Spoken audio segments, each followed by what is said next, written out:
Is it working? There it is, it's working now.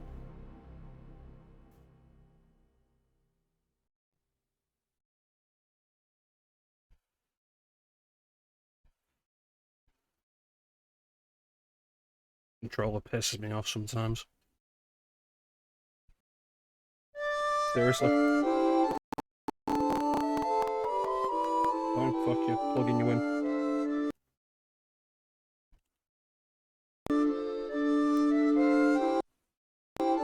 Excellent. Let's start out again, shall we? Let's see it from the start. The way God intended Final Fantasy IX to be seen.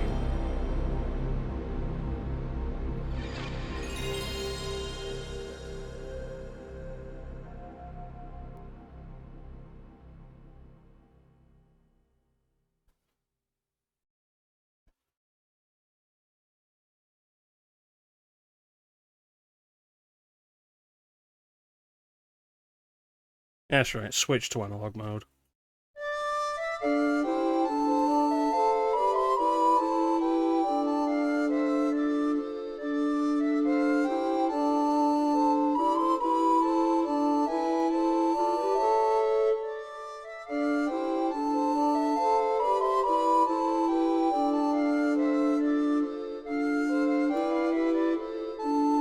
I know it says Aoife, but the font always makes it look like it says Tifa.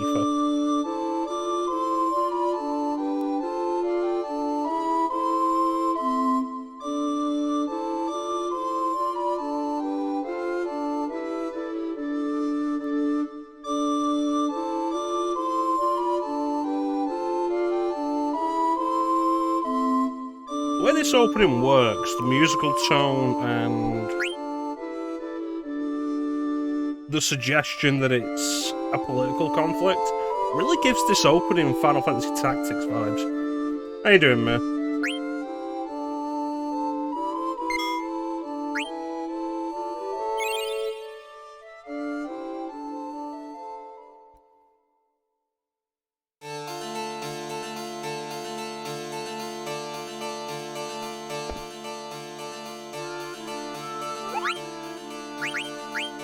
How am I doing? That is fine.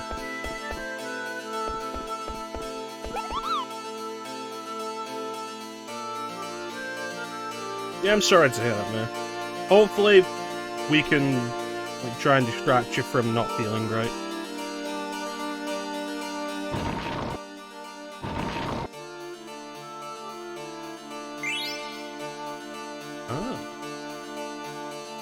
I'm Kupu for Kupo Nuts.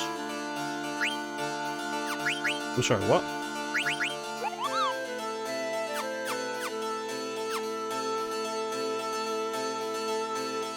Does this mean I don't want to go this way?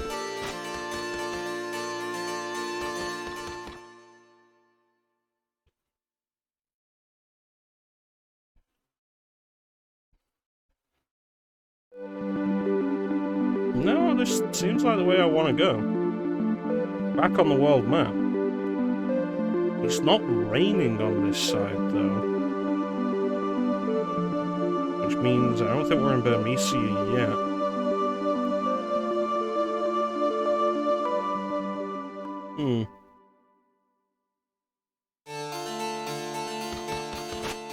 Alright, I'm back.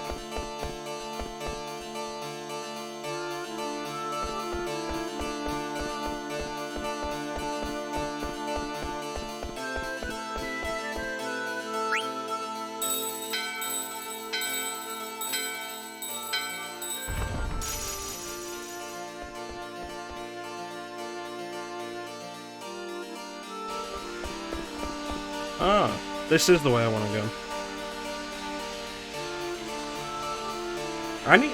When was the last time I did this? I don't remember what we called everybody.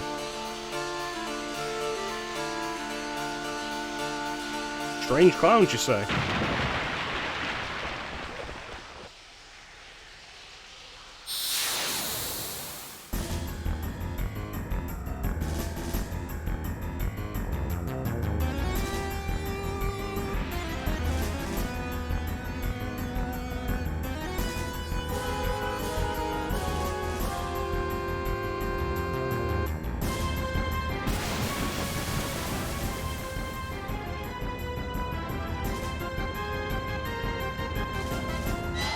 That sea snake can fly.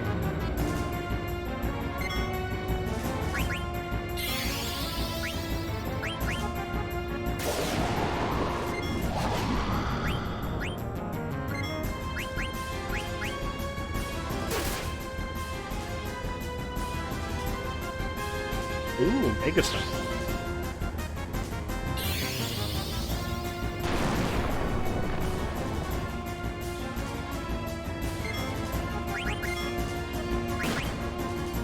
Wow, really does not like Zidane.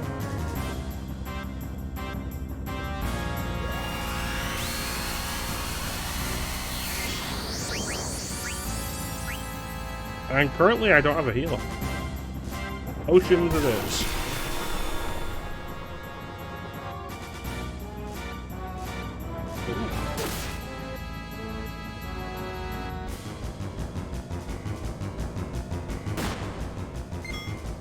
Hey, how you doing, Nelson? Jormungandr, indeed.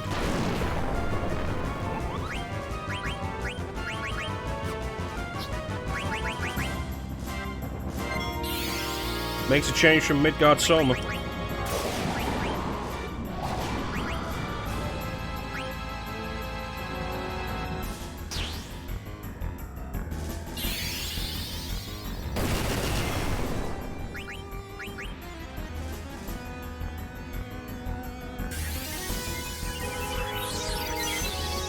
I feel like picking up Kina at this point is good, just so you can have somebody for this fight to focus on item-based healing.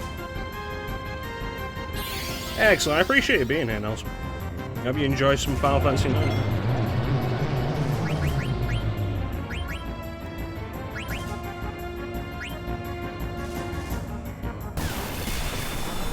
There he is.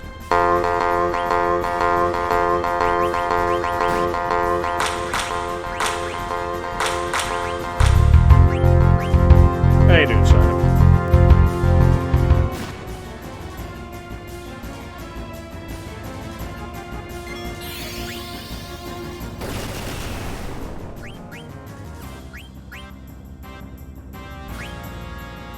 Banging headache? Nice. You've caught us on one of the rare occasions where trance has been worth something. I'm not doing too bad. I was able to leave work like 6 hours early today, so that was nice.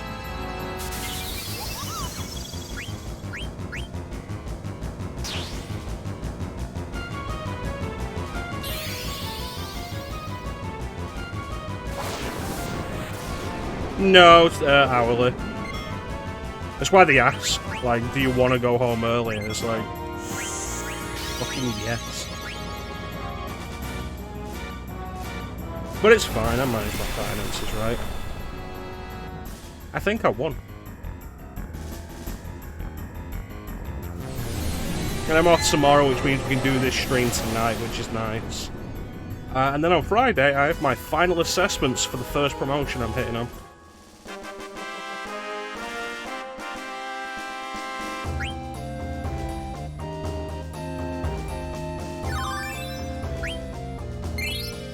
Alright, who do we have left to name? Is it just Aiko and...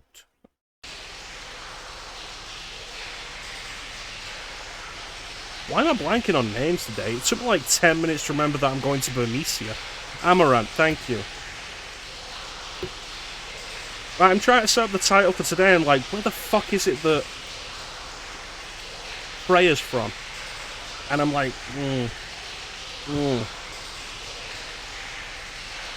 And like 5-10 minutes later, like it hit me. Bernicia, that's it.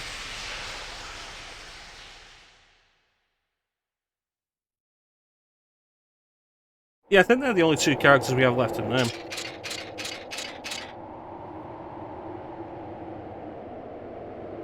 I forgot this happens now. I thought this happened in Disc 2.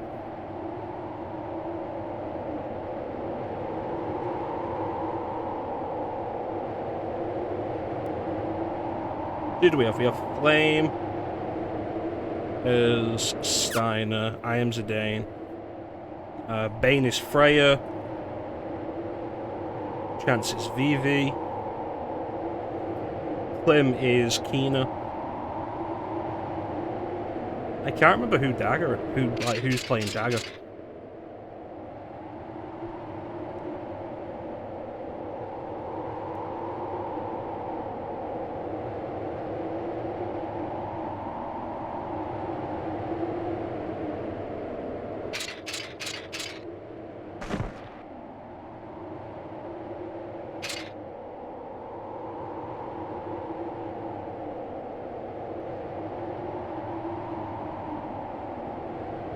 Girl and a middle-aged man.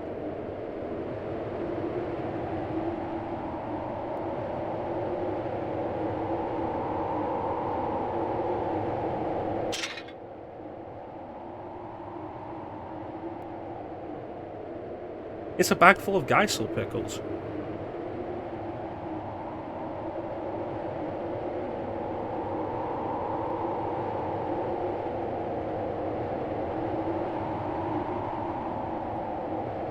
It's all I eat. Day and night. Breakfast, lunch, dinner, supper, midnight snack, Geisel pickles, all day, every day. My bathroom is a mess.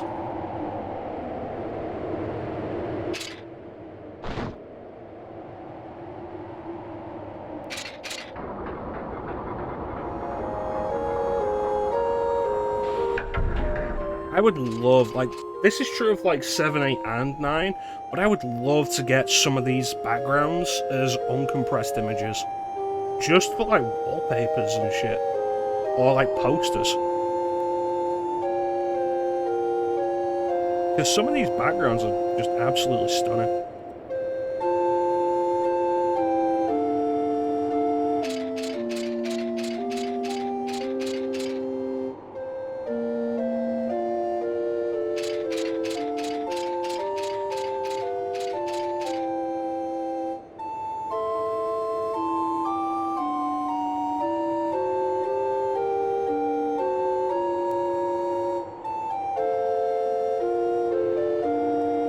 Don't kill, kill, don't kill, kill, don't kill. If only Flame was here to tell me what he would do.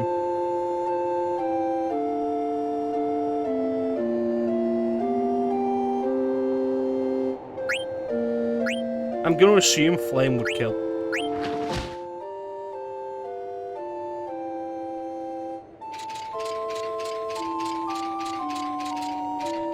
This seems like exactly the way Flame would trot off away from that. Like, exactly like this.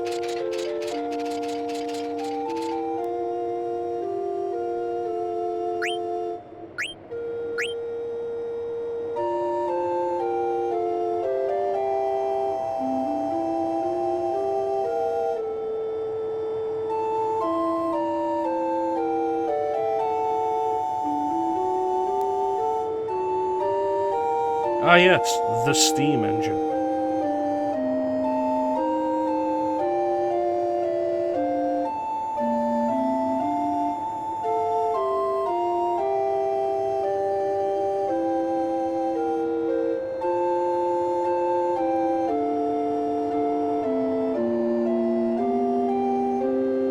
Now I just need to get rid of that girl. And then the screen fades to black.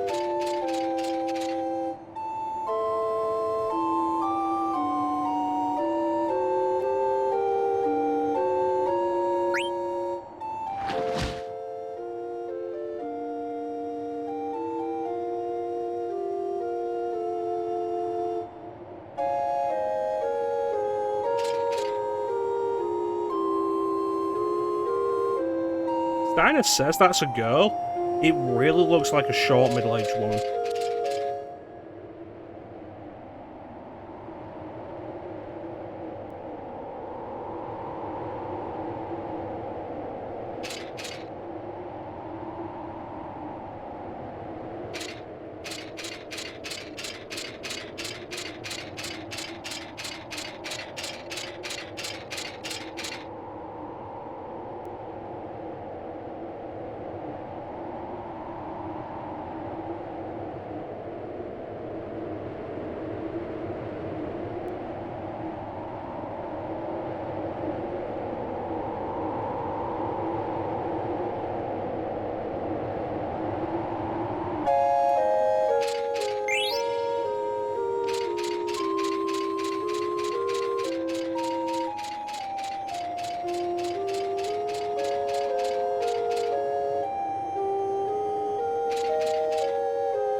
Lindblom.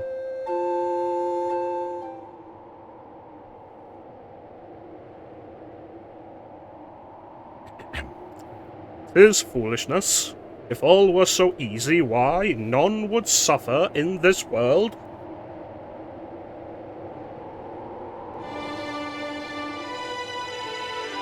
Oh, we named Mir after Garnet.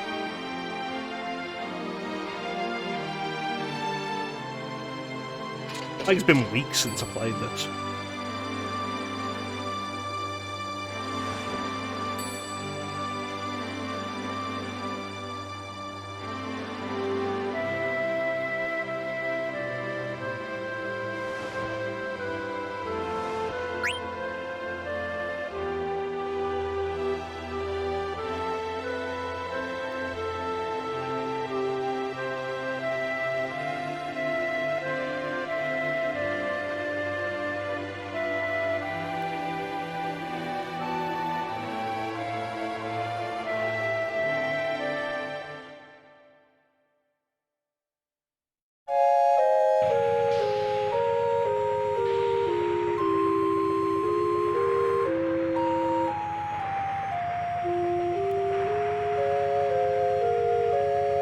I managed it without Chrono's help. She spent most of the journey in a bag.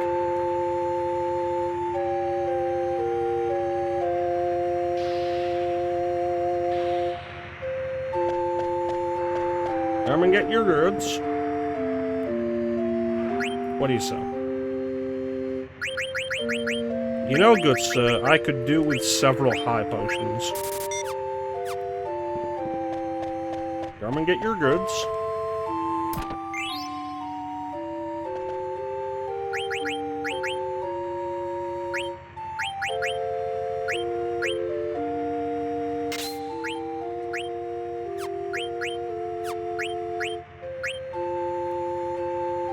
Ah, potion seller. I require your finest potions. Please bestow upon me your finest materials.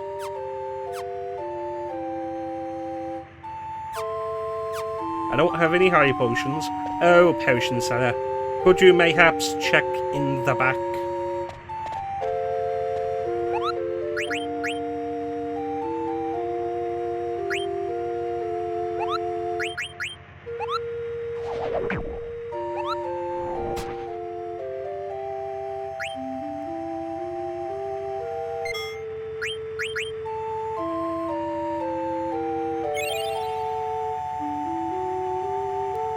I won't sell you my potions, sir. Knight, you can't handle them. They're too strong.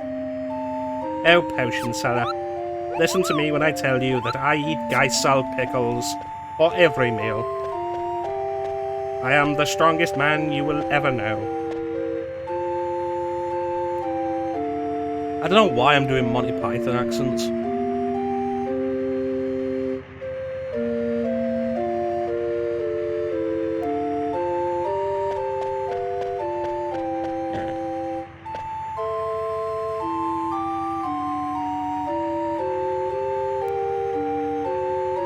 Bowden Gate. We're at Bowden Station.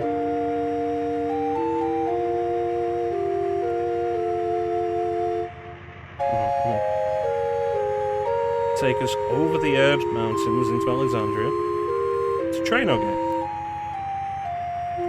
Traino, the city of nobles, should not be too far from there, like a day's walk from Traino Gate.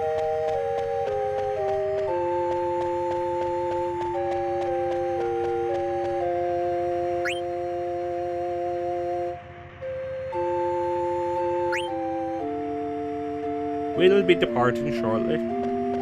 Please step aboard.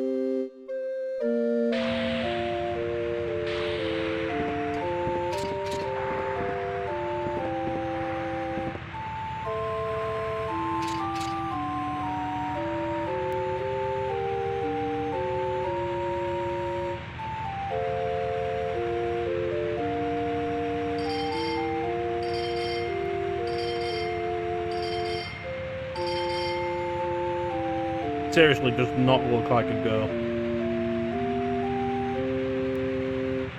Looks like a middle-aged woman.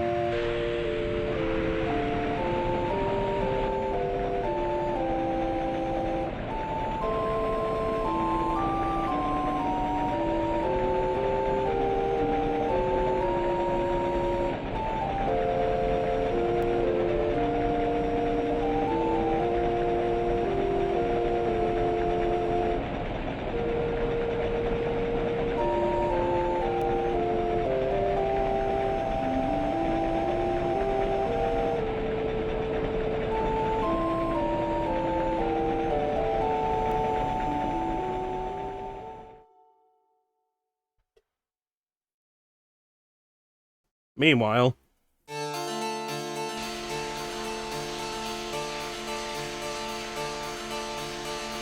This is what happens when you split the party. Generally a bad idea. It's definitely a credit to Final Fantasy IX, though, that it maintains a strong, cohesive narrative, even when it splits the party into multiple pieces.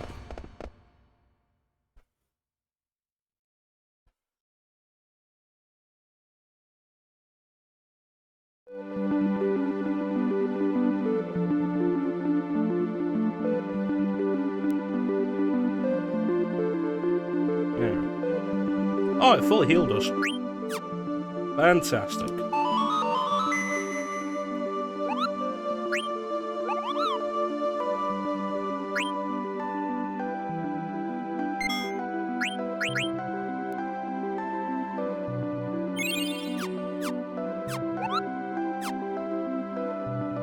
Alright. So we'll know we're getting close to Bermesia when it starts raining.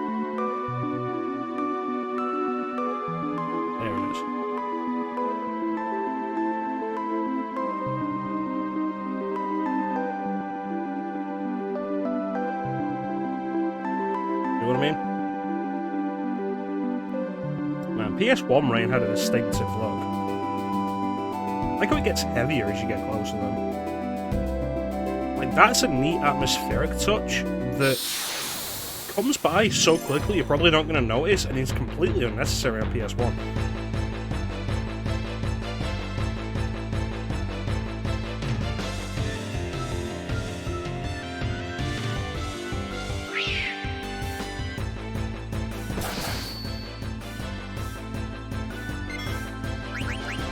Oh, they reordered the party lineup.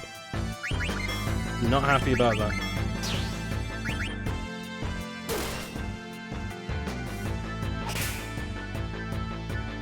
I need to see if the Magus hat does anything good for Vivi.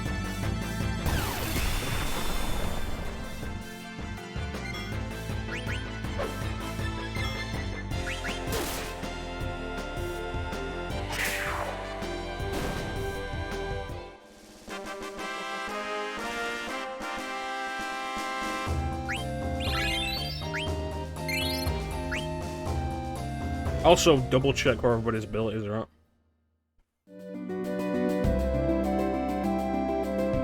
I love a good RPG.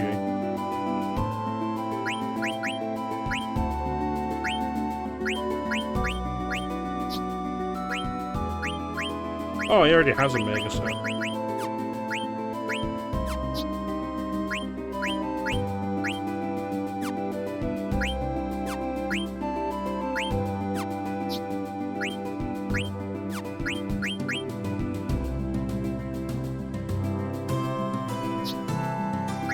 After the ogre, we have the butterfly sword.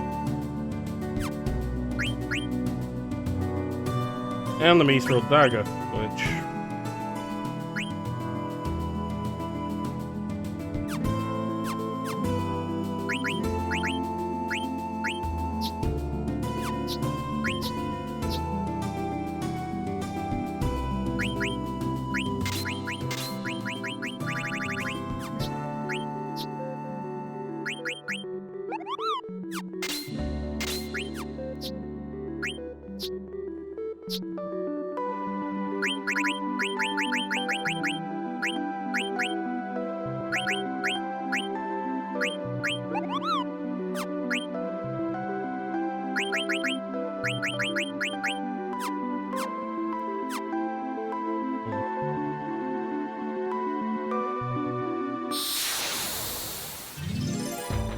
I love Bermesia as a setting. It has such a strong atmosphere.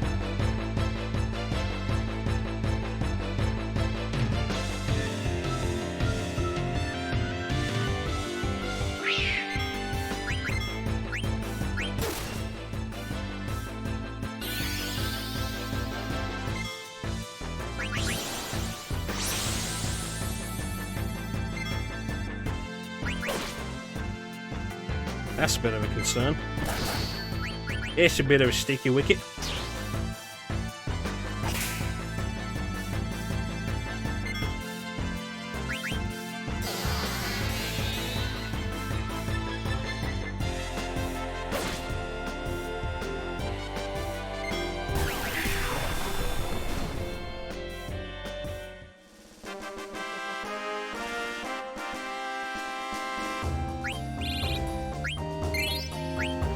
Lizard Man.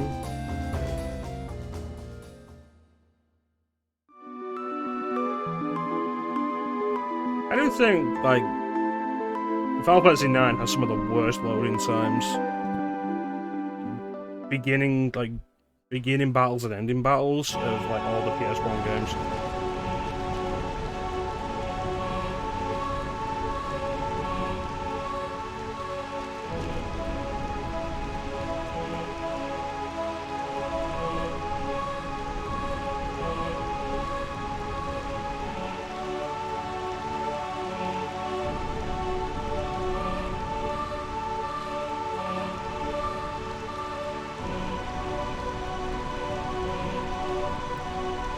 Dragon Knight.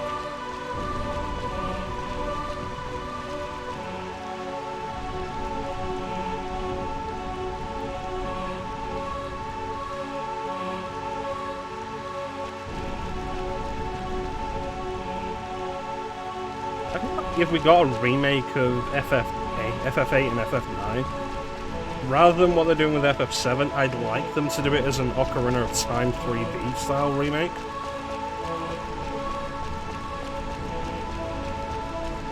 I think that'd be nice. Of course, I don't trust Square to actually handle that properly.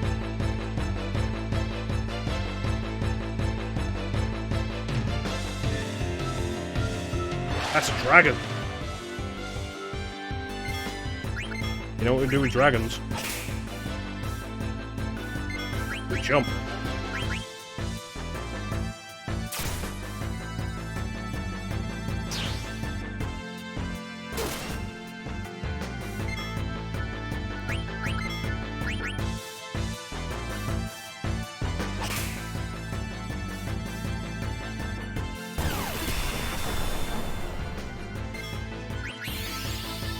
Uh-oh.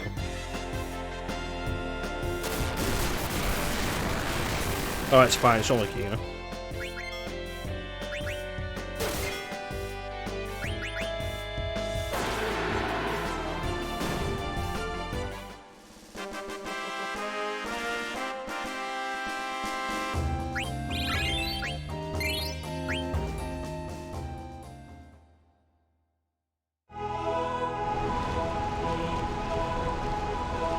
He's already dead.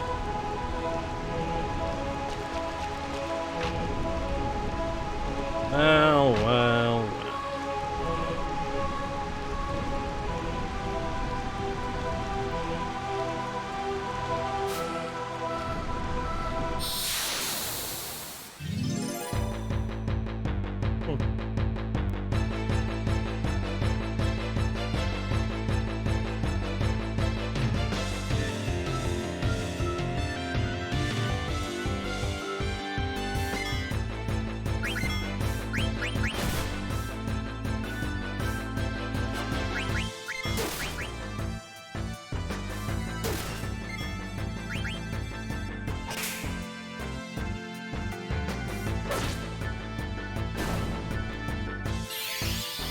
Generally not too much to worry about.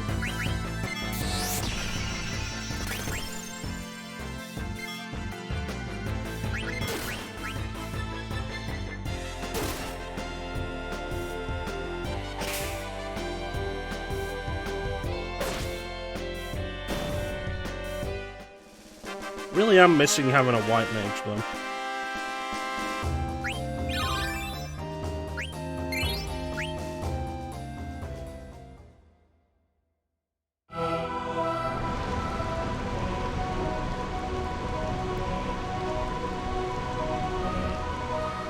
Cool, tell your general I've been a bad boy. Fucking idiots.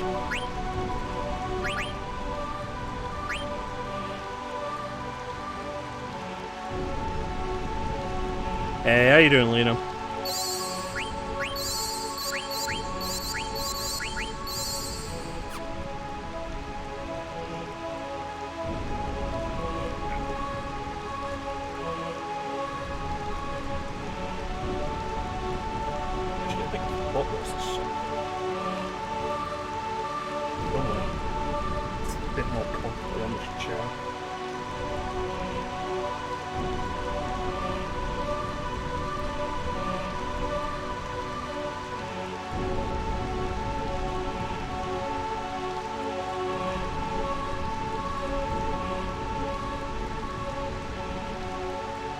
Doing alright.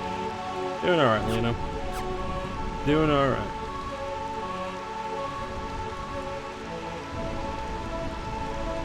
Doing alright. Fraction is a little calmer today, so that's nice. Feeling super bad. I'll work tomorrow, so we're gonna play probably more Wolfenstein tomorrow. I'm doing alright.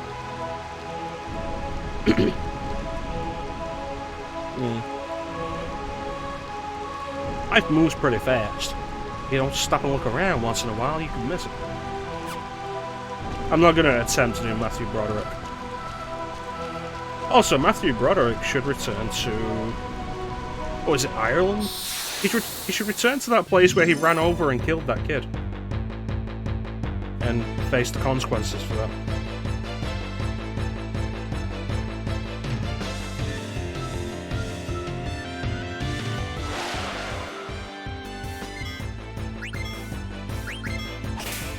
Been bad? I feel it.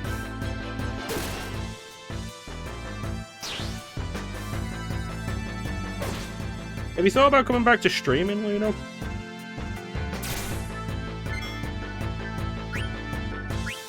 I find streaming sometimes helps me when I can do it.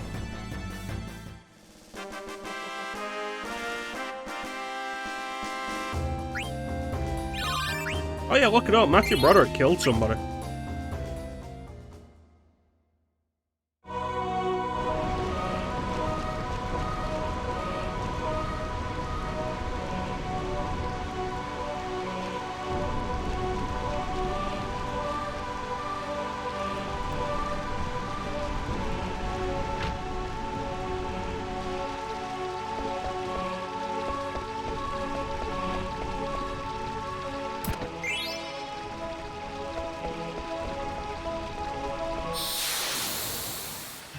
Gonna put that down on my list of topics I didn't think would be brought up today. Oh, god damn it, it's basilisks. It's the Dark Souls basilisks. Kill them before they curse you.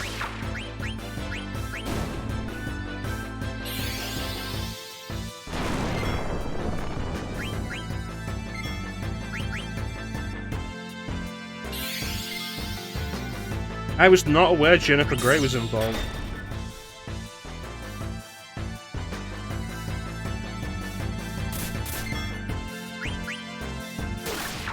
I believe at one point he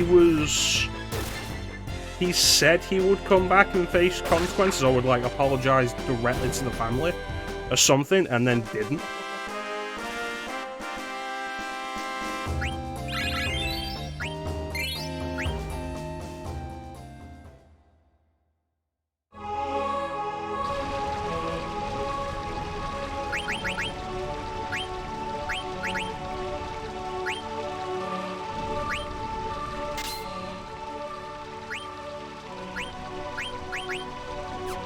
Yep, 36 years and he's never faced consequences for it.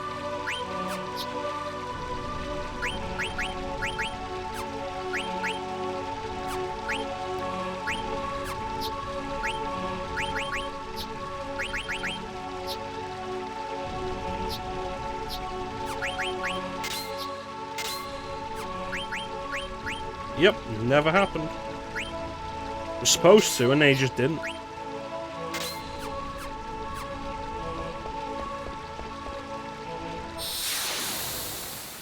It's not a monster in the box, that monster is a box.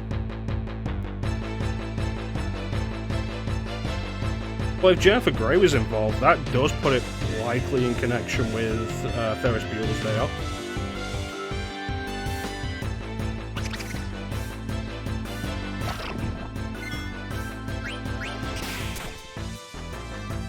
I need those potions.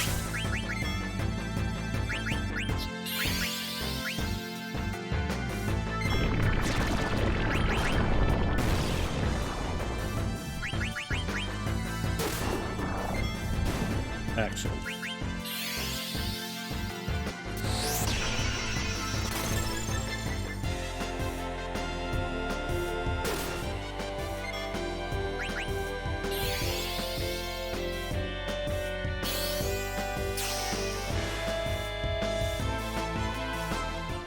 bastard stole my potion.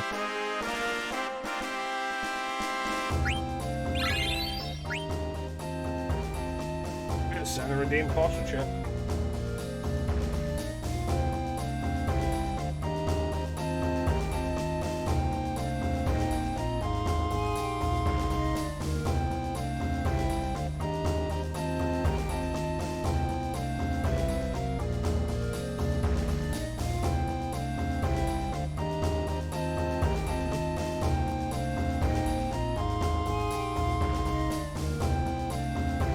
I'm ready for my close-up, darling.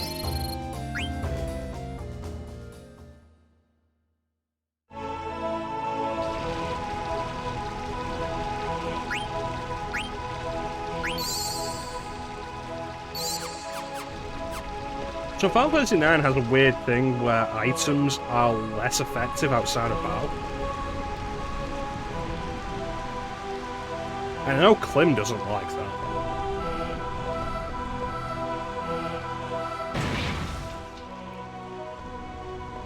Regularly hear complaints from Klim about how tents don't fully heal you if you use them on the world map or at save points. And he's right. Is Klim here? Klim is lurking. He's heard me say that he's right. He will never let me live this down. You have to move to a different country now. That's a stretch.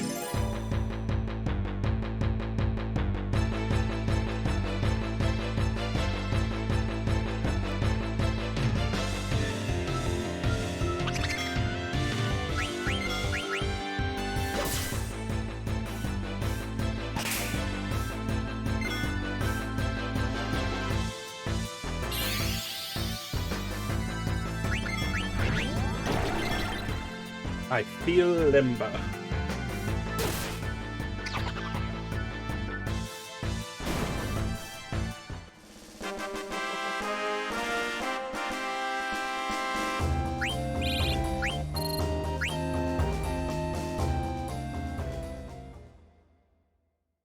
I actually cut myself at work yesterday.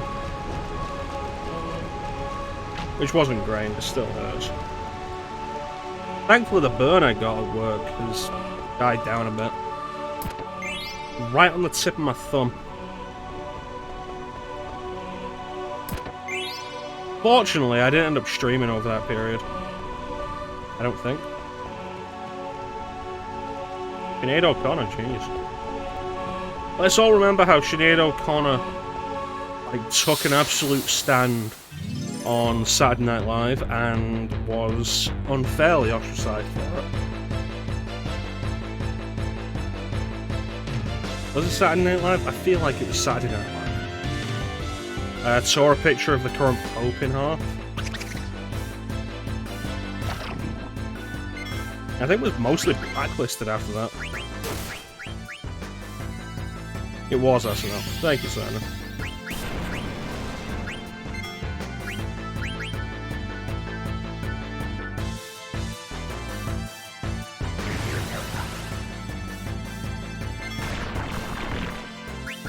Well, Chance is dead. Did absolutely nothing.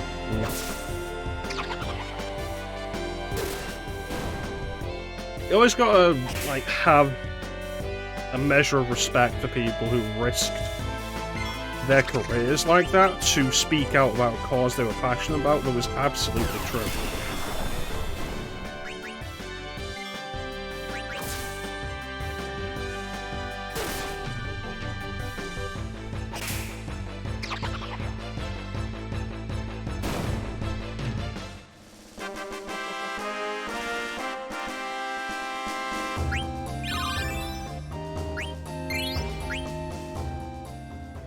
Where did Undead Killer come from?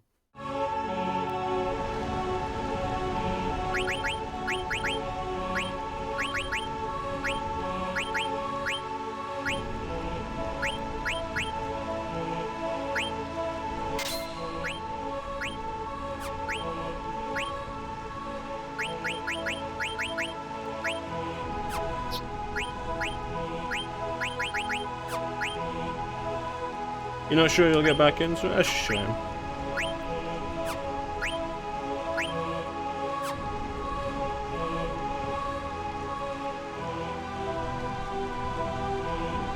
Reflex cooler gel. It doesn't happen often. Like, I work with hot shit anyway.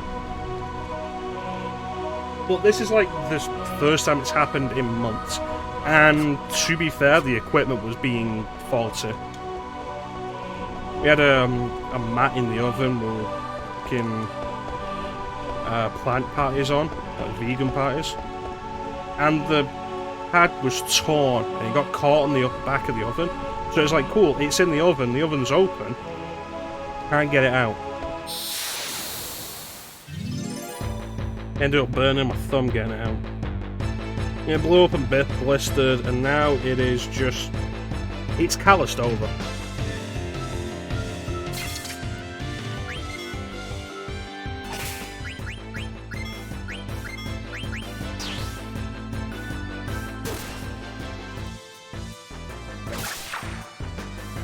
I mean, it's fair. Worth it to have, yeah.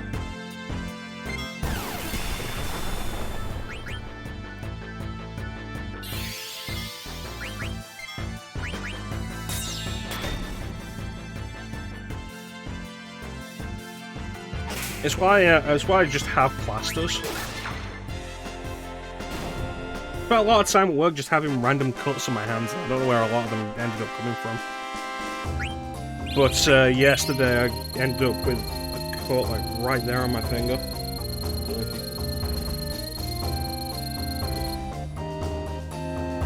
It was actually really deep. It doesn't look big because it's not big, but it was really deep and it was bleeding a lot. It's like, great, I need to wrap this in multiple plasters to make sure it doesn't bleed onto food. No, they have plasters readily available at work for us because it's a health and safety risk. The way I see it, it's always a thing of, if they don't have it, there's risk of them losing money through lawsuit.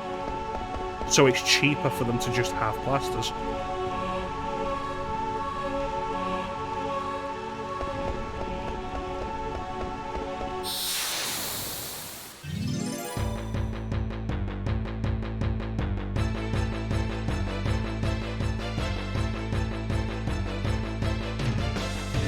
Goddamn basilisks. Readily available, they're just not easy to get to. You have to fill out forms, that's interesting. No, we just slap them on.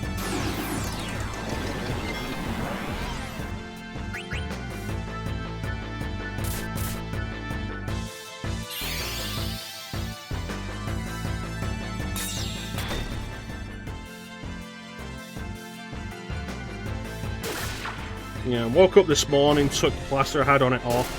There was blood on the plaster, which was awkward because by that point it had been like 16 hours since the cut had happened. Applied a fresh plaster when I got to work, wrapped that plaster in 2 other plasters to hold it on.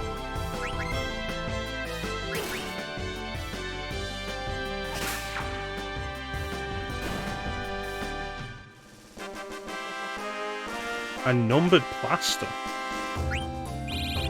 That's weird. The accountability is an interesting thing, though. Like, that level of accountability.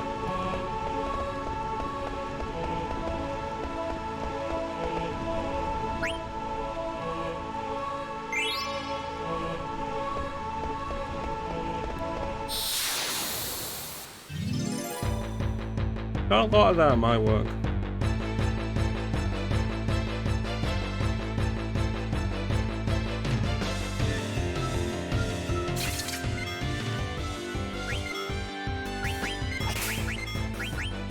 Gonna count where it came from, also not detectable.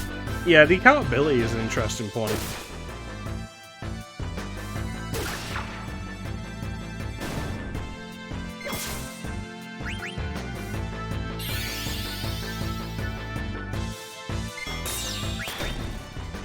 I never like saying a huge amount of stuff about where I work, on stream.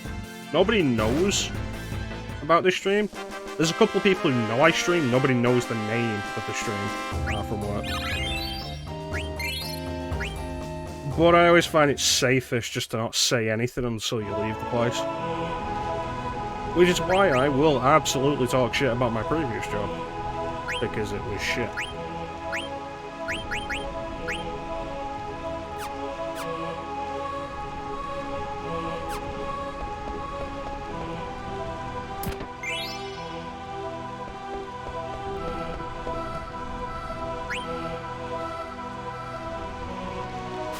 But I got some good shit out of my previous job. Being able to have, like, first pickings on games that came in was great. I got Sonic 06 on PS3 for £1. I don't even need it. I own it on Xbox 360 and it's worse on PS3, but it was £1.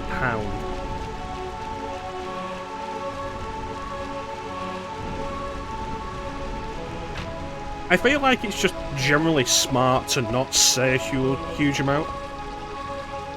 Especially in my case, since these streams go up on YouTube, for the most part.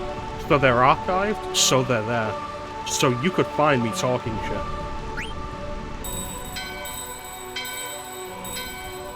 But in general, like, not talking shit gets you into more confidences.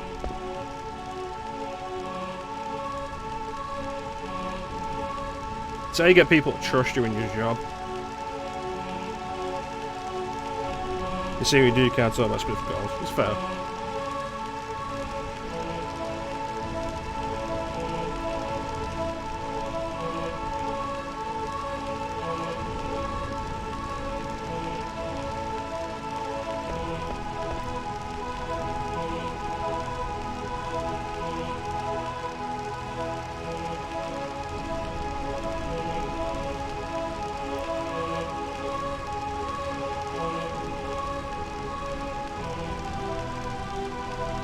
What if I'm not even human? Like, none of the people you're with are human.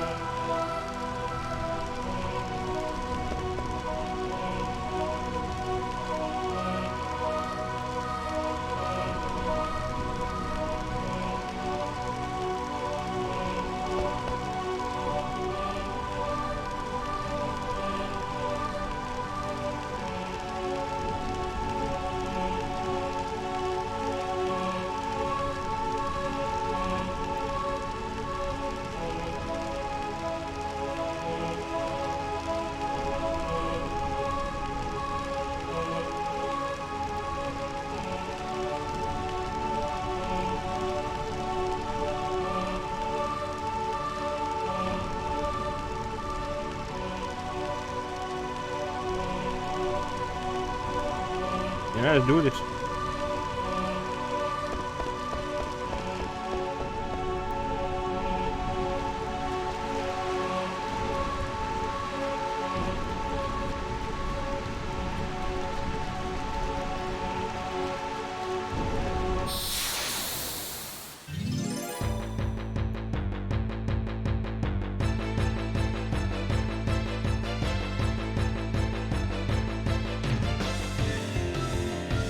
Suppose it's like the closest they ever came to like actually working in a game shop, which I feel like is every gamer's dream at some point, to work in a game shop. And then you work in a game shop and it's like, this would be great if it wasn't for all the people.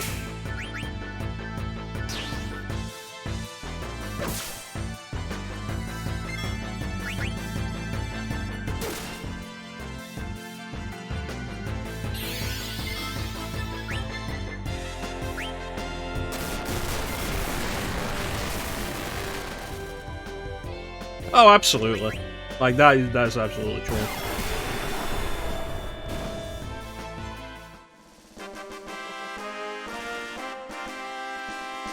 But I had fun.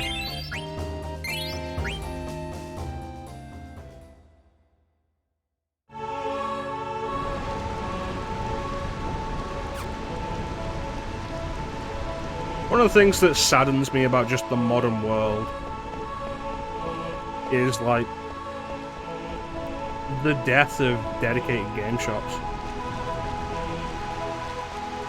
They just can't survive anymore.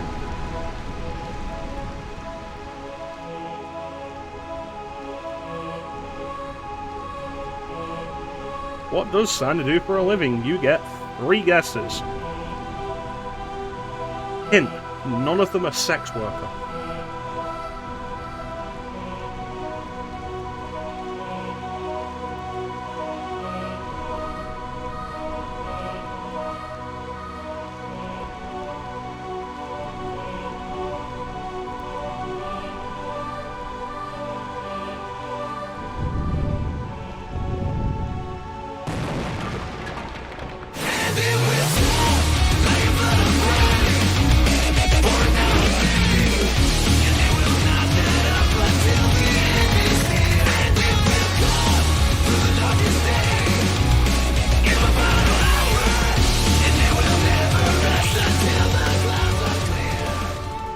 How you doing, Clem?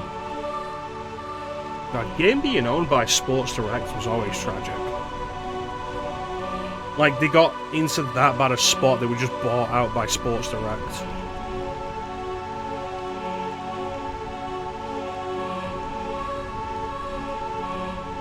Hey, fucking Clem, lad.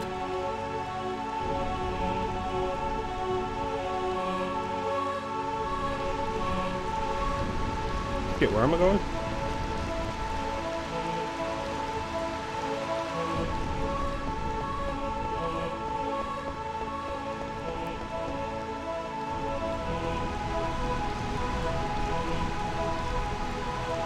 Seriously? Granger's back?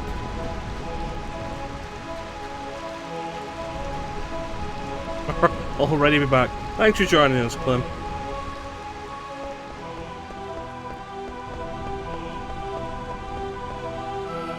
Kinda. That's always like the worst kind of answer.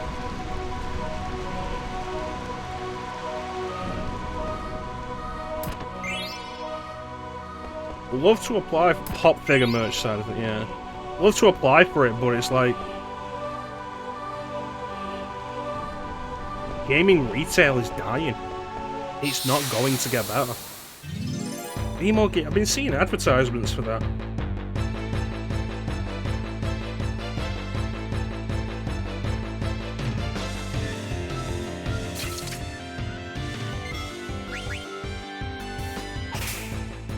No, I wouldn't expect it to be. The only reason I'd be interested in working in a game shop would be because of my passion for the games. Anything else? No. And part-time isn't the point anyway. Especially with the aim for me to move up to management by the end of August.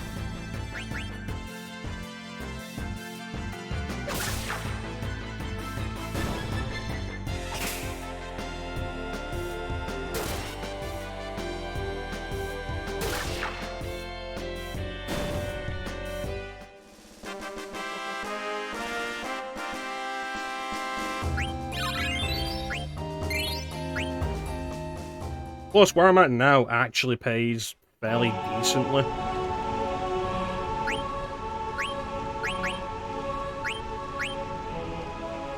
Pay me over 30k, I'll come back, yeah. This where you're at now pays more. But they're not gonna pay you more. Plus, where you're at now as well, not having to deal with the public. Like, can you put a price on that?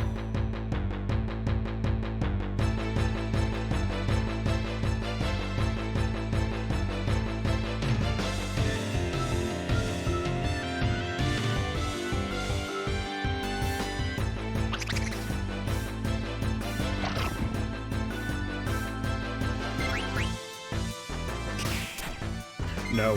No, no, no, no. You can be out a fucking high potion right now.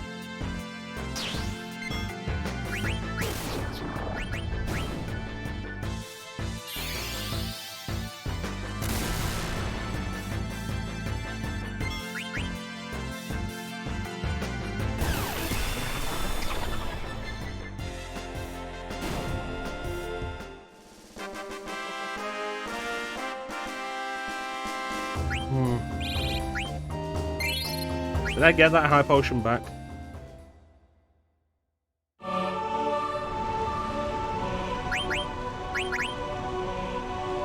Maybe.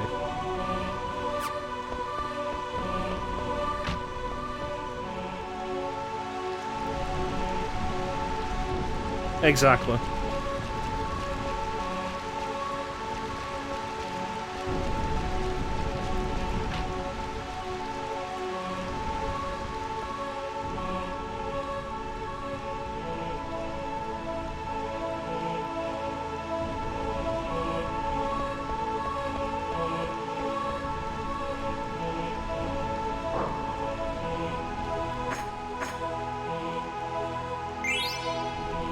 Mithril Spear.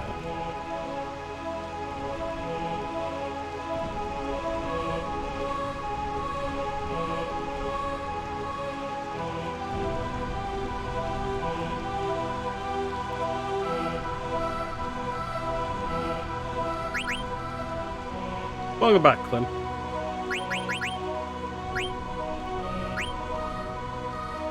We're almost there.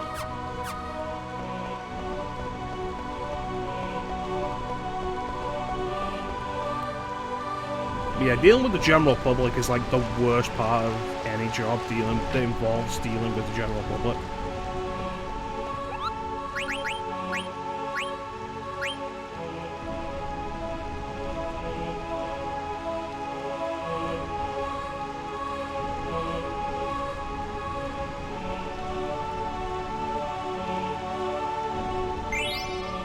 Ah, coupon it.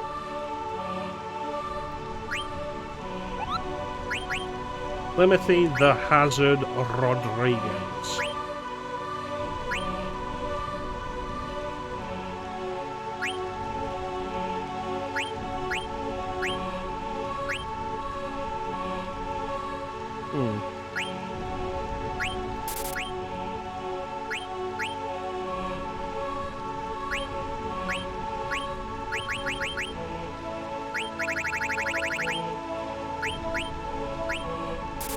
I have a favour to ask. Would you deliver this letter? Will you pay me? No.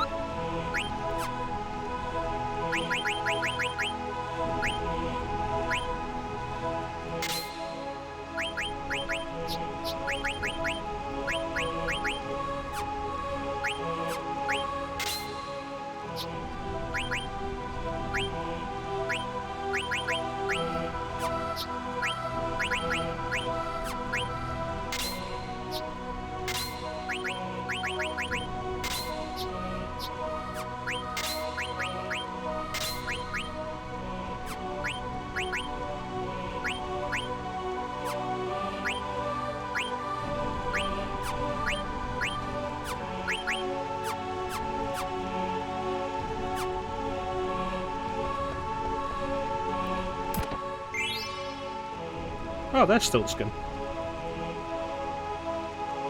Hey, buddy, you want to buy something? Dude, you realize we're in a war zone, right? Is he talking to you? You talking to him? Talking to you?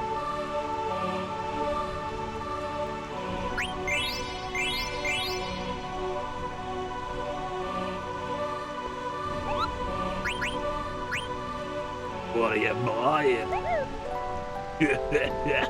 Thank you. Come back anytime.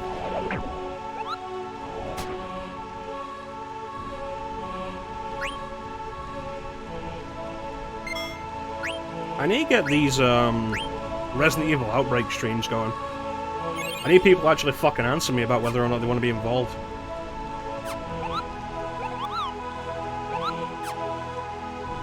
Then I can start setting them up on Sundays. Once that's done, we can do Resident Evil 4, and then wrap up the 10 years of Resident Evil with Deadly Silence, and it will have only taken a year.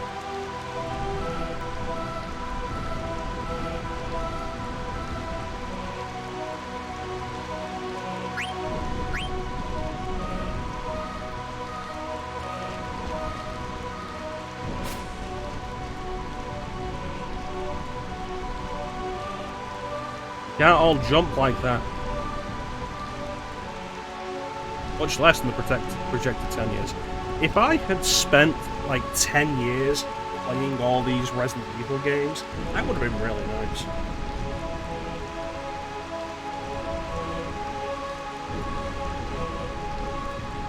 I play them in corresponding to when they came out.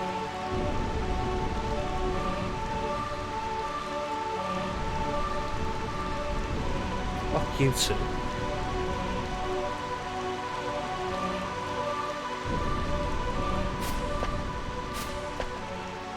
Are you even into Resident Evil, China?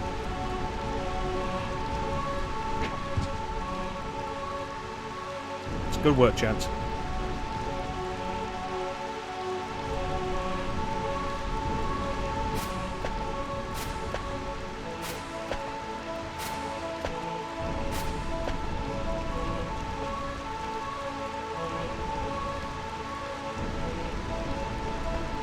Yeah, I think you were here when we called them.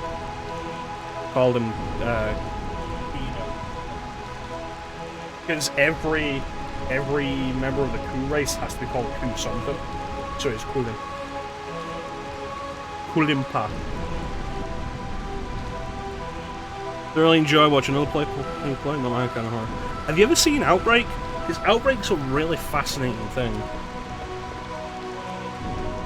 That's Queen Bran and General Beatrix. You should know who both of these people are.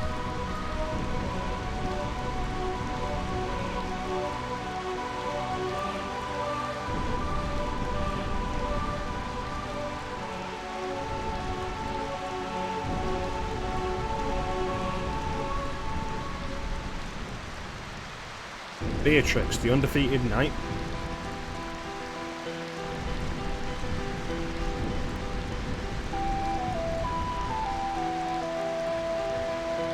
They say her swordsmanship is the best in the land, and they're right.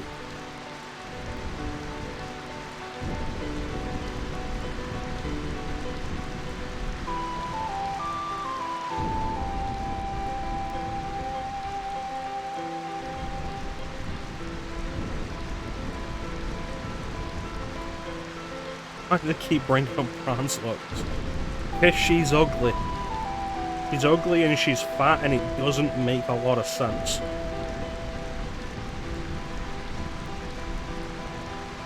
And it's like... Okay, so... There's a point I want to bring up, but it's a spoiler. And it's about how Garnet looks. And if you know what I'm talking about, like if you've played the game before, you'll know exactly what I'm talking about.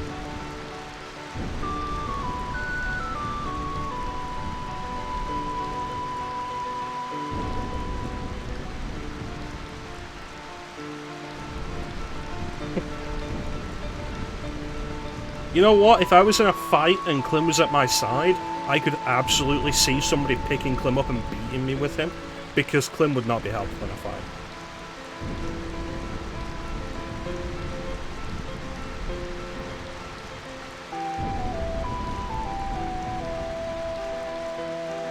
Which would that be?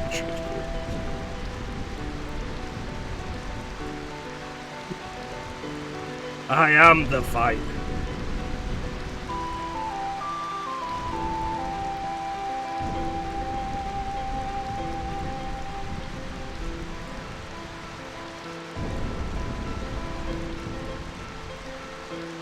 I'll have you an egg in this trying time.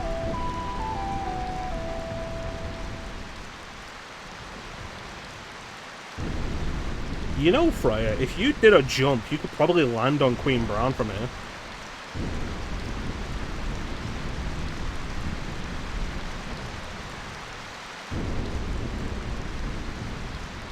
Oh, there we go. There's the introduction. If I had the choice to name Kuja, I would definitely name Kuja as Clem. Pretty boy Clem over here trying to win the world.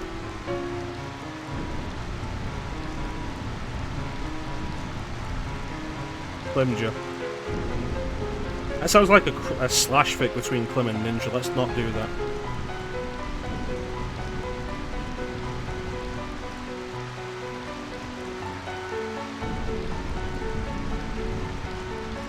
This soundtrack is fucking excellent.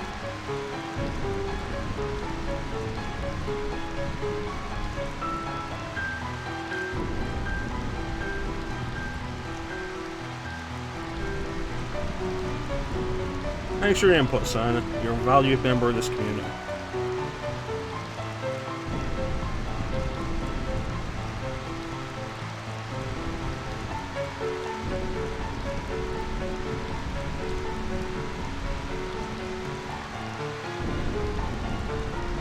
Yeah, I think we were discussing this last time, how there's a lot of melodies and motifs and leitmotifs that are taken from and directly homage older tracks from Final Fantasy. Like, it is the nostalgia Final Fantasy through and through.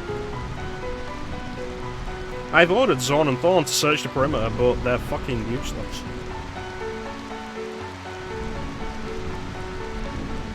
Someone has to give commentary and look it up on the go. Try not to drown in there, Santa, it's raining right now.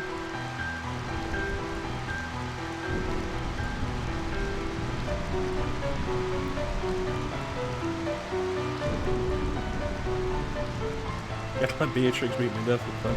I would, if I was going to be beaten by, if I was going to be beaten to death by Beatrix, I would rather she use her own hands. Don't use Clint. Use your own hands. It'll be nicer. Look at those hands. She'll probably kill you with those.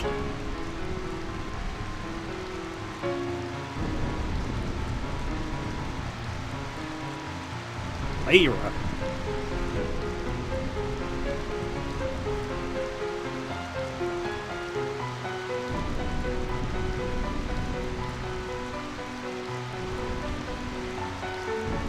Unless we can get through that sandstorm, and if I remember to queue up sandstorm at some point. Do I have sandstorm in my sound alerts?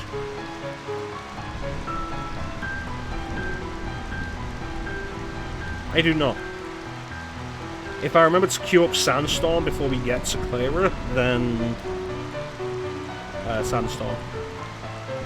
If not, I will have to remember. I will have to remember to do sandstorm myself. With my mouth. Mouth sandstorm. Stand mouth storm. Better hurry. It's going to blow.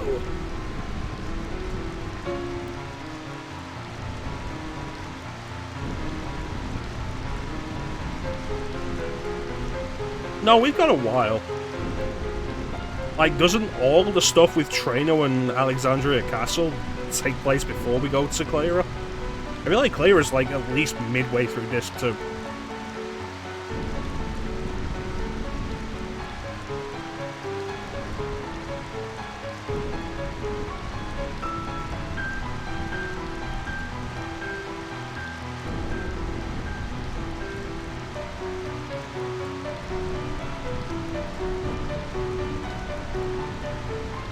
So you want to talk about homages though, this whole triad here is very reminiscent of Final Fantasy IV. With Queen Brahm playing the role of the King of Baron, Kuja playing the role of Golbez, and Beatrix playing the role of Kain.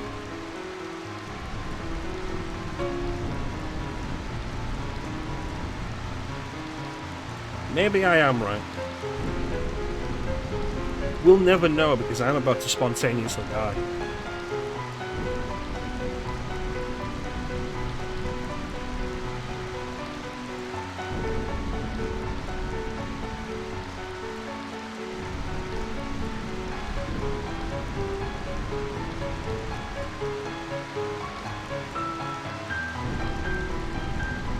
Severed ties with Burmecia over a trivial conflict.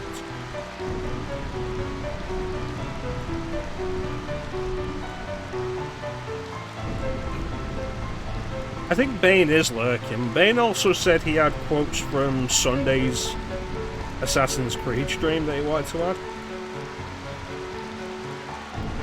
He had a quote earlier. I can't remember what it was, but it was a good quote from today's Assassin's Creed stream. Somebody fucking pay me or I'll kill you both. That was today's quote.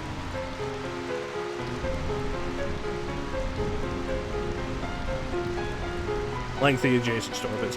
Yeah, like it does. It takes a while before the party even ends up back together,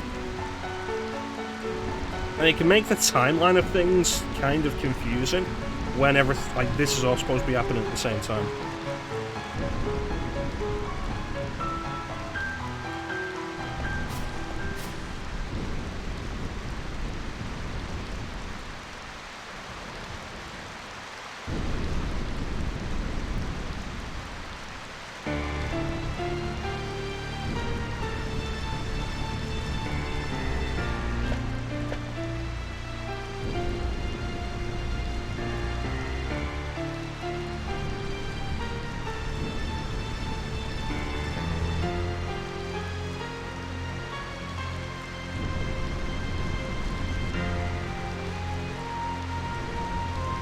Chance.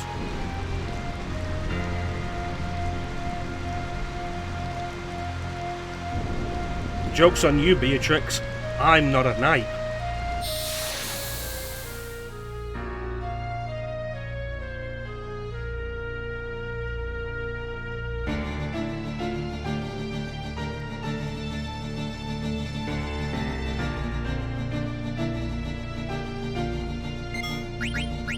Okay, so now we're going to hit her with everything.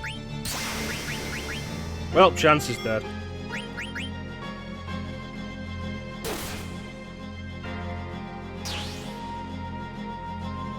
Yeah, it's basically a race against time to try and steal what you're actually after from Beatrix before she kicks the living shit out of you.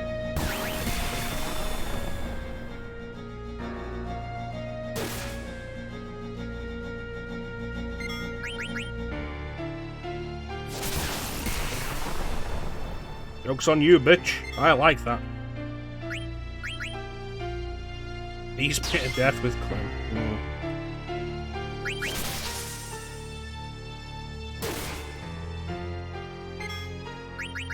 Man, that was actually good damage from Kina. That feels like it's so rare. Well, Clem's dead. Now it's back to how the stream originally started. Just me and Bane. Well, I'm dead. Yeah, the fork, it's a weird weapon. Like, the damage is just random. It can be good or it can be bad.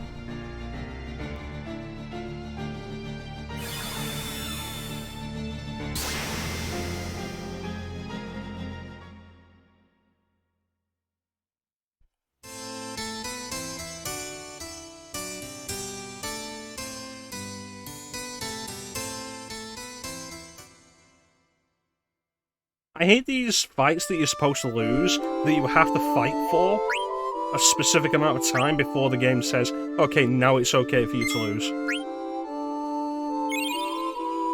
Because that's honestly frustrating.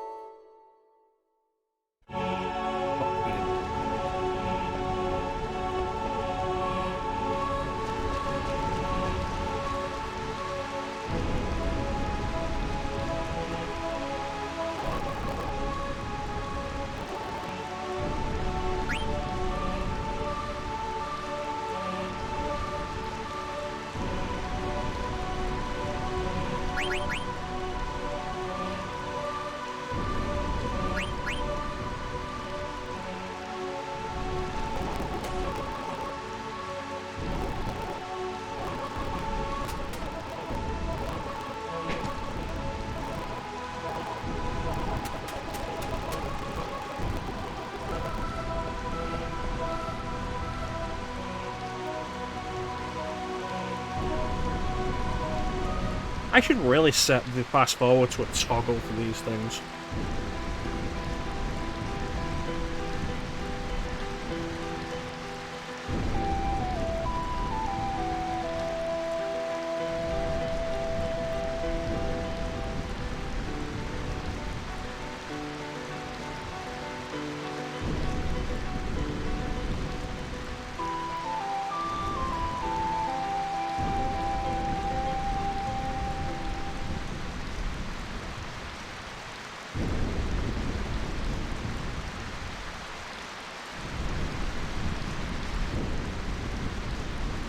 Oh, you see, this isn't original hardware claim.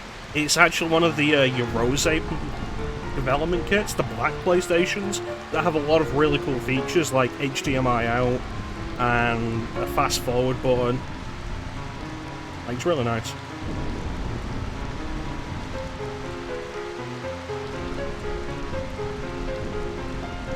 I saw a picture of, I think it was on the PlayStation subreddit, playing on GameStop Online.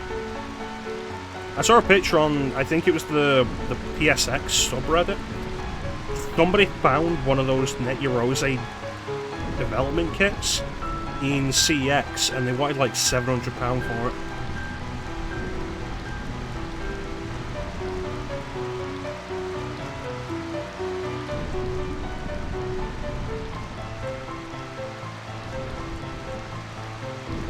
I feel like we should do more of the demo reel at some point, because it was a fun idea, and like having the European discs was great.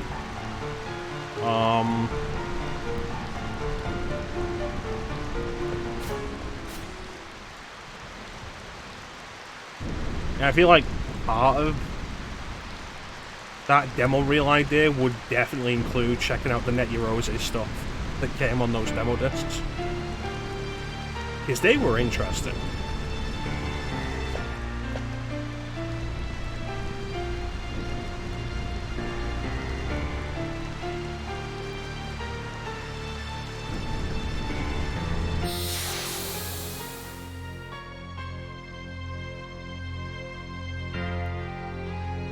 Yeah, and do a save state here so we don't have to redo this. Alright, so if I remember rightly, this isn't damage-based, this is actually time-based. It's not that we have to do a certain amount of damage, we have to last a certain amount of time. Which is awkward when she has a set of attacks that will kill you all. Like, if she was just doing that, that'd be fine, that'd be difficult enough to deal with. But the fact that shock is going to kill you.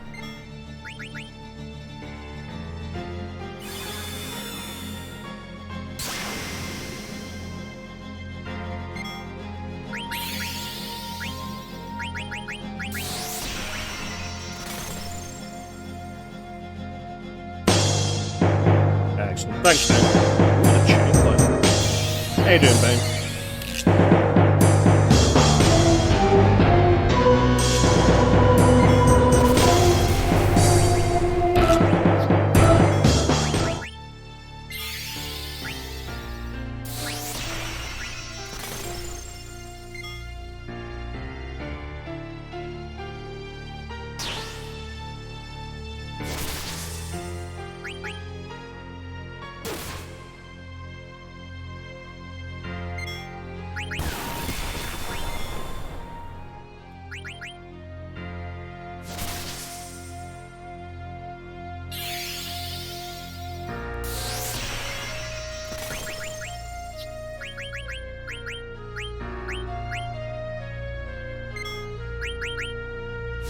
Ah, fucking balls.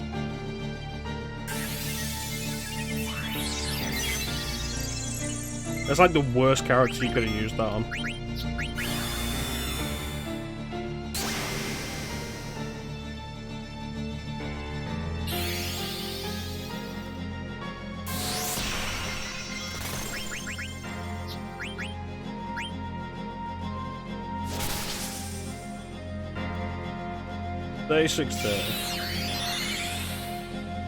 That can't be that much more than Gizmo Luke. Thanks, that saves me having to heal him. Like I say, the issue is just entirely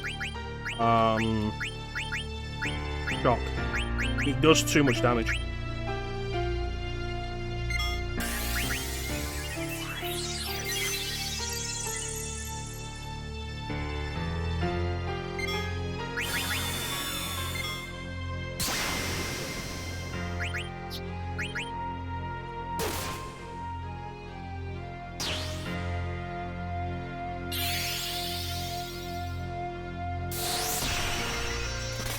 But really, the way this should work should be like you hit the turn limit and then the fight's over. But if you don't hit the turn limit and die before that, the game continues. Because we know this is a fight we don't win.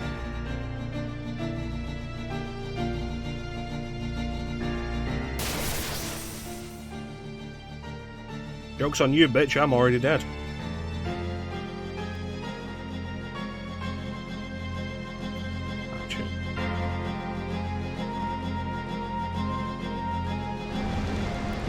It is turn-based. Thank you, Ben.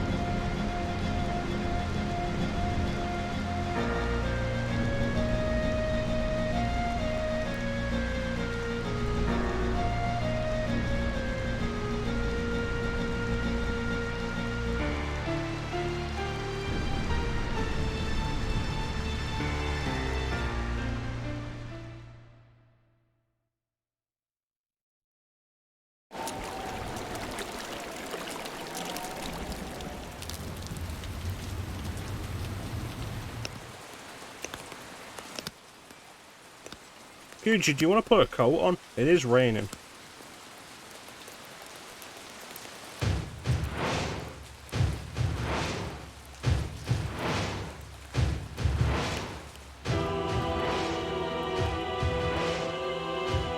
We'll talk more about Kuja's theme when we get to the Desert Palace.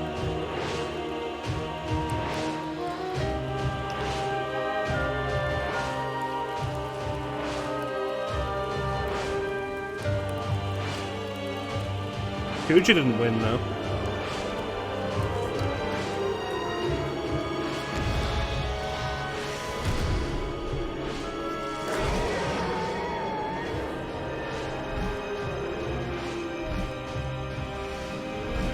Man, can you believe the way we used to spend our time back in fucking early internet days? I watched that Resident Evil 4 Vicinity of Obscenity video like so many times. Why is Kuja so sexy? Right, but that's going to be the end of this one.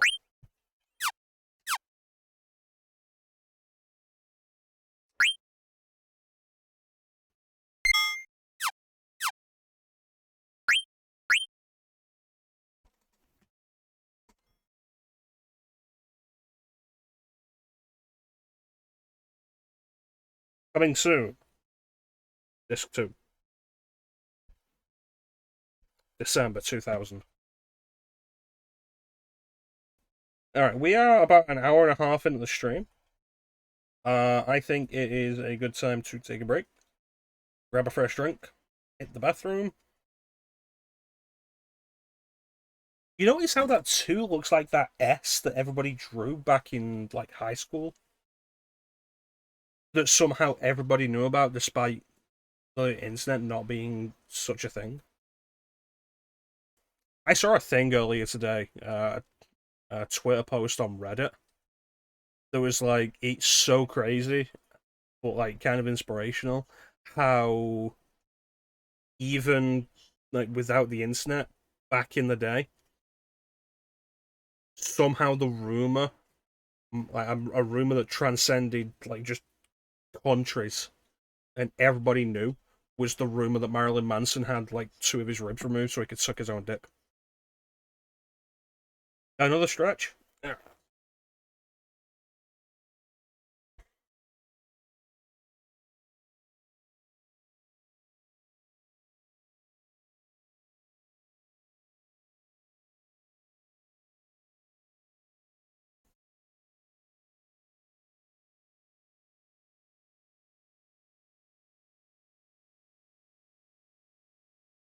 I don't think this changed disc screen looks as nice as the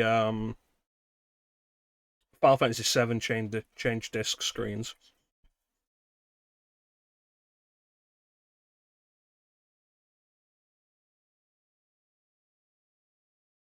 Probably because it's like obviously just screen caps of different FMVs. But FF7 had like promotional artwork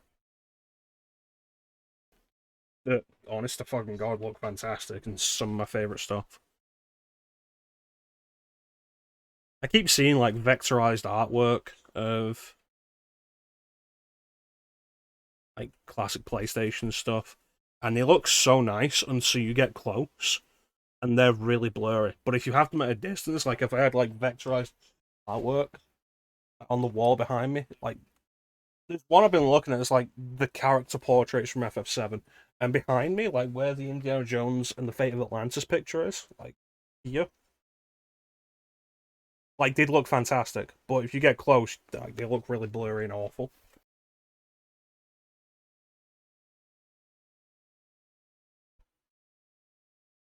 All right, thanks for joining us, man. Um, Thanks for joining us, Lino. You take care of yourself, buddy. It's always good to see you. Feel free to pop in anytime. You're always welcome.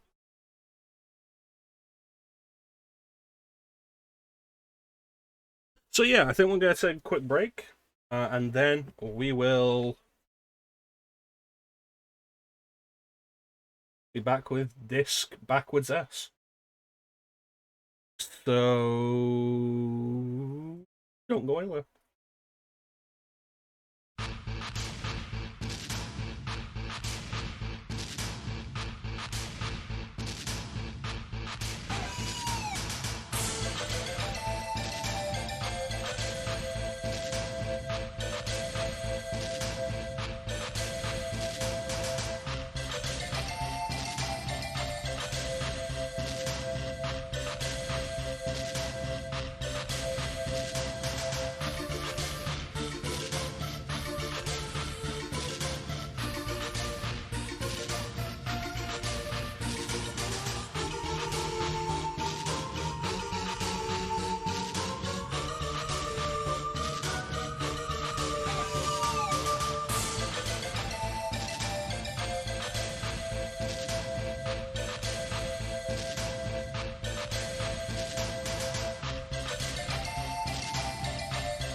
Yeah, we're back.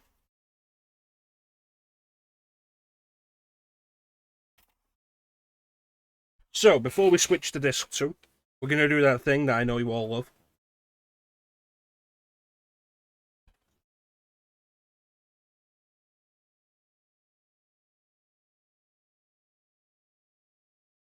You know what? I like that line. I like that line, Ben. It's good.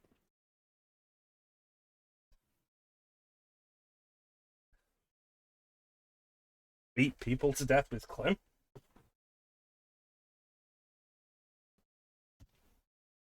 It's more likely than you think. My balloons. Those are my balloons. He stole my balloons! Why didn't someone tell me he had one of those things? Bob, gun. I'm gonna need a few minutes alone, boys.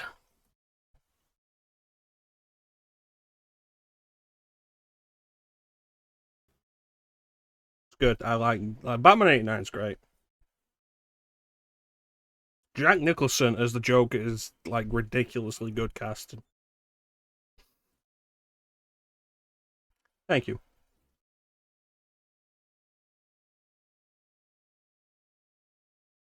I feel like one of the problems with like we're just gonna do like a chat for a bit now. I feel like one of the problems with modern casting of the Joker and modern like live action depictions of the Joker is they're not fun. And the Joker at his core should always be a clown. He should be a clown, he should be funny, and he should be unpredictable.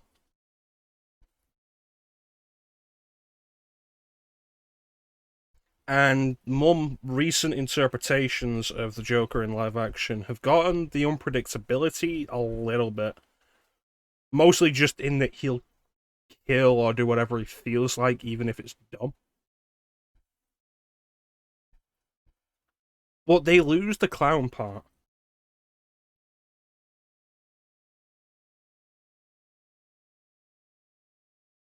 And I think, like, even Heath Ledger, even with his very different take on the Joker compared to what had been seen previously, and like Heath Ledger turned in a performance that was terrifying at times, but was absolutely down to make people laugh before he did something horrible, and that's what the Joker should be.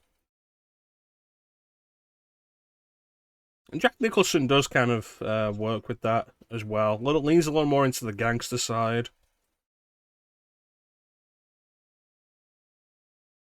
The suit is fantastic with like the wide brimmed hat. Like, wish I could pull that off. But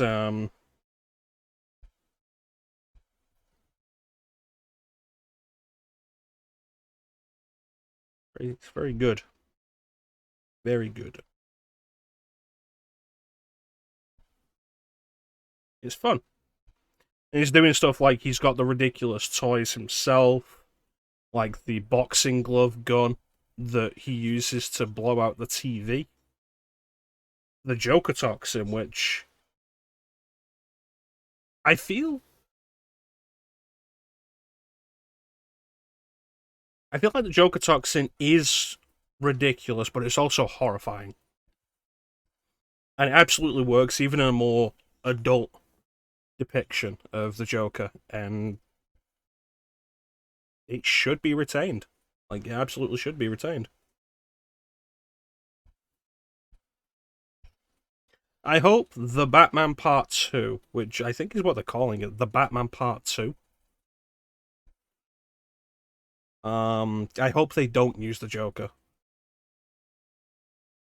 I I don't remember if somebody else suggested it or if I suggested it during the Gotham Knight stream, but I think Clayface would be really cool to maintain like the detective story idea. But I don't know. I'm not a professional filmmaker. I just tell professional filmmakers how to make their films. New and improved Joker products with a new secret ingredient. Smack. Love the head Joker.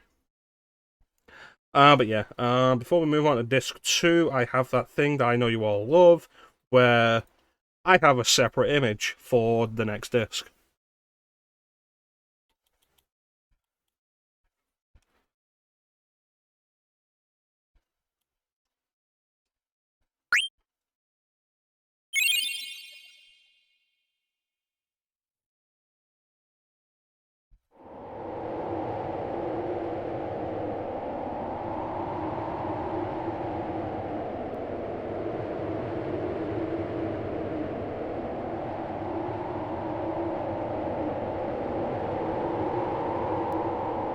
An army of soldiers wearing pointy hats. They're both wearing pointy hats.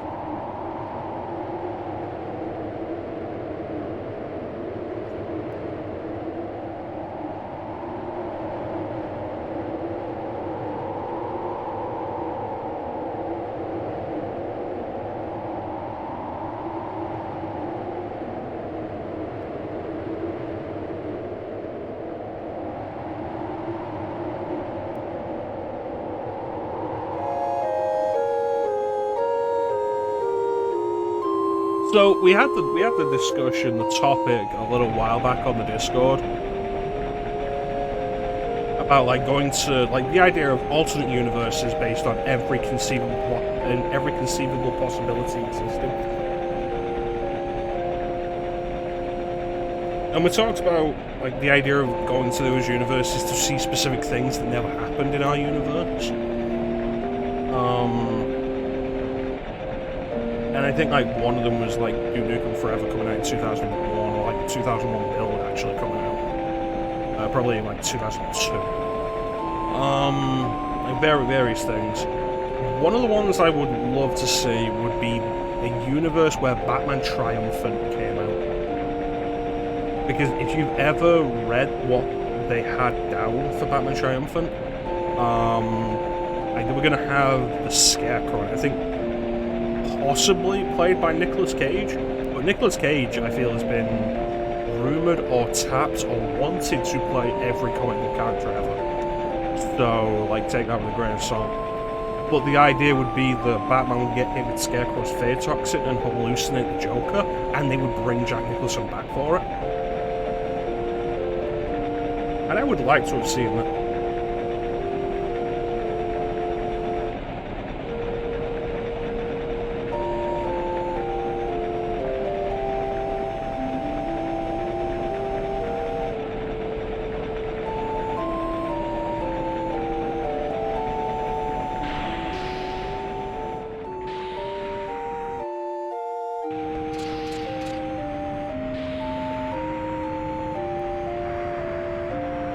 Ah, yes, Tim Burton's Batman Forever, which I don't know. There are several things that have me hesitant about that idea. Mostly the idea that the title Burton wanted would be Batman Continues is a little much. The fact that Batman Returns is an absolute mess.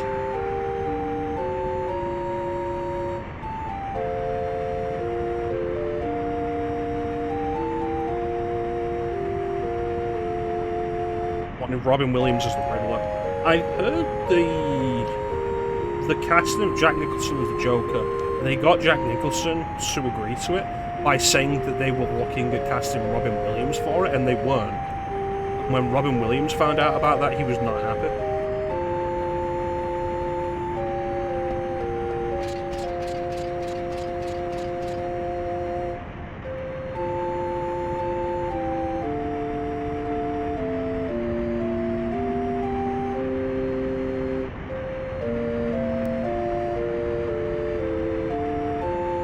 There's an interesting thing that was pointed out to me not that long ago, and once you're aware of it, it's basically impossible not to see.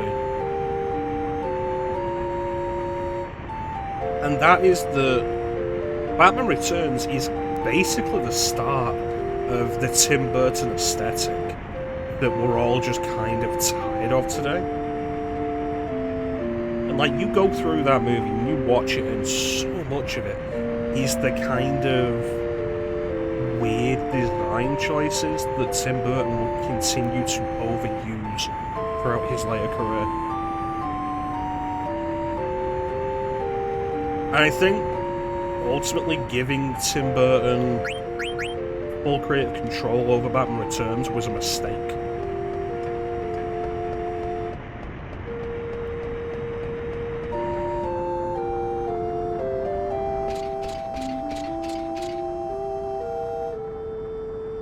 I think everybody does a good job with what they're given. I think the acting is all great. I think the Penguin is a terrible character, but I think Danny DeVito plays him fantastically.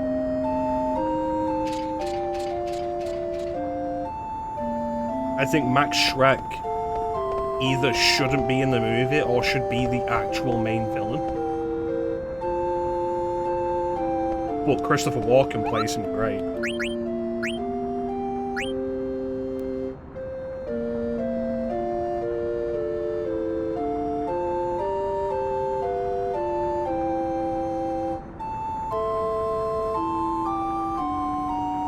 Never gonna fall in love, it's just not worth it. I mean, it's not, but you also don't get a say in it.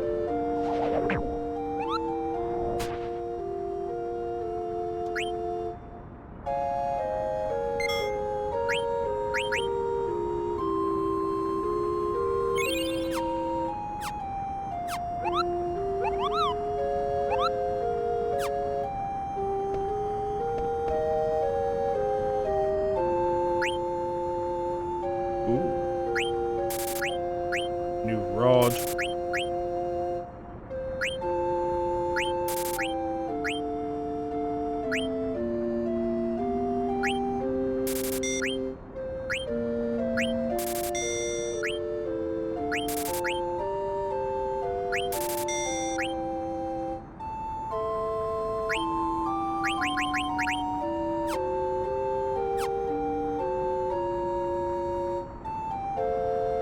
One thing I would have liked to see would definitely have been Billy D. Williams as Two-Face.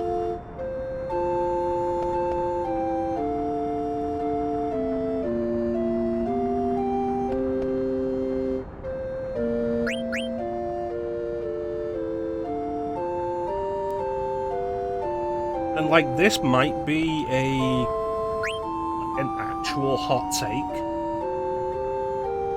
but I think Batman Forever, as it is probably better than any third Batman movie Tim Burton would have given us.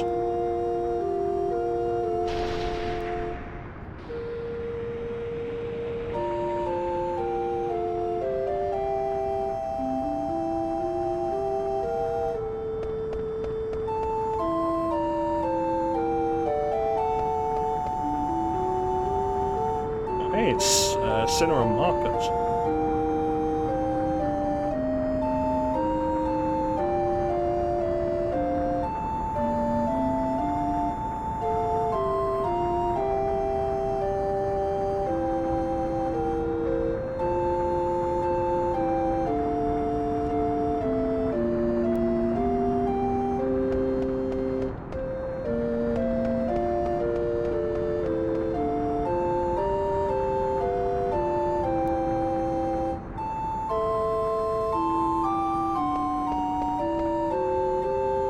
I didn't realise we left Steiner in here.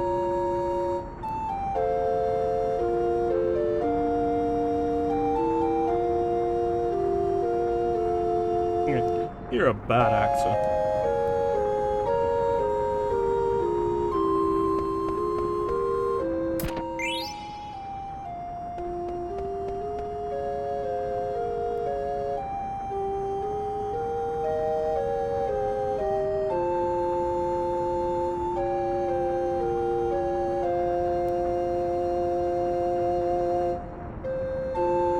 Stand on, princess, I'll talk whatever the fuck I want.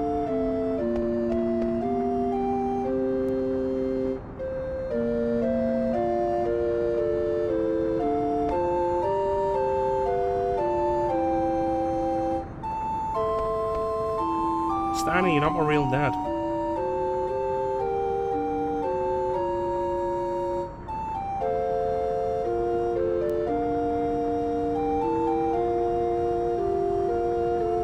Is Ninja here?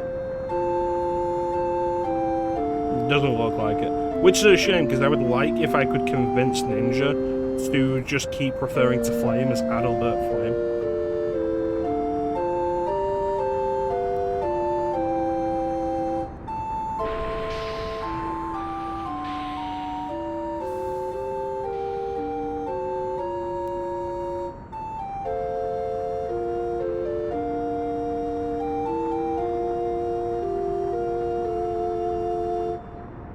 At least we get Marcus back in the party.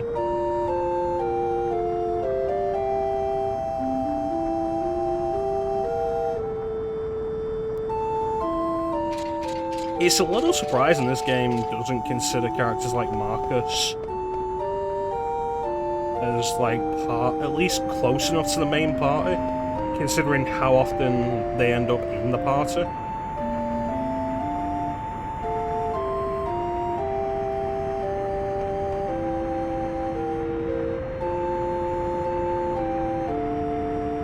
Ideal for Supersoft.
There's something Bane put down. That's either going to be a reference to Red Dwarf or Spaceballs.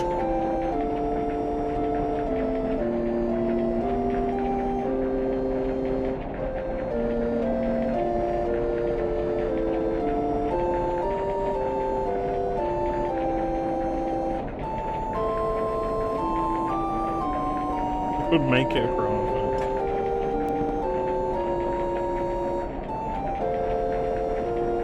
Red Dwarf, there you go. Red Dwarf was always the more likely one. Especially with the term mechanoid.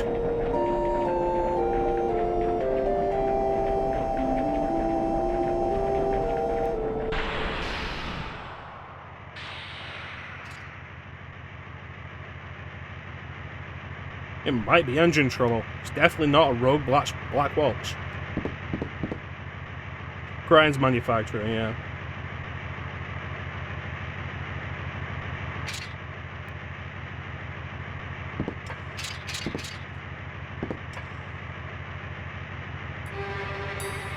I went through like most of the Red Dwarf series a few years back. I ended up stopping like during series, I want to say 8, but I think it was 7.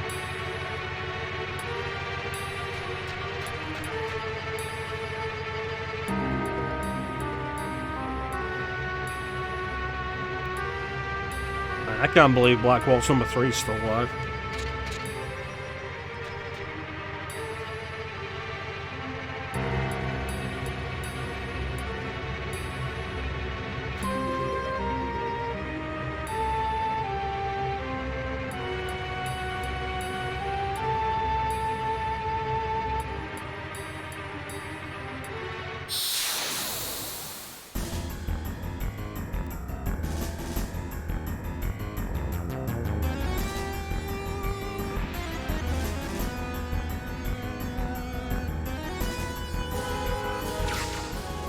If there's one thing to criticize about FF9, the sense of scale on battlefields always feels really off.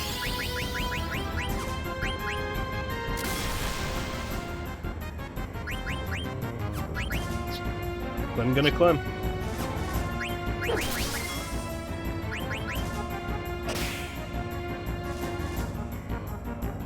Ooh, iron stuff. Excellent, thank you, Ben.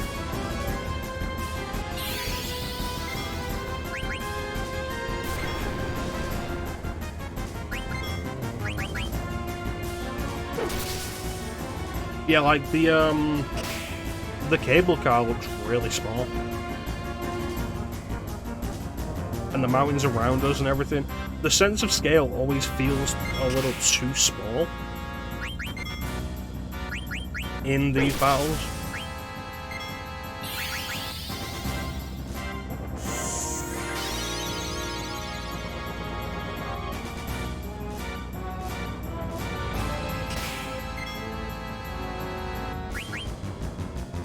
You know, there's an interesting thing with Backwards number 2.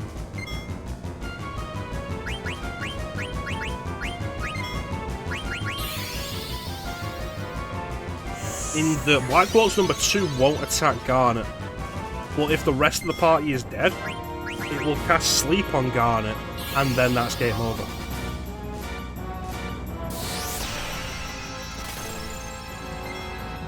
But you're not likely to ever see that because Backwards number 2 is not a difficult fight.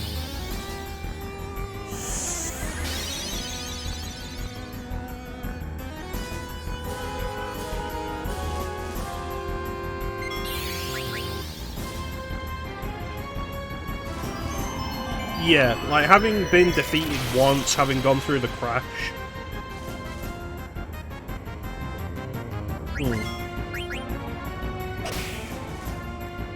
Plus, this is at least a week later.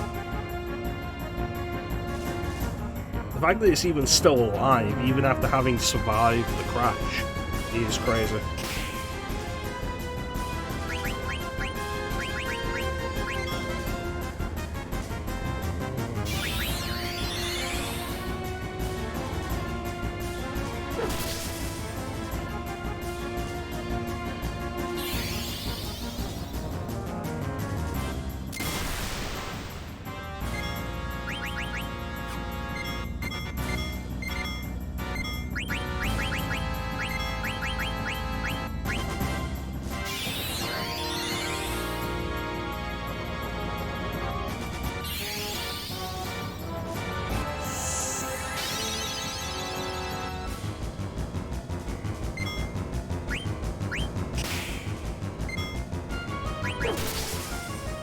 Let's finish this. Really doesn't like Steiner, but at this point in the game, who does? Like I said before, but like, Steiner's a good character, but the fact that his character for so long is just incredibly rude to the rest of the main characters except for Vivi, and always demanding to go back to Alexandria and refusing to realise that Queen Bran is a mad tyrant.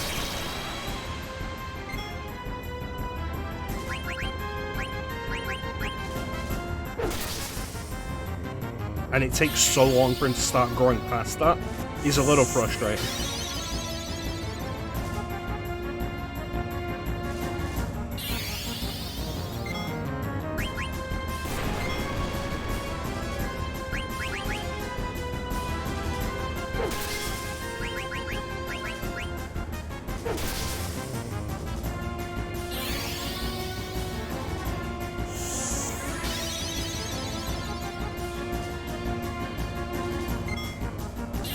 Robot Sign Rocker, jeez.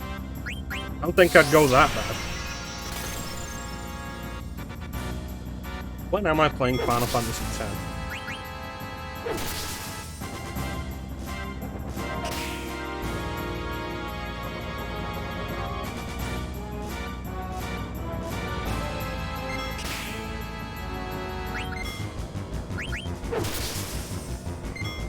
The Church of Yevon couldn't possibly be evil, because the Church of Yevon couldn't possibly be evil, even after trying to murder us multiple times, and knowingly trying to install a mad unsent as basically the Pope. It was the best of times, it was the blurst of times, you stupid monkey!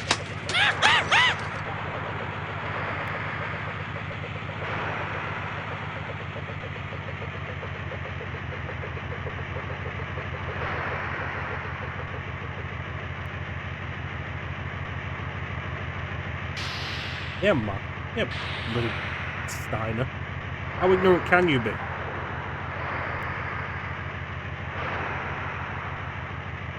People misusing the great principles of Yevon. Yep. Praise be to the tick monster that, you know, will kill itself if you cast zombie on it.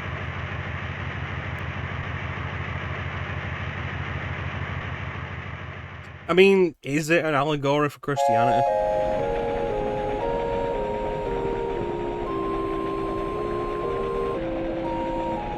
Probably. Yeah, because, like, the final boss fight will regularly cure itself. If you cast zombie on it, cure will hurt it. And it will never stop casting cure on itself. It'll do it to death.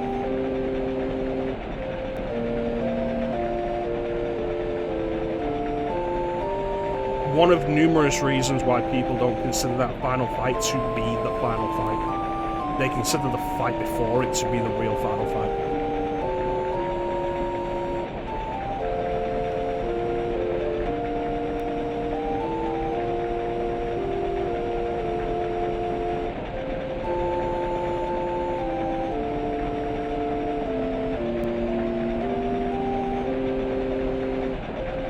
Could have been handled in a cutscene. It could have been. Yeah, auto life is another reason why it's not a real fight.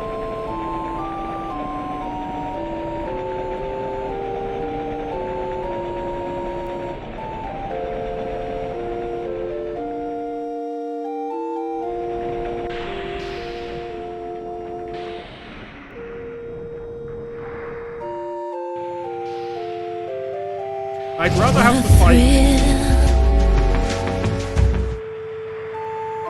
I'd rather have the fight be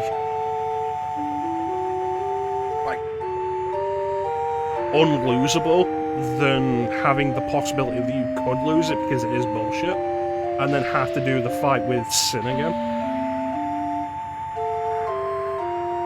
And I'm saying Sin for spoiler reasons.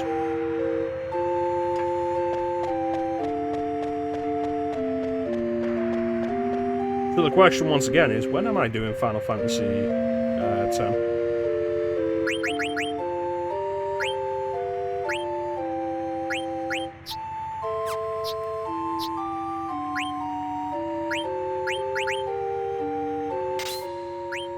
Tonight. Right now.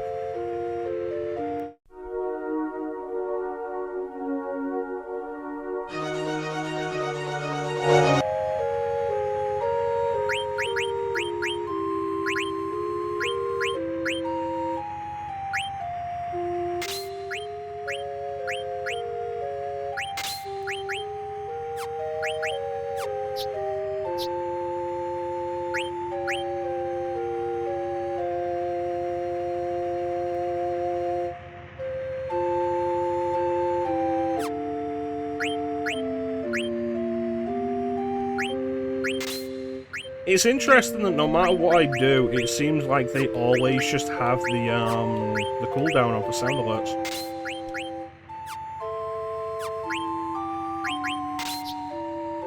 I try and take it off and it's just still always there.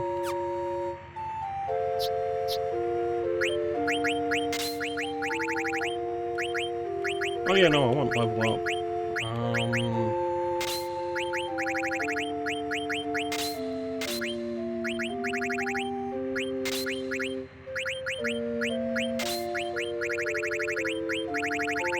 I don't know how to take it off because the sound alerts are there for fun.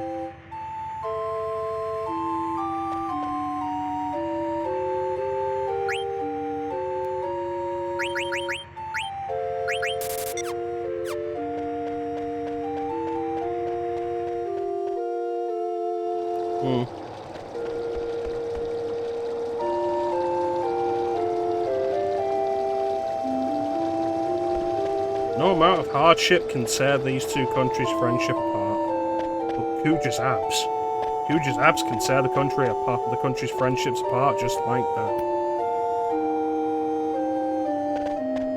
That's cool. I want to go to Dali.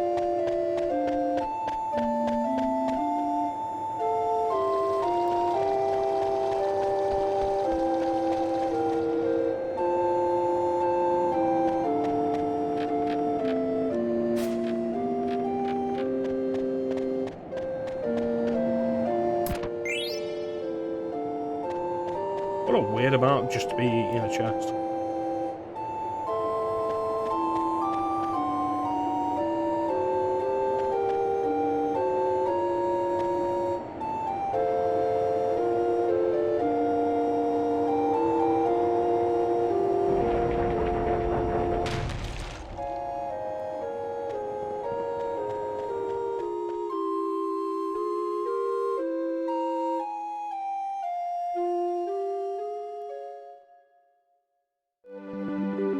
Slowly but surely, we make our progress.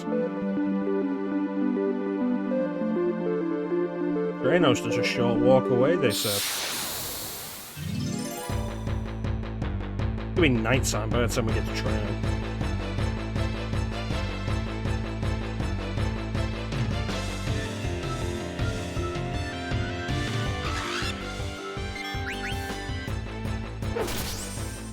I can't believe I take Bird Killer off Steiner, and then the first enemy is just one bird.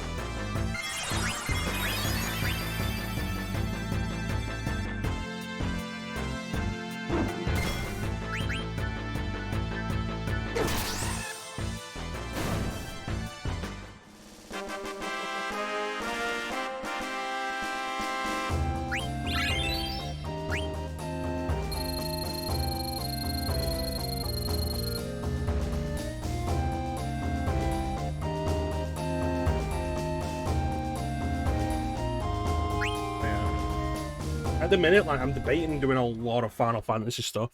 The mood's really hitting me.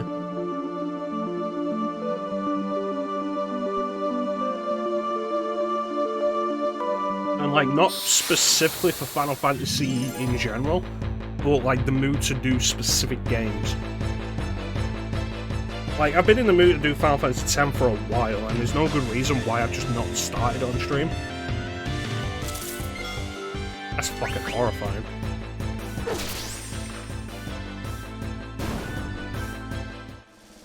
Then there's 13.2. 13.2 was coming up again recently, and it's like, yeah, I should do that. And I've never done 13.2 before, so that would be nice.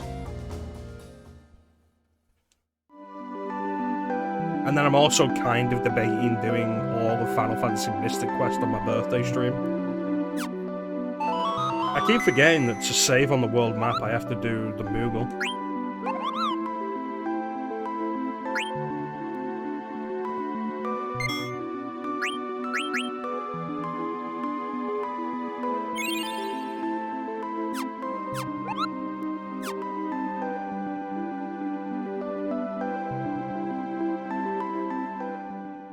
Mystic Quest would be a fun one. Clem will never do Mystic Quest.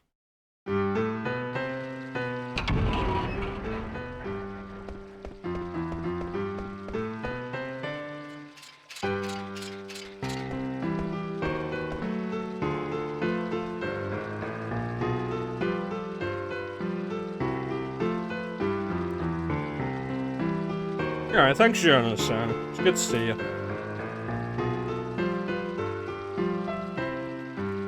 You take care of yourself. Let me know if you ever start streaming again.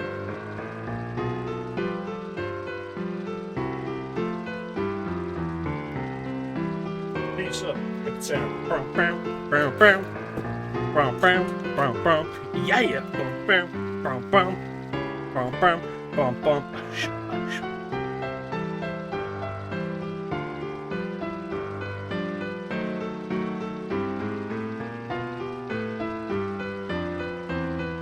Probably Halloween. Is that specifically to do like horror stuff? Because you can just do horror stuff whenever you want. It's what I do. I only use stuff like Halloween to force myself to do stuff that I wanted to do anyway. And it's just like, yeah, no, here's my block of when I'm going to be doing these games that I wanted to do anyway. Which this year is going to include Haunting Ground. It's great, like the first game I checked I had working on my Steam Deck was Haunting Ground.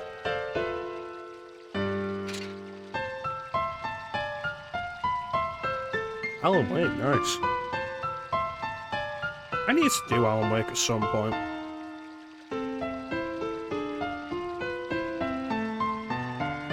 I only played like the prologue of it.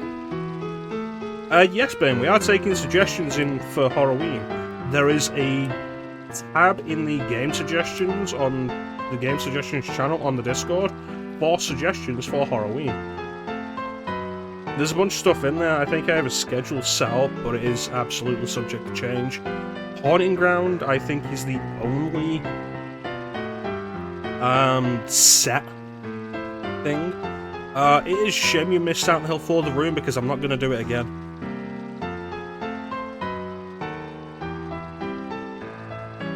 I think Haunting Ground is the only thing that's set for it, and considering a bunch of other stuff. I've never done The Suffering 2, Tides That Bind, so that could be interesting.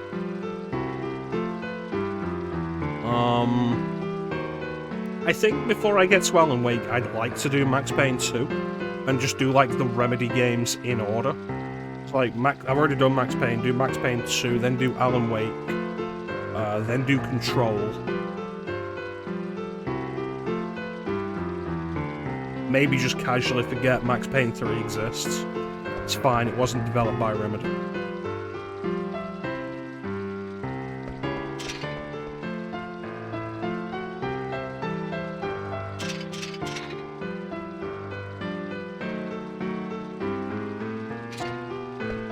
But yeah, thanks for joining us, Diana. Take care of yourself, buddy, and we'll catch you next time.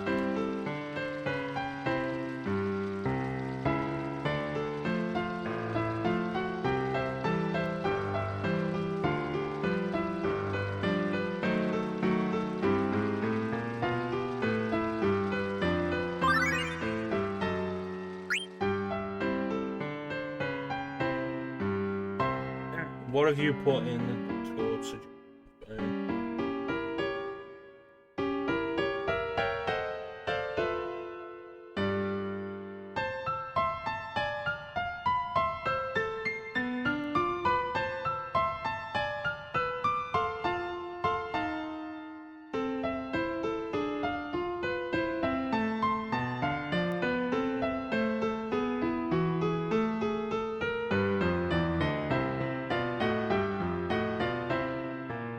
I will not enjoy that.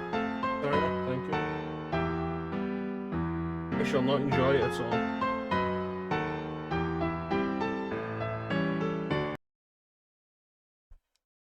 all. But Buffy the Vampire Slayer is not a bad idea. I would have to specifically set up the Xbox 360 for it, because it's not backwards compatible on Xbox One.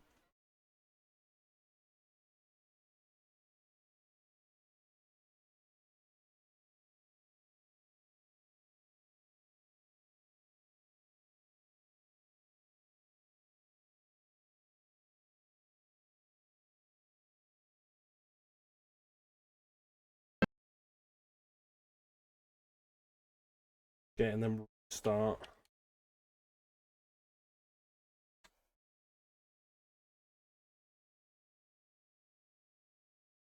I'm glad you enjoyed them, Bane. I was intended to finish it off, and I just stopped doing Let's Plays.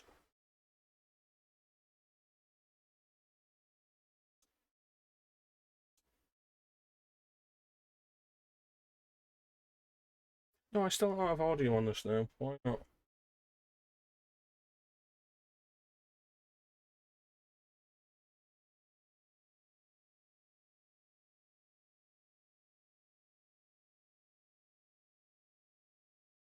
Wait, it says the game's not playing audio.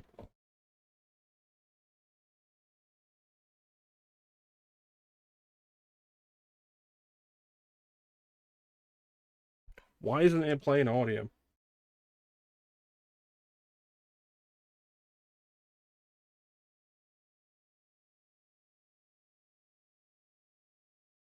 Yes, the headphones are working.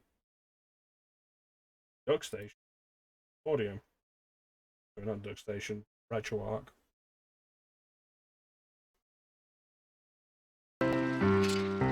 Now it is. Okay, what the fuck? Yeah, I had more of it recorded, and I just hadn't edited it. And not that long ago, I just deleted the footage. Like, all the footage. I had footage and commentary recorded for, like, maybe 2/3 of the Buffy game.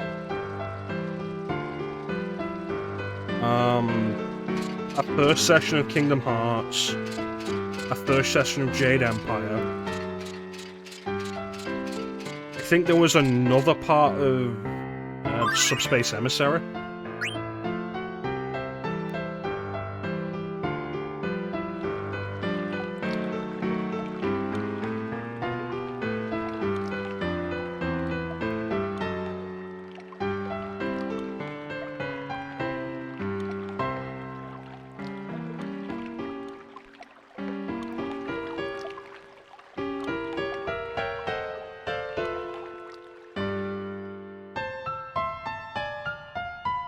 Like, there was quite a bit.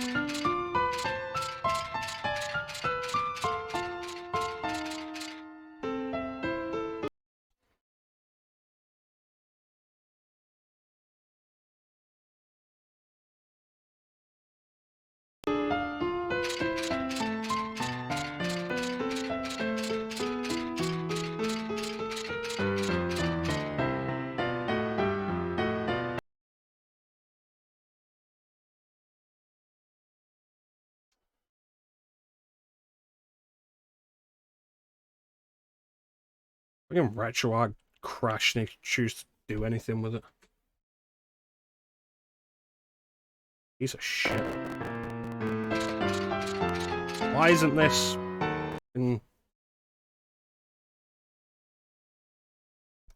Why don't I have the analog control? If I don't have the analog control, I might as well be playing it on PS4.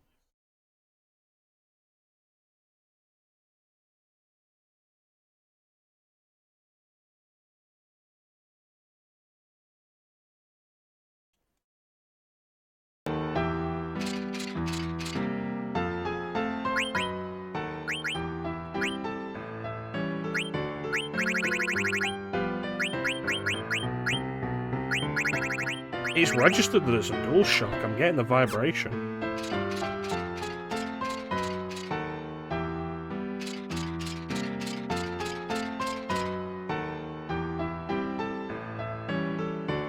Anyway, yeah, I'm glad you enjoyed the LP parts, Bane.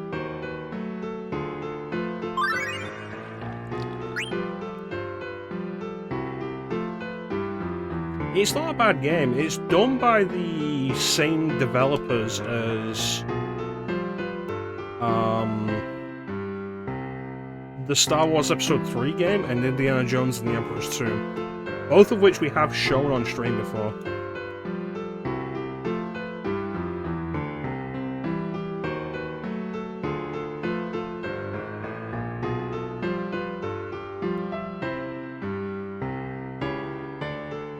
Yeah, it is a shame that it was only exclusive to original Xbox. No idea why it was. Did you ever play Chaos Bleeds? It's not quite a sequel.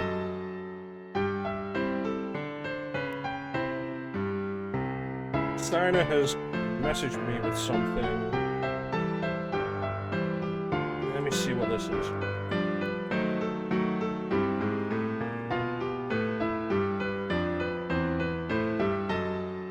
Oh. I recommend picking it up.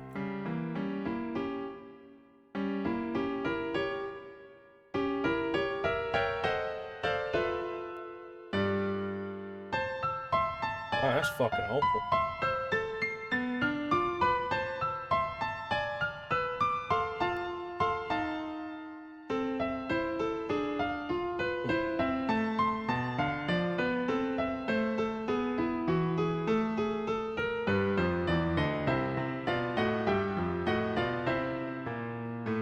Yeah, it's not a bad game. One of the main differences it has from the Xbox game is that you play as most of the Scooby Gang.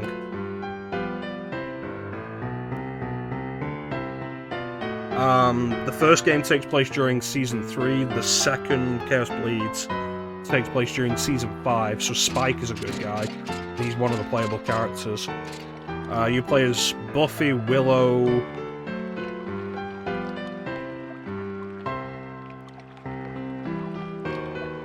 and I'm trying to think what his name was there. I just kept coming up with Nicholas, and that's the name of his actor. Buffy, Willow, Xander,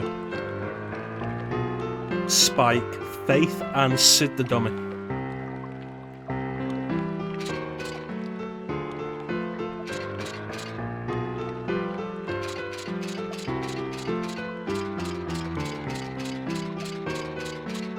Everybody is voiced by the...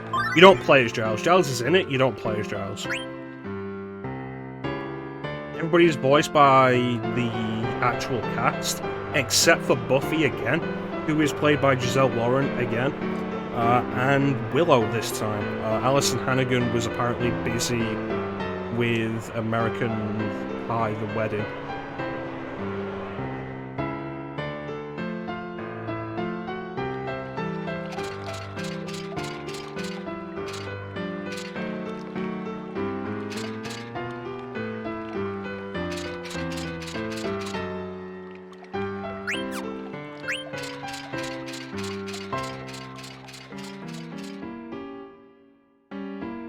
You can find a pilot on YouTube for a Buffy animated series that was pitched with Giselle Lauren playing Buffy again. Like the Xbox game, it was going to be the entire cast except Sarah Michelle Gellar. It's kind of a shame that never got picked up, because like I'd be down for a Buffy animated series like, with the original cast. I think at this point, an animated series would be like the only real way to continue it.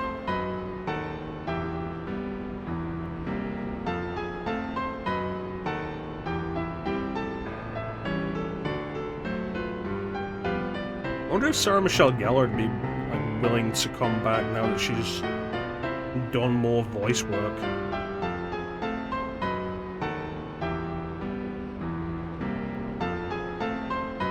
Yeah. I think the only thing that really put me off with it, because it had a really nice art style and animation style, the only thing that really put me off about it was that it was supposed to be set during Season 1. And it's like, wow, that's the least interesting time to do anything. I think if you were going to say during the timeline of the original series, Season 3 would probably be the best time. That way you can still have Angel, you can still have the high school setting that everybody most recognizes from Buffy. But everybody's a little more developed.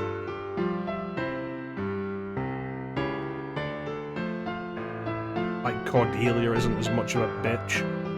Willow's like starting to come into her witch powers a little bit.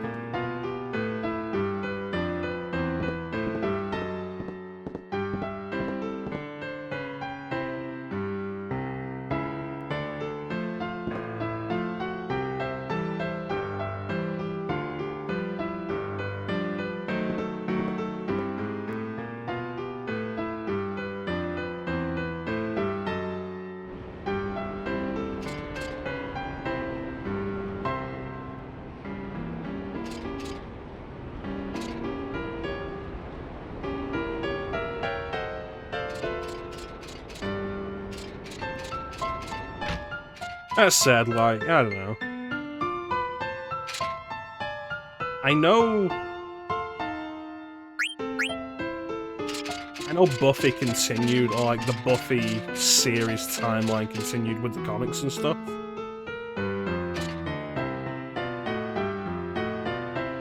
But what it continued into was just not great.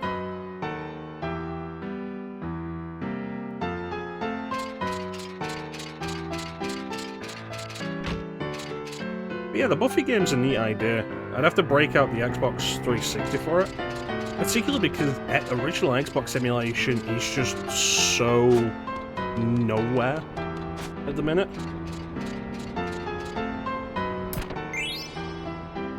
Which is kind of a shame. But also, I absolutely understand.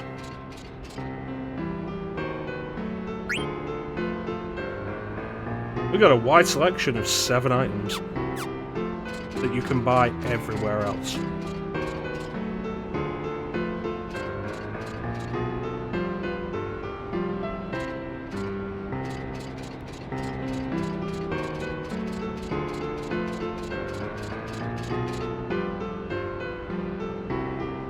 Like, it's one of those things that made me super happy that they put the Otogi games on Xbox One backwards compatibility.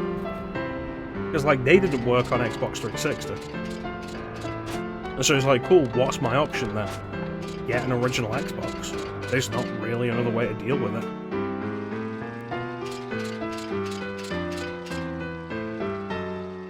Because emulation's right out. That said, I'm kind of surprised somebody hasn't reverse engineered Xbox One. The Xbox One emulation for OG Xbox.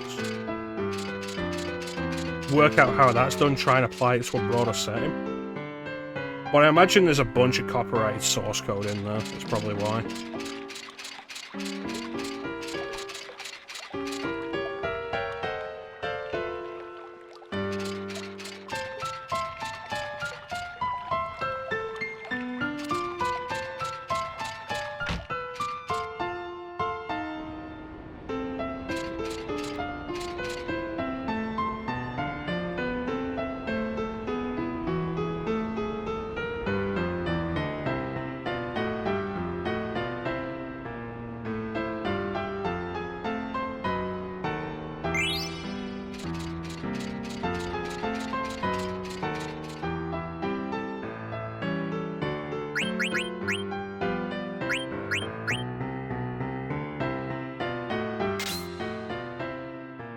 Can't believe counter takes 100 AP.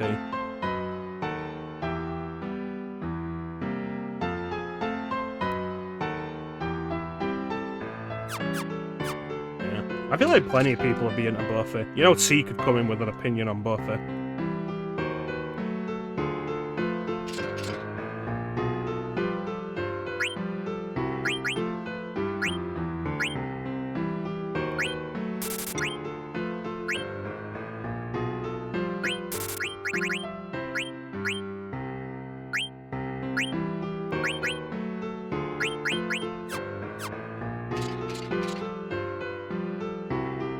Unacquit before Alexandria.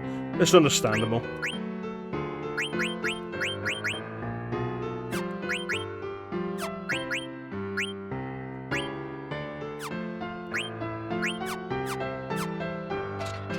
I'll have to remember to do that.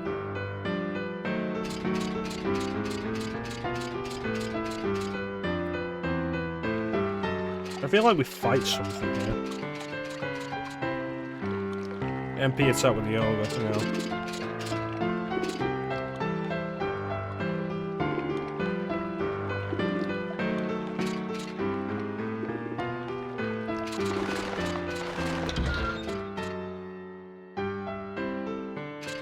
So, which of you people has completed this quest?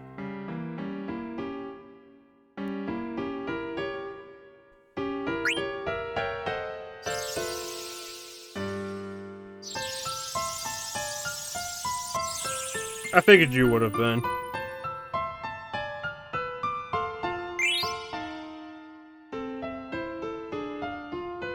All 13. thought I had 2.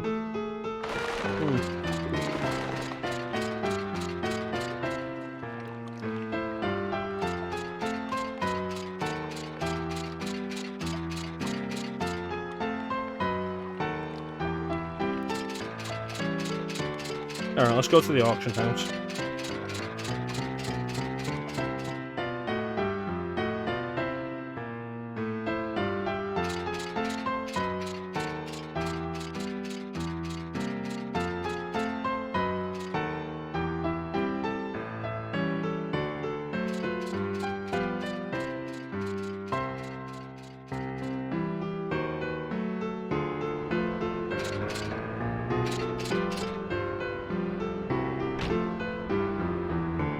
It's not junk, you bitch.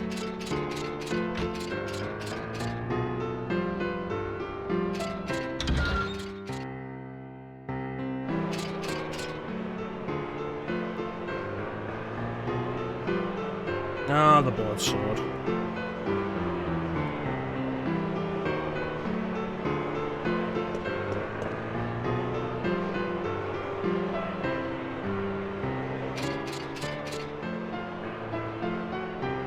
You're gonna see a lot of that if we ever see me do Final Fantasy 2. Which I don't want to do, but at this point, I feel like there's no real point in saying I'm never gonna do Final Fantasy 2. Because if I go long enough on streaming, I will eventually do Final Fantasy 2.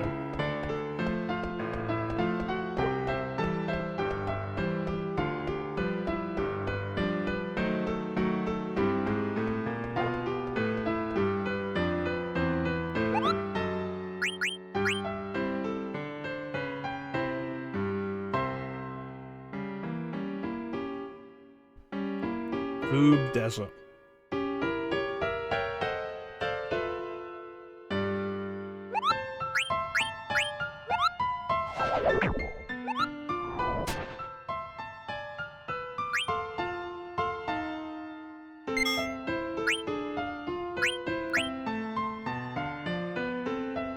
No, Clem, Boob Desert. Like Boob Desert, but down under.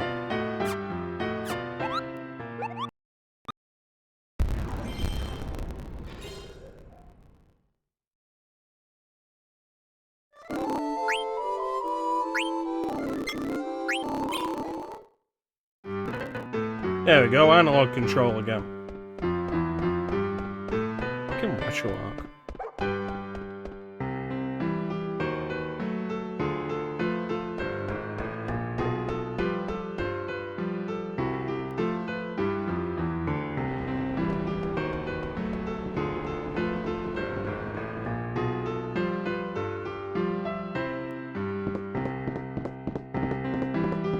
Marcus.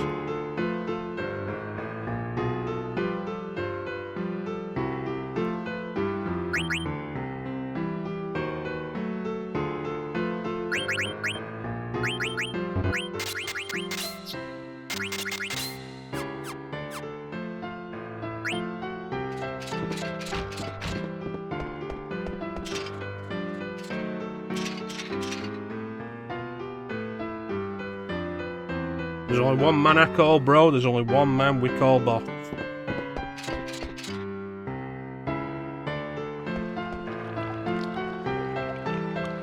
It is kind of weird that Garnet acts like they're all her friends at this point, when, like, she barely interacted with any of them. If there was more time between, like, the start of the kidnapping and the entrance into the evil forest, sure, but there really wasn't.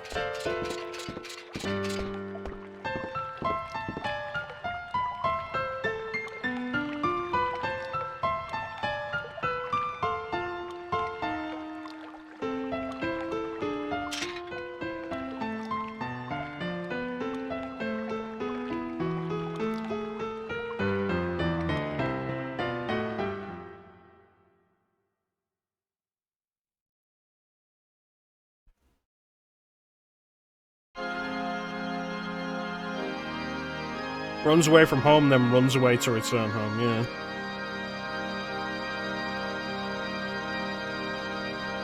The ugly elephant lady.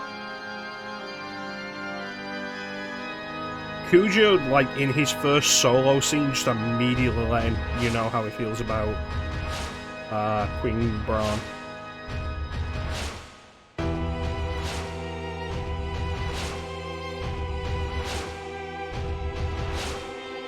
Ugly people offend me.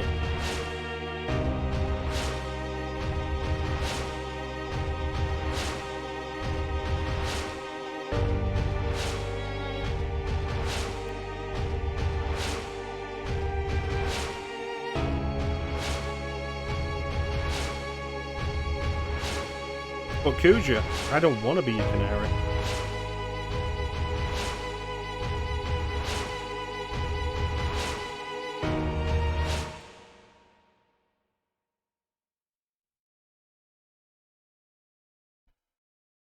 I look forward to doing Dissidia and seeing what you think of Cujo's portrayal in that. Because I know people didn't like it. And so they gave him a somewhat different portrayal in Duodecim. Try and explain his portrayal in Dissidia.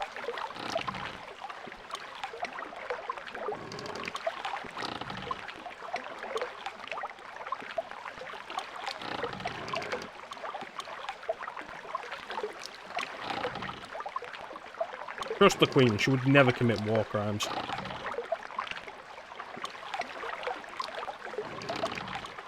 There must be a good reason she poisoned Doma.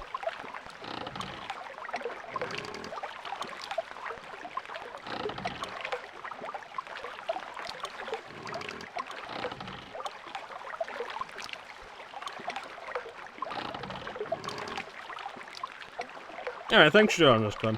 You take care of yourself, buddy, and we'll catch you next time.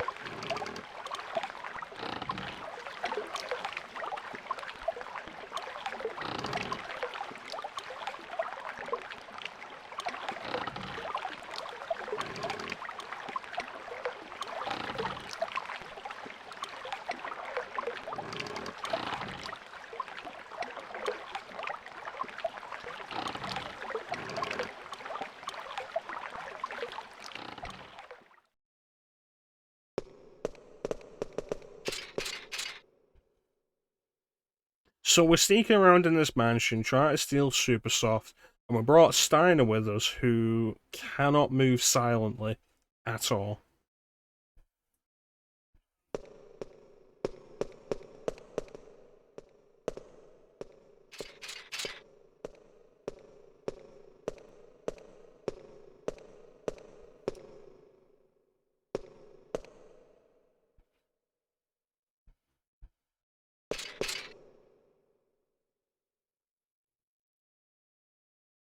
And a loud mouth, yeah.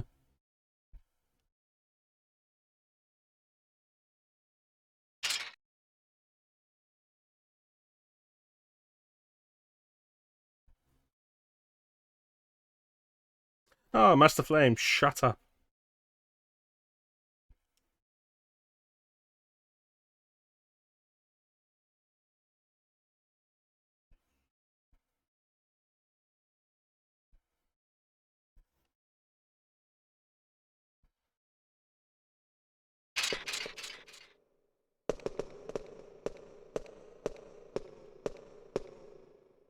Your friendly neighborhood burglars.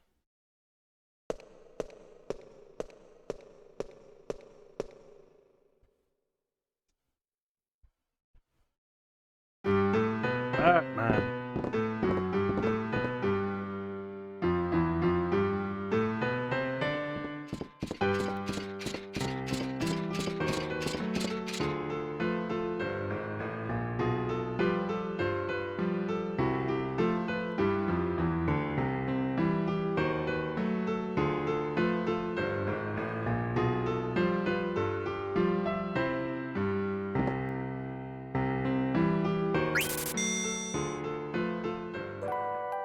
Use whichever bed you want.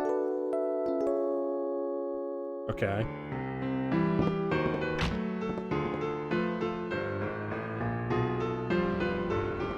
Alright, let's bounce. Meow.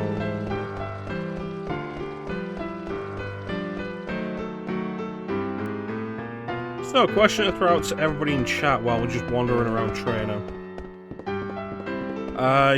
If you can choose any Final Fantasy game that I haven't done to stream next, what would it be?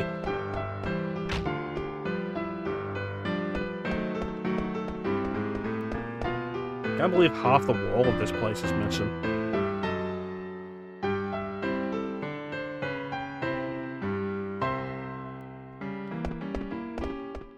That moon looks ominous.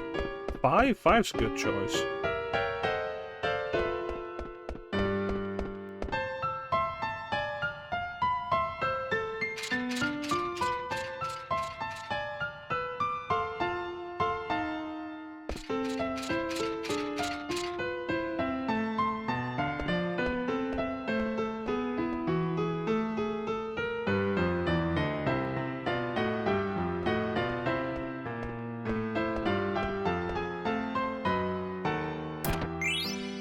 Mind if I do?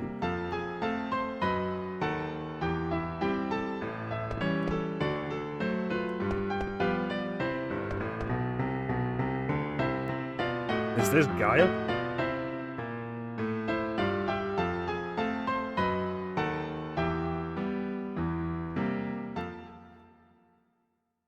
It's interesting how small the world in this is presented, and then how much bigger it becomes. And it's a really interesting contrast to, like, so many of the Final Fantasy games that came before it. Somewhat akin to Final Fantasy III, when you leave the floating continent and discover a much bigger world below it. But like FF3 has the floating continent into the actual big world. FF4 has the overworld, then the underworld, then the lunar planes. FF5 has like the first world, the second world, then the merge world. FF6 has the world balance, the world of ruin. And then FF7 just has the one world map, but by the end of disc 1 you've seen almost all of it. And then FF8 has, again, the one world map, but the eastern continent is almost entirely just blocked off. And when you can get to it, it's just, there's not really a whole lot there anyway. So again, by the end of the first disc, you've seen almost everything. And then FF9 spends a lot of time in a very small area.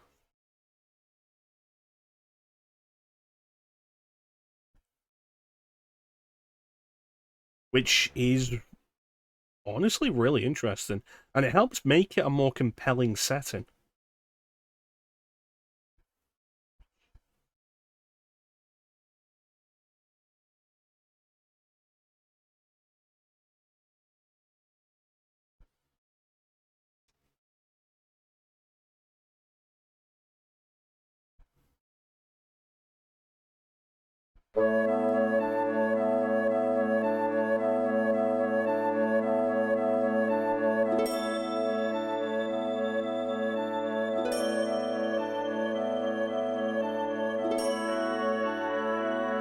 Yeah, exploring underwater is a fair point, though there's not a whole lot of value in 7 there.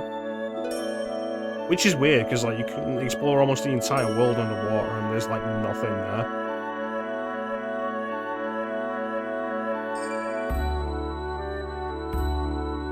The same is arguably true of 3 and 5. Like, there's a couple of places, and then the rest of it's just empty.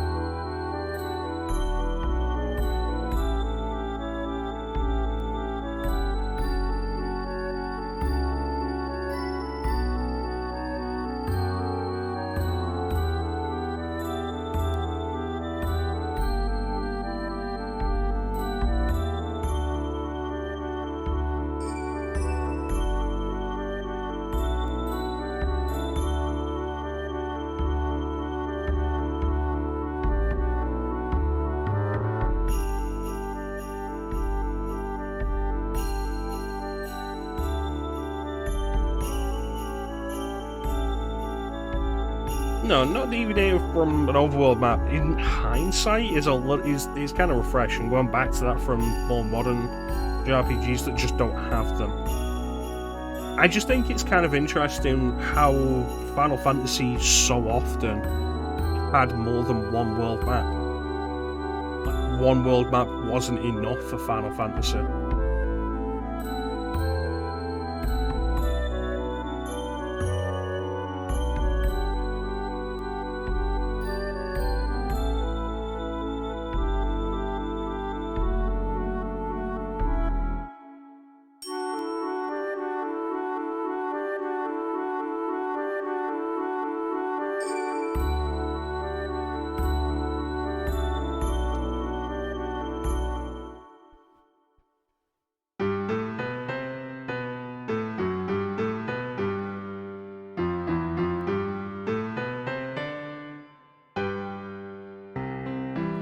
It's a fair point.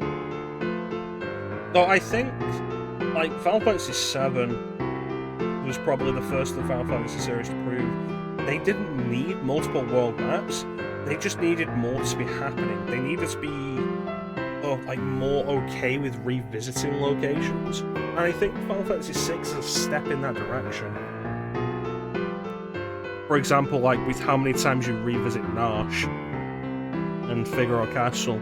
And then the World of Ruin, it's a different world map, but so many of the areas are still the same. And I think it's a step in that direction towards what FF7 did, of doing more with less. Which ends up leading into FF9, where, like I said, we're still on the Mist Continent. Disc 2, we're still on the Mist Continent. And the entire world outside of it has barely been mentioned, let alone explored.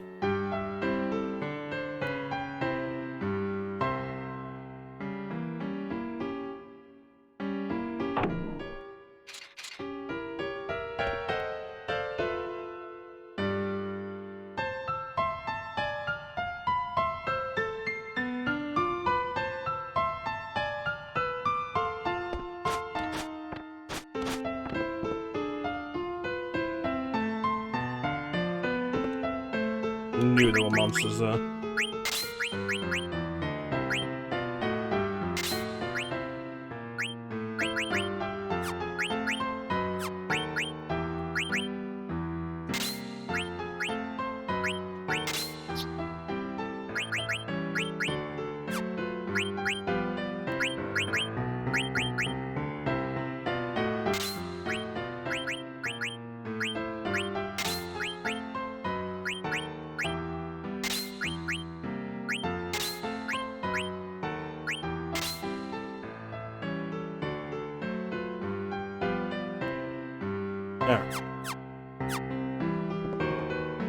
So take them off before we get to Alexandria Castle.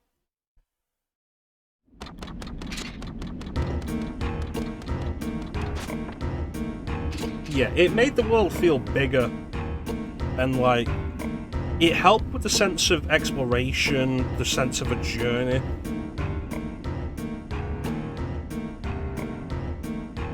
Especially in that it was a world that the characters themselves were not familiar with.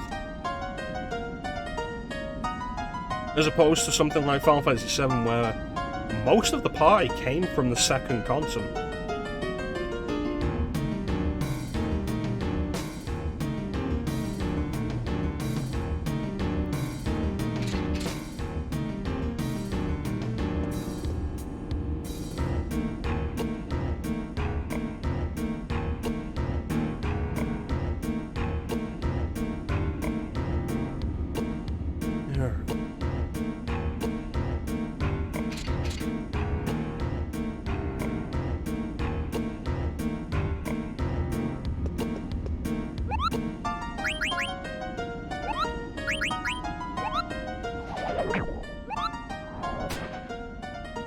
So, like, with that in mind, like, you go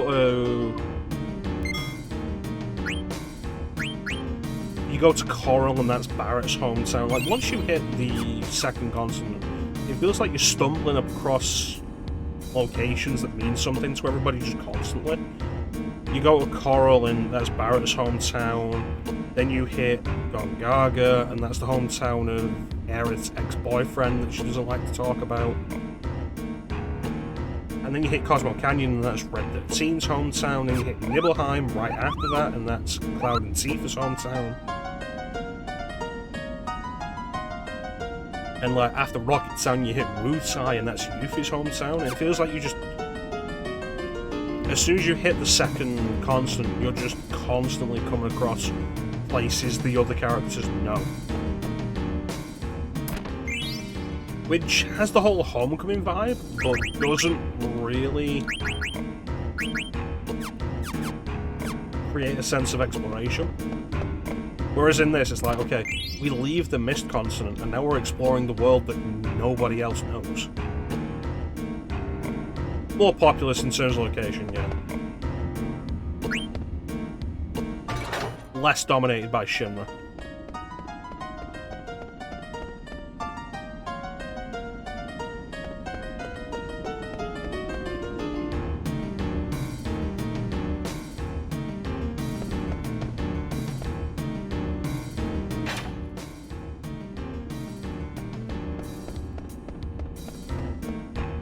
I mean, I suppose when you think about it, like, there's not a huge amount of towns in Final Fantasy VII to begin with, and most of them are on the second continent.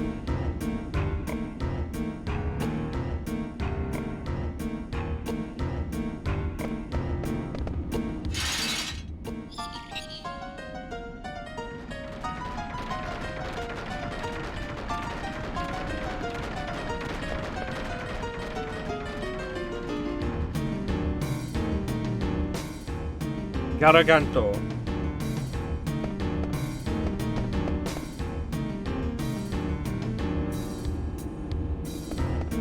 Name one of the villains in Onimusha. It's supposed to be Gargant,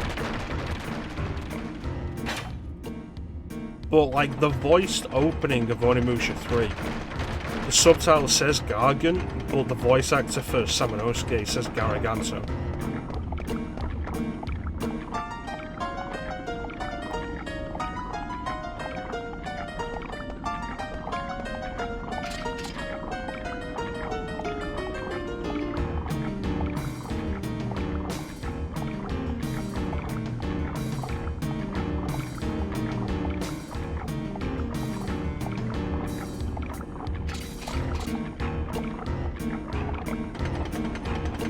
Do what you gotta, protect the princess. Make your own decisions.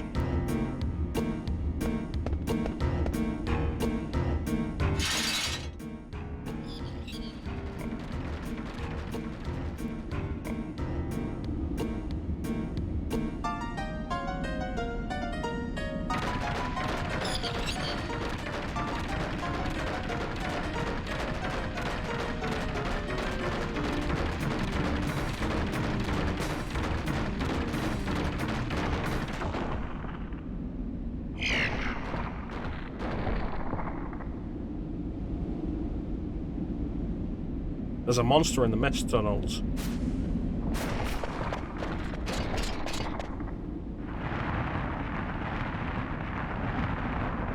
How do you not notice that thing from up there? It ain't exactly small.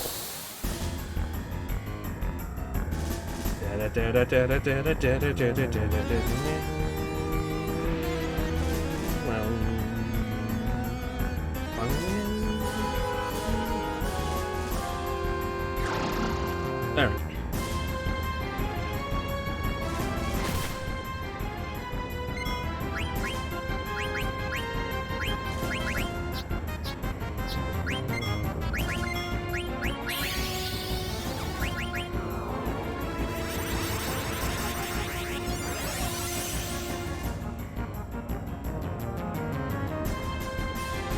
I'm gonna call bullshit on Scan being able to miss.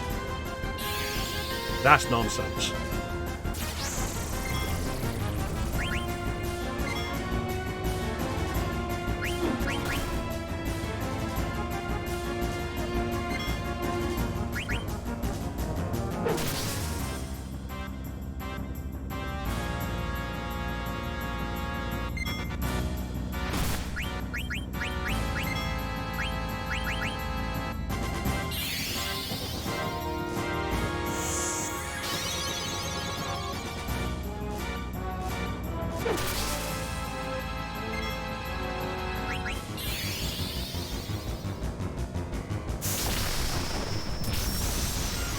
feel like I'm at a point in the game where I should be still concerned about tier 2 magic.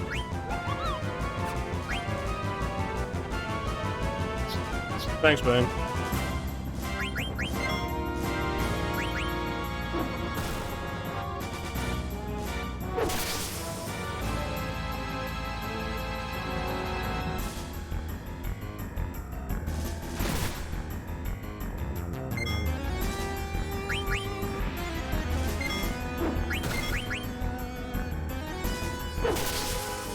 $90 isn't bad damage from a white mage.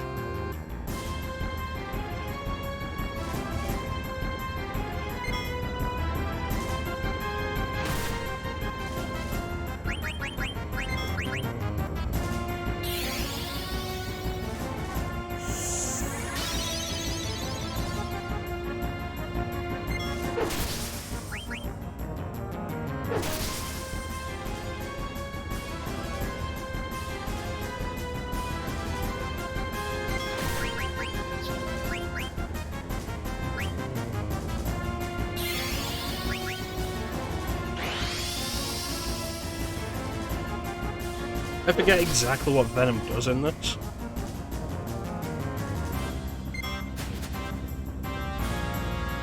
Coward. But like 2 forms of poison is bullshit.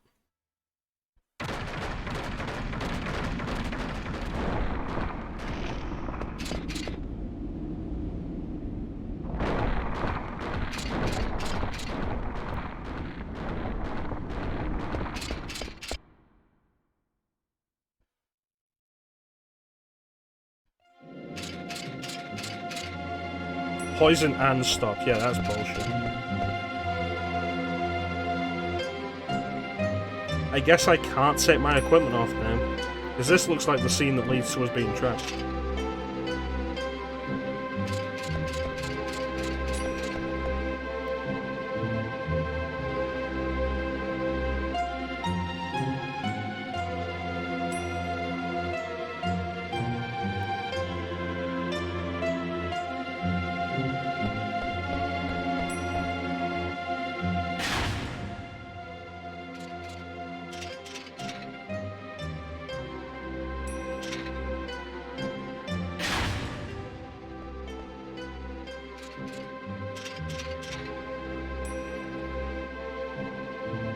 Is it weird that Thorn and Zorn are back here already?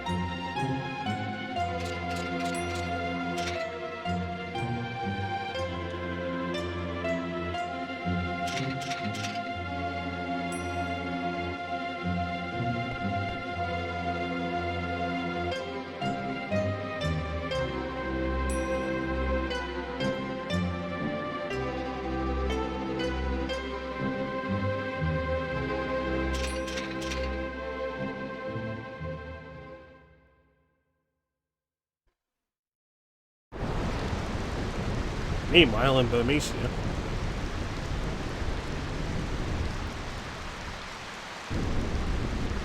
teleport land the Black Mage ship. It is possible. We know that teleportation doesn't just affect the Black Mages.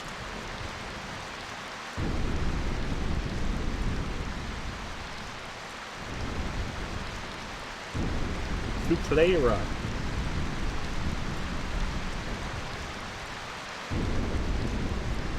Yeah, probably.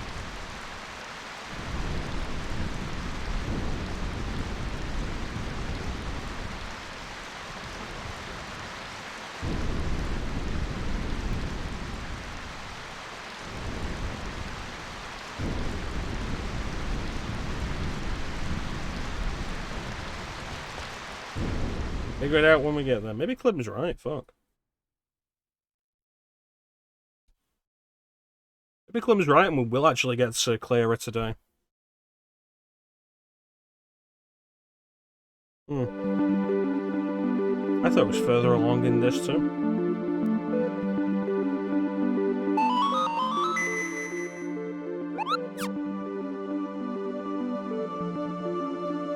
Excellent, everybody's been fully healed. Also, like, we are just hitting 10 hours, and we are, like, into... We're at least an hour and a half into disc 2. It's crazy how short Final Fantasy IX ends up feeling.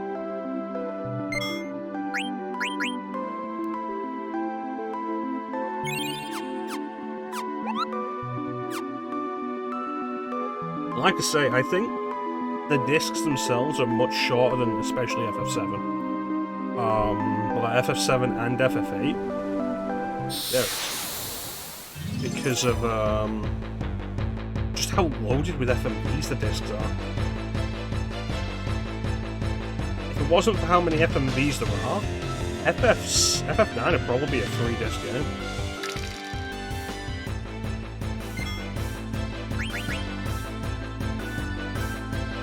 File-wise, like if you download the PlayStation Final Fantasy games to your PS3 through PSN, and you look at the file size, like you'll notice that the file size for FF9 is smaller than FF8. FF8 is a bigger file.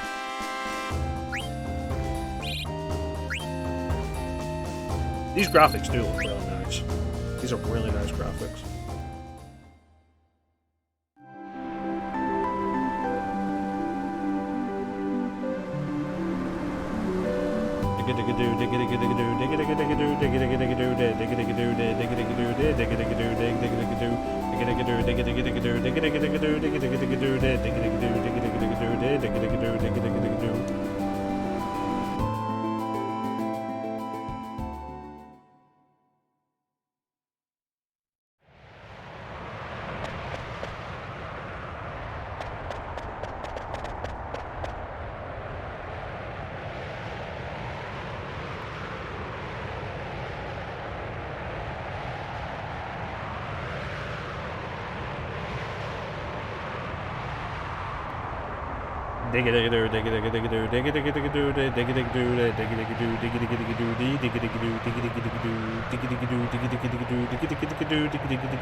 City in a tree in a sandstorm.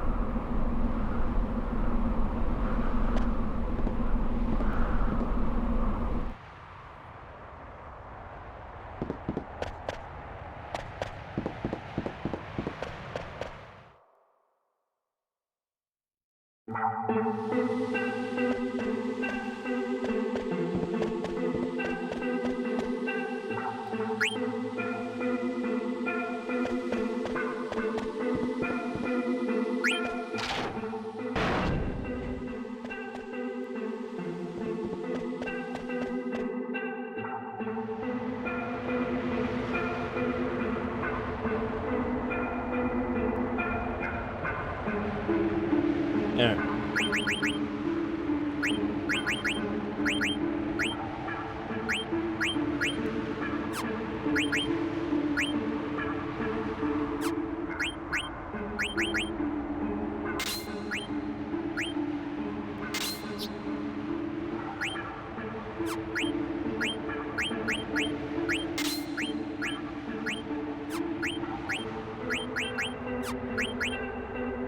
Lightning.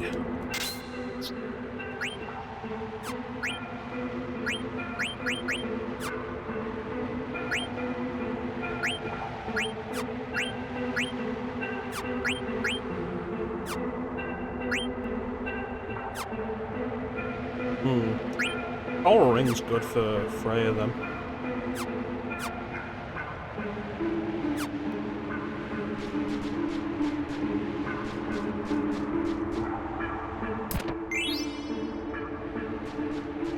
I really do miss this PS1 aesthetic.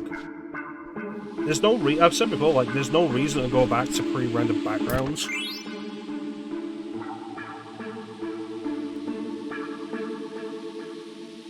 Particularly because pre-rendered backgrounds themselves were they were a measure to try and get games to look better than they actually could.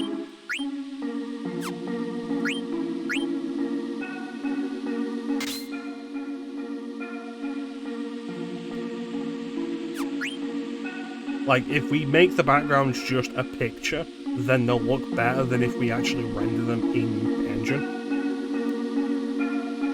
But now we can absolutely just render them in engine. They're not going to look any better if they're a picture.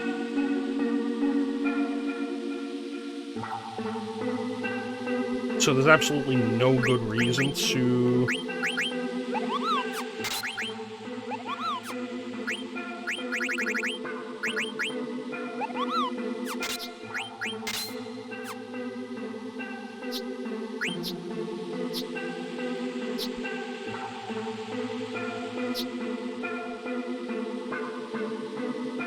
There's no good reason to have pre-rendered backgrounds anymore.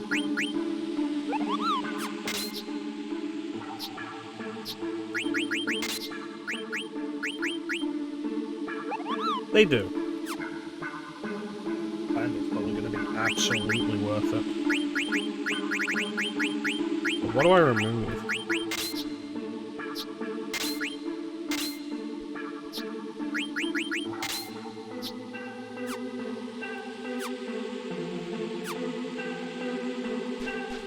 There's also stuff like an interesting case, something like Mist Real. Oh, Mist Masterpiece Edition, Mist Real Masterpiece Edition. Because like Mist was originally pre-rendered backgrounds. It was pre-rendered backgrounds with FMV transitions between them, and that was how Mist was able to look as good as it did back in 95, 94.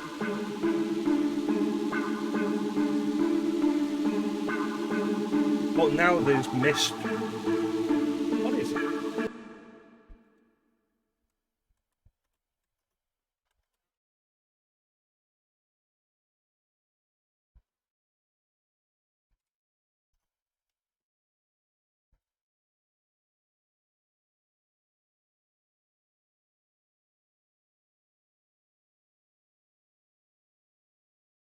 Okay, so there's Mist Masterpiece Edition, but then there's also Real Mist. Real Mist Masterpiece Edition?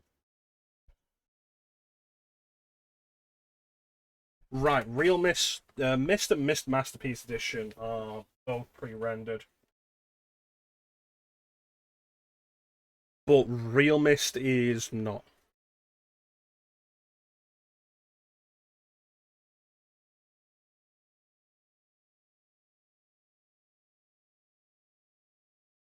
And that's the kind of thing I mean, like, it's an interesting case of them taking the pre-rendered graphics and, like, just making them into full real-time graphics. I don't know what else you could do that with, like, if you made...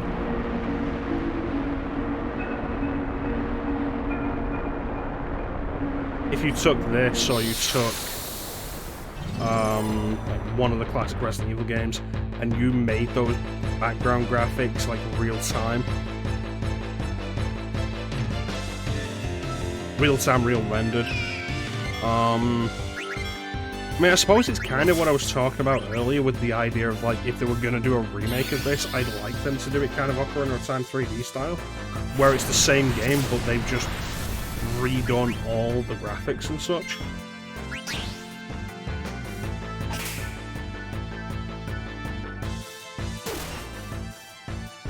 I suppose it's kind of like that.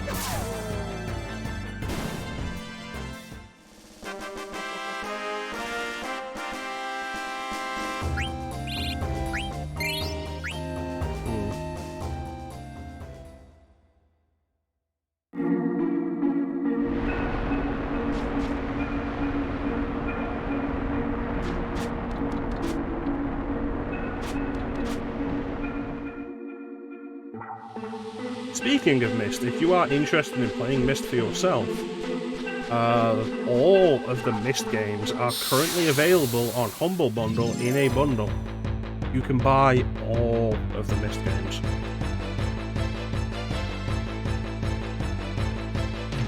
It's crazy to me there's like 5 Myst games. I can't believe that concept lasted past 3.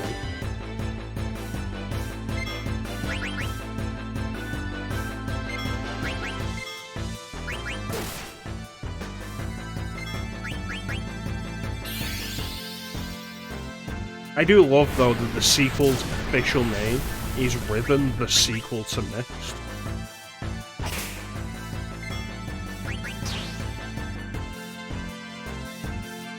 And, like, they've called it that because, obviously, they've had the concern that people won't realise it's a sequel to Mixed. But I wonder if there was a pre-existing concern with that from, like, maybe the 11th hour from the 7th guest.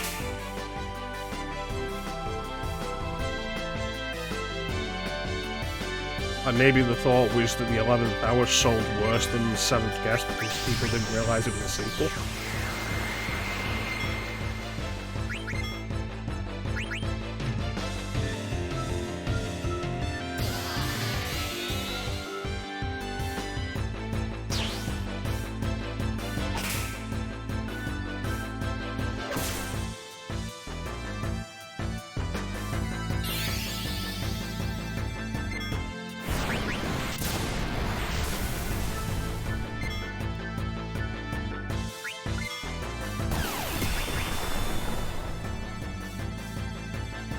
But yeah, pre-rendered graphics absolutely do have a charm.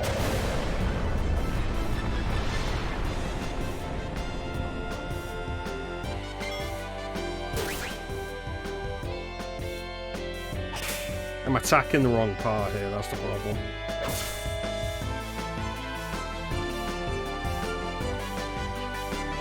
I'm not paying attention that the heart is a separate entity.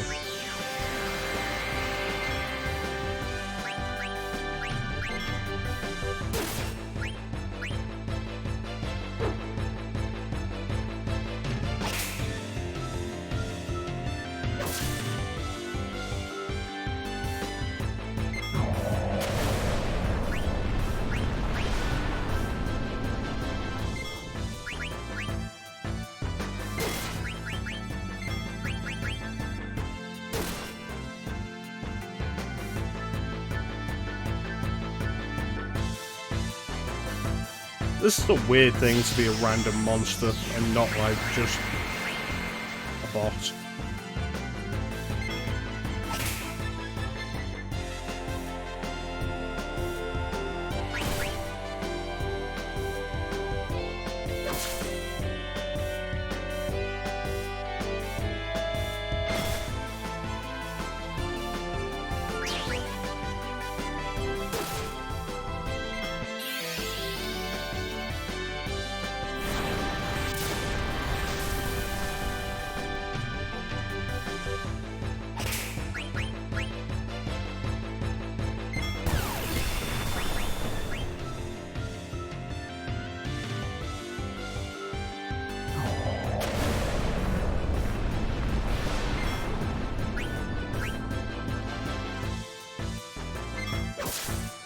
There we go.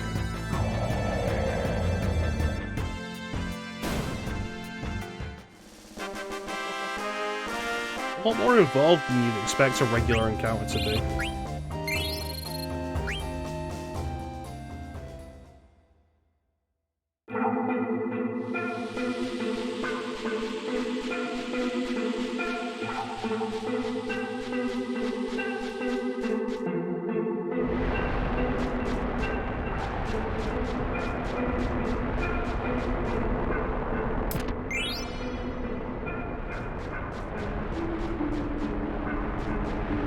I can't believe this Moogle has a post box out here.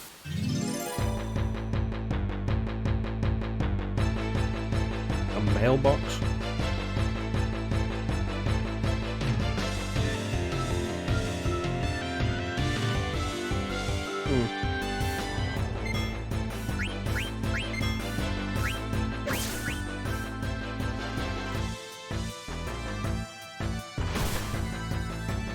Oh yeah, I shouldn't be attacking the heart right now.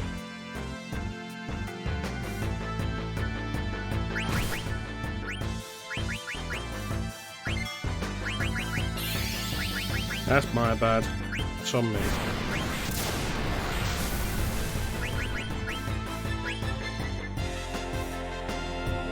I done do.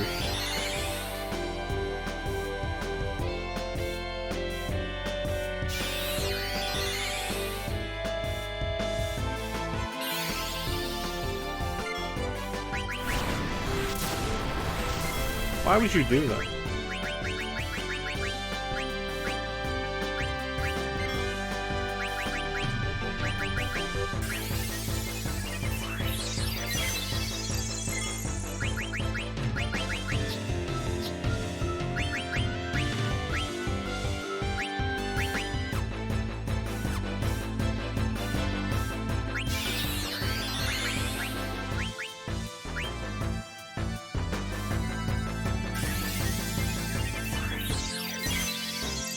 Alright, let's do this properly this time, shall we?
Right, so it's always 2 attacks, regardless of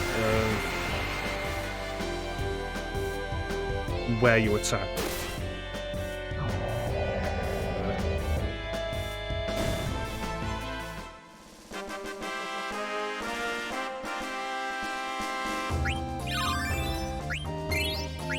Alright, Dragon Killer was on the spear, which means we can upgrade Kina's spear. It's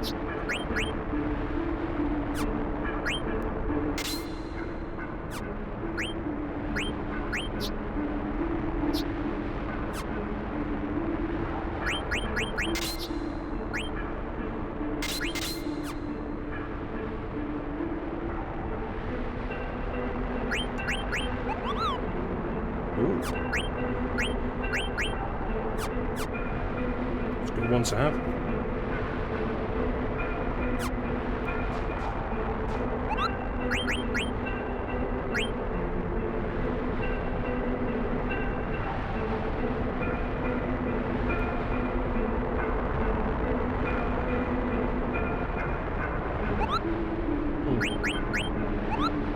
Who knows? Who knows, Highlander? Who knows?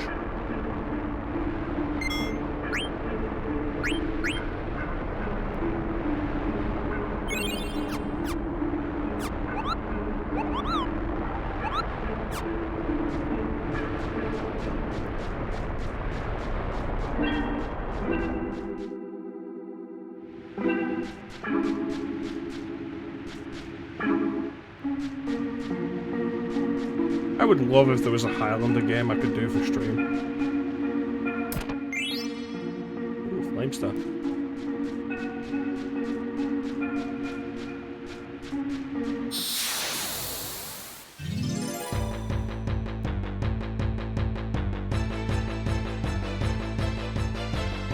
I know there are Highlander games, but I'm not doing them for stream. I'd love if there was one I could do for stream. I wouldn't just despise doing it for stream.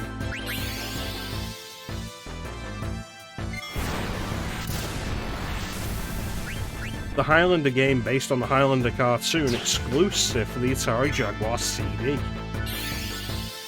Fucking what?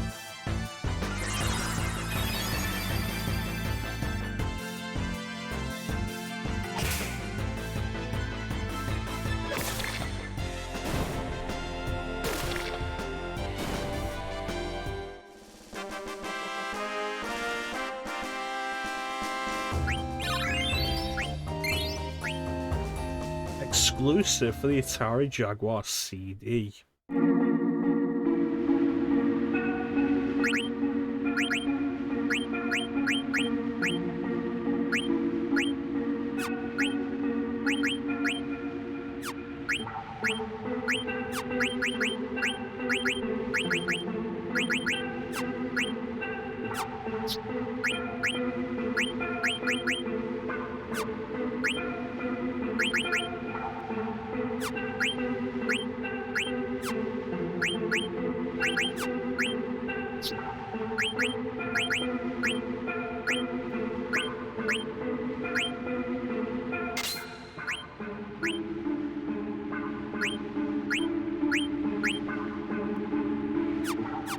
One thing I absolutely love about the ability system is that through learning abilities,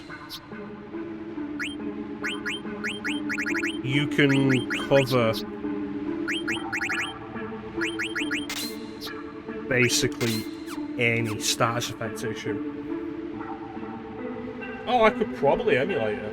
I imagine there'd be ways to emulate it. The question would be why?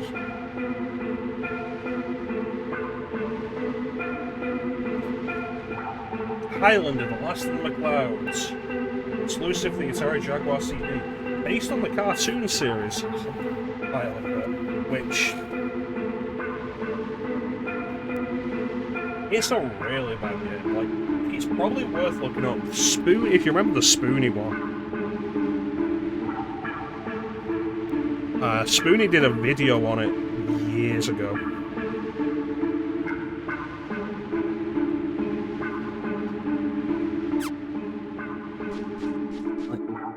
It's based on the cartoon, which nobody remembers. But people remember Highlander 2. More people remember Highlander 3 than remember the cartoon. It's based on the first episode of the cartoon, not the series, just the first episode.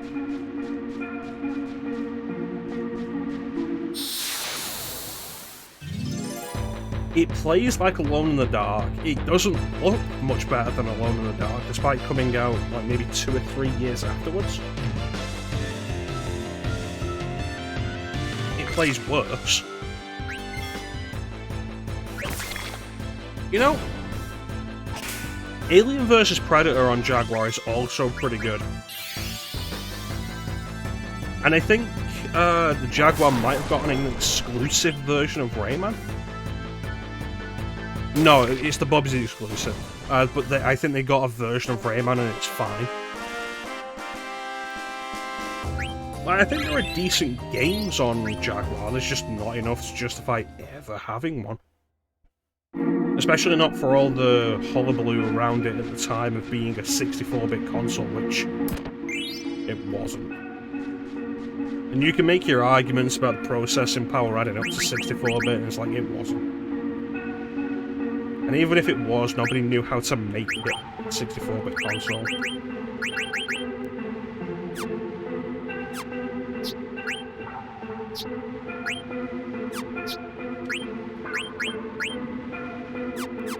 Yeah. And then, like...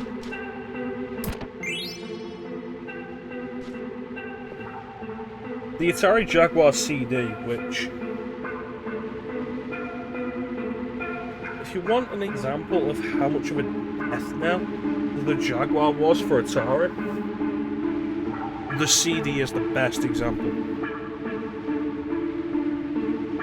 Like, Atari had been trying with stuff like the 7800 and the Lynx, and there were good ideas there, and the Atari home computer line was going pretty strong. Stuff like the Atari ST was like, the Atari ST was good,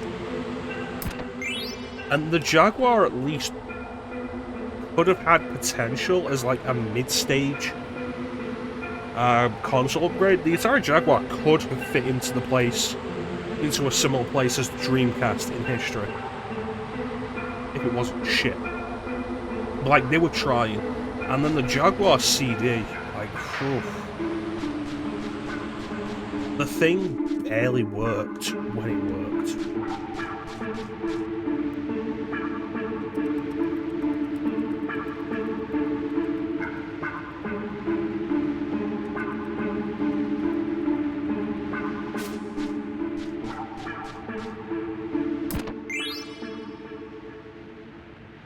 I think the AVGM video on the Atari Jaguar goes into it as well as you need to be aware of it. With stuff like, they solder the contact ports together. Like, they do a deep clean of the contacts.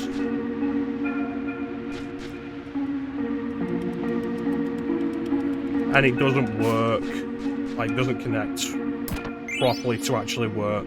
They wire the contacts together so there's no chance of contact failure, and the contacts don't work.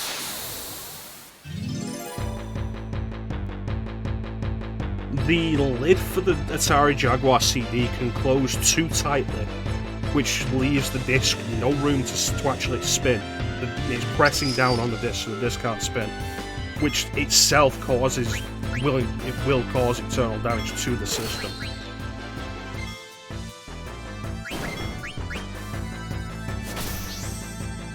Even if you could get it working, it would probably break really quickly.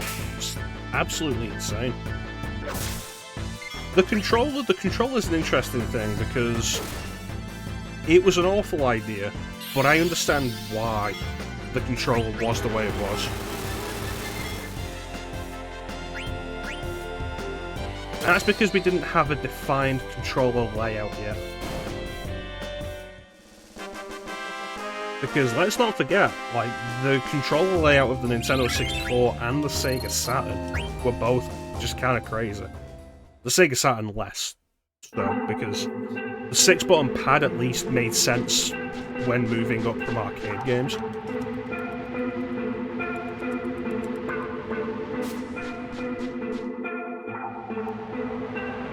Would have had a large retail price at the time, yeah, absolutely.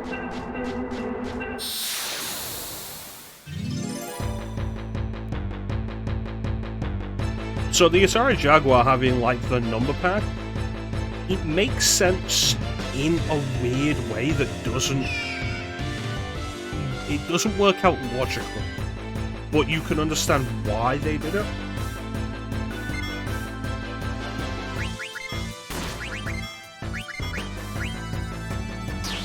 There's like a deliberate callback to the old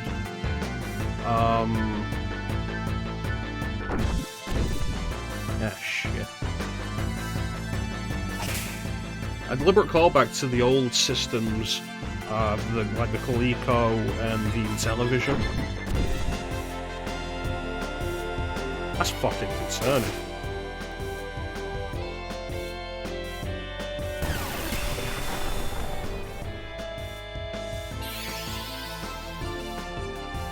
.32X Sega CD, I haven't watched it. They never were for these kind of things, and it's one reason why I'm glad add-ons as a concept are just gone.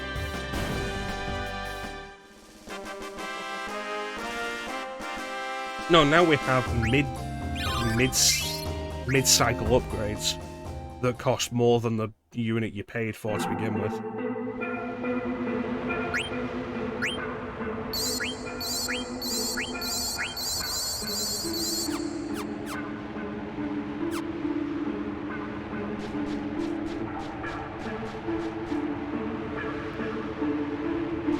Looks like the libraries weren't great. No. I've been through the entire library for the 32X, and there's like 3 games that hold any level of interest. Knuckles Chaotix, because it's a curiosity. Mortal Kombat 2 is a weird thing, and it's like,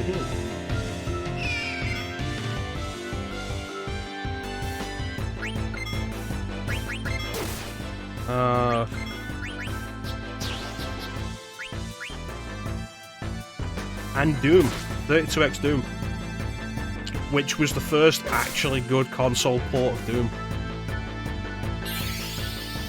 I've also heard that name, and I think it would be dumb, but it cuts down on production costs.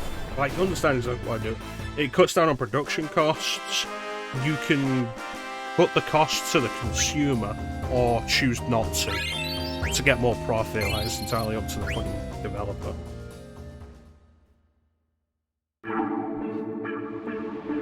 You put the cost of a disk drive entirely on the consumer. That becomes their problem, not yours.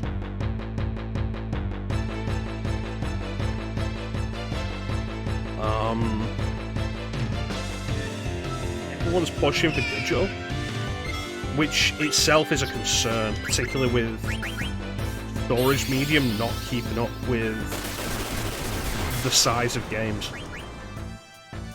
Yeah, the Sega CD version of Terminator is really damn good. The 32X had nothing... 32X did not have enough to justify buying one, ever. It has, like, 3 games, like I say, that are any kind of level of interest, out of curiosity. The Sega CD had good games.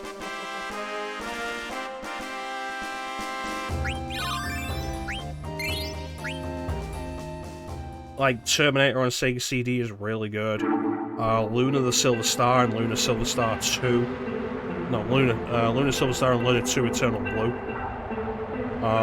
And, like, fun fact, the Sega CD versions of those games are very different to the PlayStation versions. Like, dungeon layouts and stuff, and I've heard plot elements are completely different. There's Sonic CD, which isn't an awful game.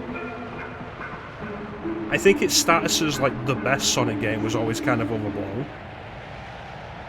And I think the reason people considered it to be the best Sonic game was because people had less access to it. It built up a reputation that people couldn't dispute.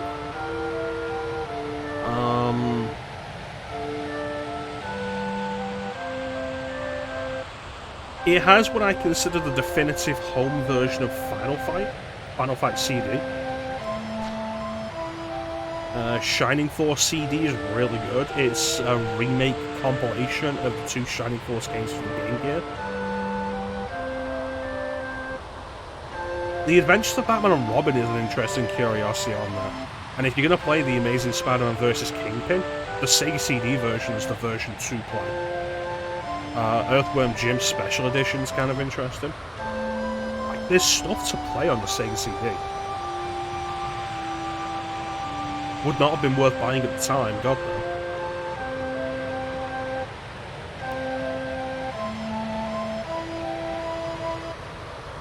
I think I am going to take this chance to rest because starting this clearer sequence is going to take a while.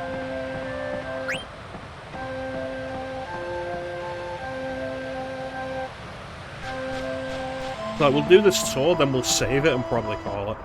Because I do not feel ready to jump into the battle fight, the big fight after this.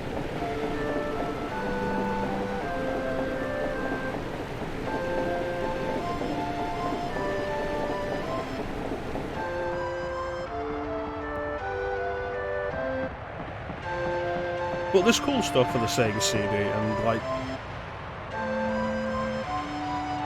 If I remember as we're finishing, we can take a look at what I've got in the Sega CD library on RetroArch and versus like what I've got on 32X.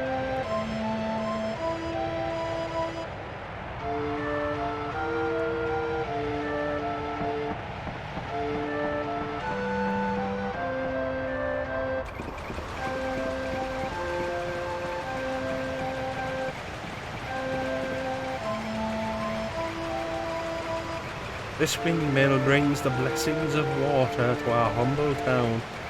Ow. Oh, it's a pump up from the ground. Alright, so it's a well. Interesting.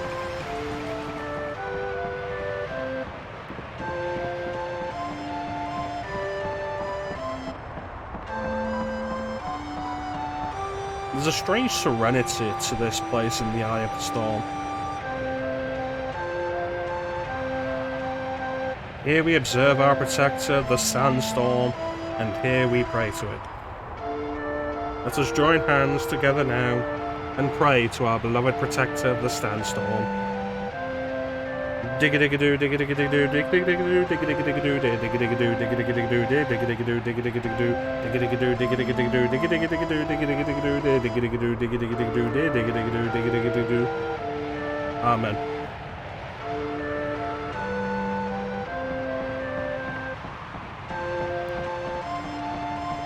mind, like, maybe doing a stream on the Terminator game on Sega CD, just trying to get through it. That's one of those old school difficulty games where you get a game over and you're done. But it's a good game, it's fun. And, like, that music... People are always like, Tommy Tallarico did such a good job on the Earthworm Jim games, and I'm like, Tommy Tallarico did such a fucking excellent job on the Terminator game. It's so crazy.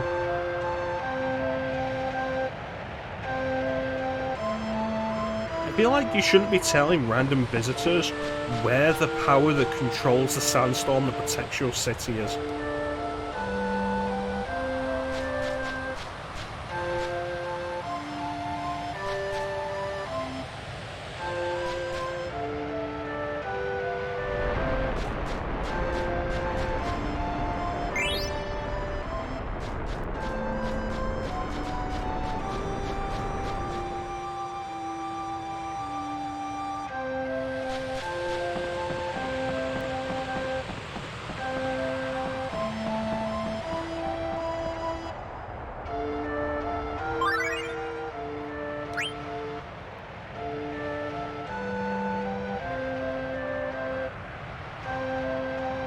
I wonder about, like, the alternate universe where the Nintendo PlayStation happened.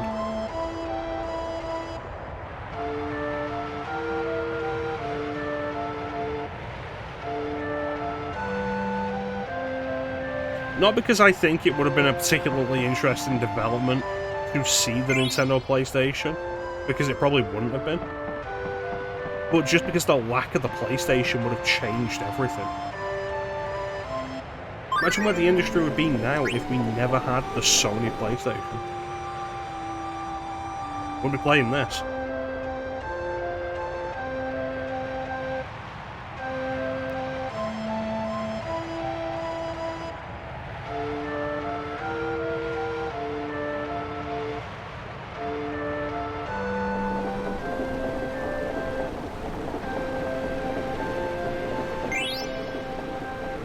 Thunder.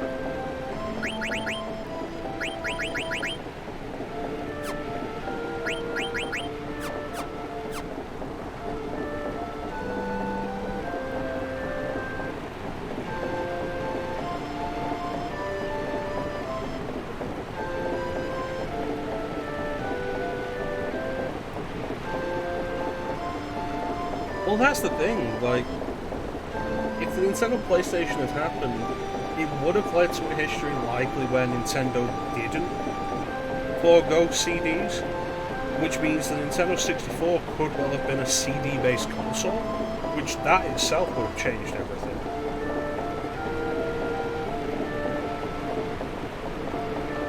But, like, the history of the Sega Saturn and why the Sega Saturn failed completely, to the point where it killed Sega, there are so many things you can point to as being reasons for it.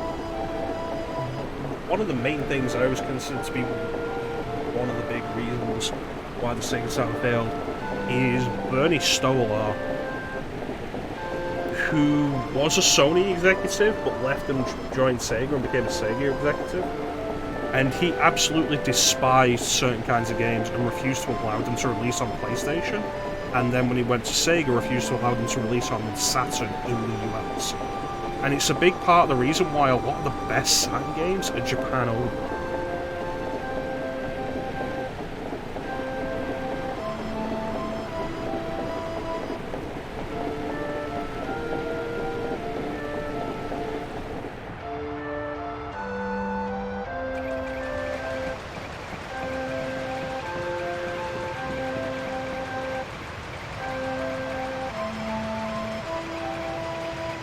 Tomb Raider wasn't ported to the Saturn. Tomb Raider launched on Saturn.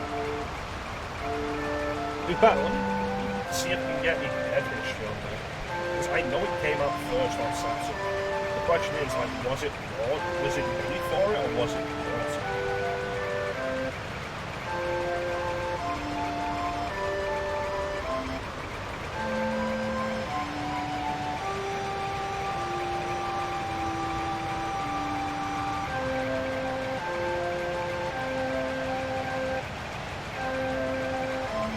Initial concept was created by Toby Gard.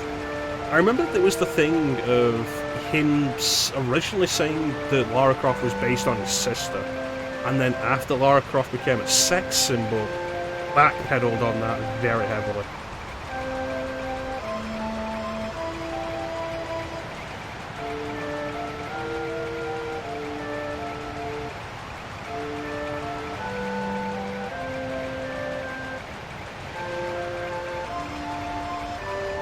Now here you go, developed for Saturn, DOS, and PlayStation, with all 3 versions in development simultaneously.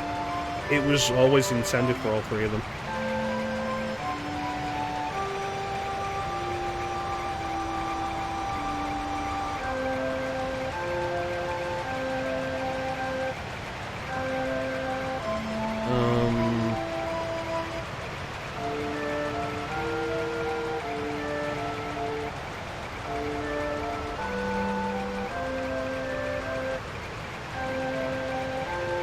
It is an interesting point.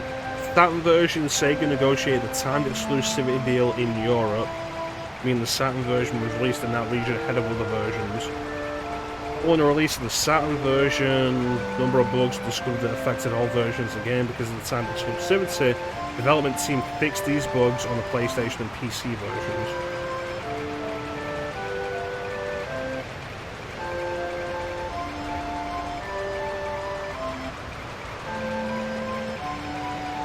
'97, Core designed open negotiations with Nintendo to release the Nintendo 64 version. Started working on a port in anticipation of negotiations being successful.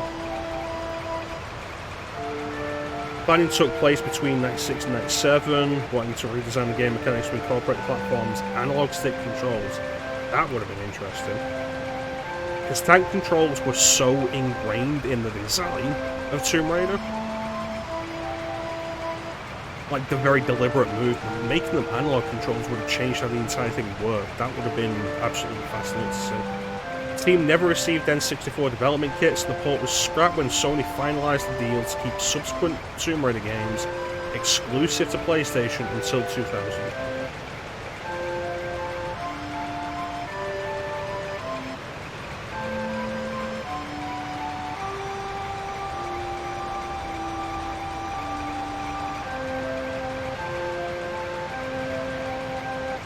So it's interesting, Sega Saturn got Tomb Raider October 25th, 96.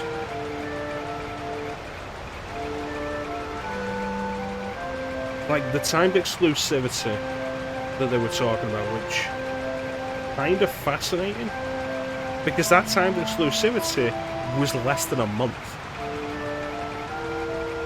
And 14th of November, it came out and everything else.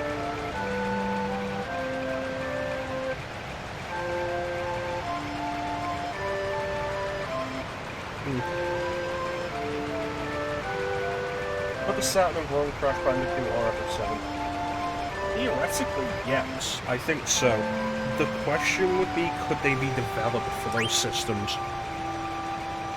Oh god, I fucking hate this. Yeah, a bunch of those, because I hate that status effect.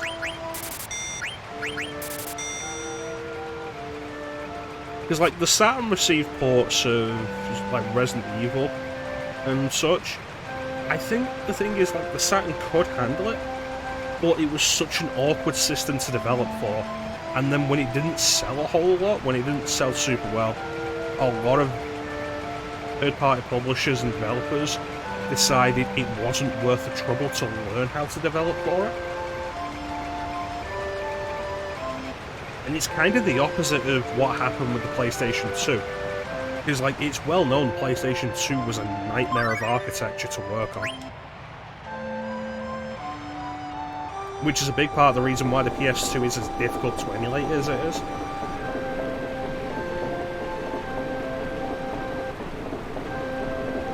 But the PS2 was, like, the most popular console ever at the time. So, if you weren't making games for the PS2, you were just leaving money on the table.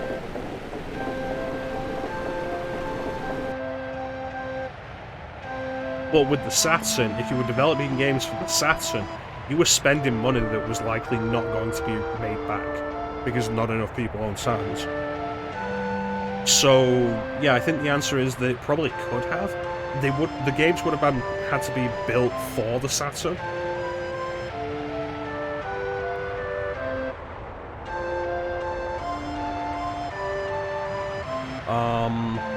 But like if the motivation was there and the money was there, I think they absolutely could have.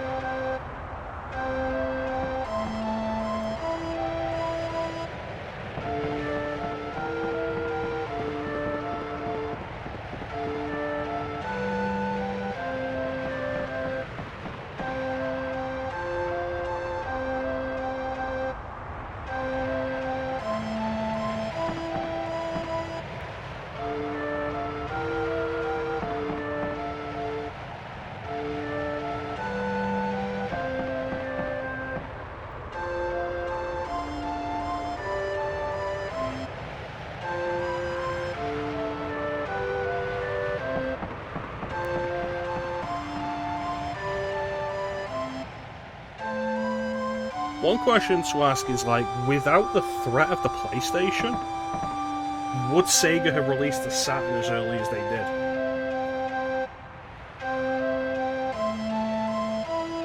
Because, like, that itself, you underestimate how much a mistake that was.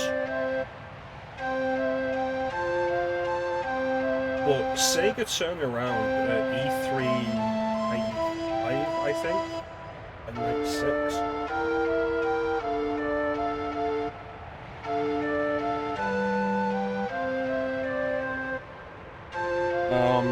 And saying like the Saturn is available right now, these retailers, and nobody knew it was coming. So development teams who were working on games for the launch had no warning. So Sega had very few games available at launch. And the retailers who weren't included in the launch release, it's like the retailers who didn't get the launch units for the surprise launch decided, no, we're not going to do this then, fuck you. If you're not going to give us, let us get the units to sell, we're not going to sell the units at all.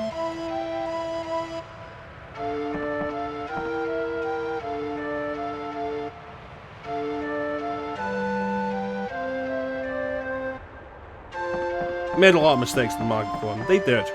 They did. The Saturn's such an interesting case.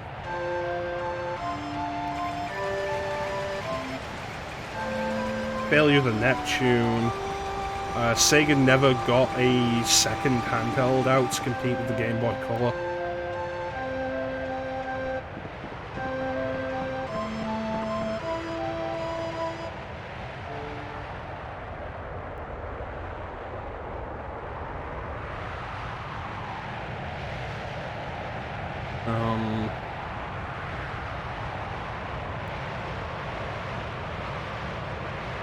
The Saturn was largely the chance for them to try and work all that back.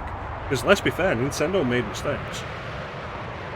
Like, the 64 didn't sell as well as they hoped, and then the GameCube sold worse. As much as we all loved the GameCube didn't sell well. And until the Wii U, it was their worst selling system.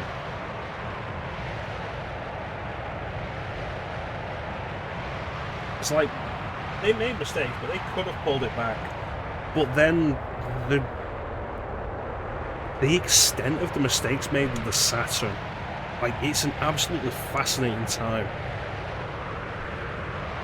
In the, the Saturn fails, and the Saturn fails so badly that the Dreamcast cannot save Sega.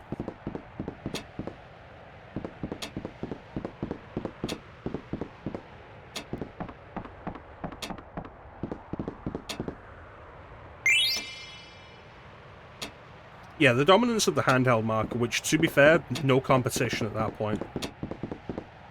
Like, what was competing with the Game Boy Advance? The N-Gage?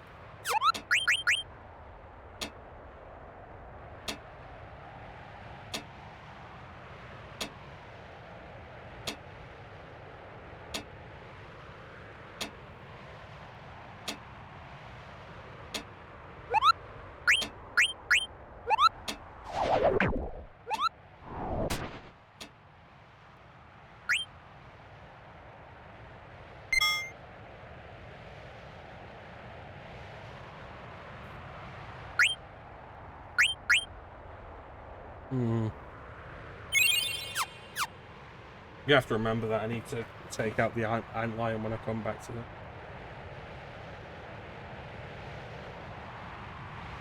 Yeah, the Game Boy Advance is definitely one of the main things to help keep them going, and then the Wii was just a huge success.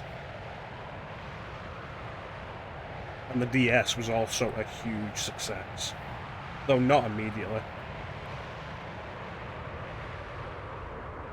Oh yeah, absolutely. The Game Boy Advance was a fantastic system.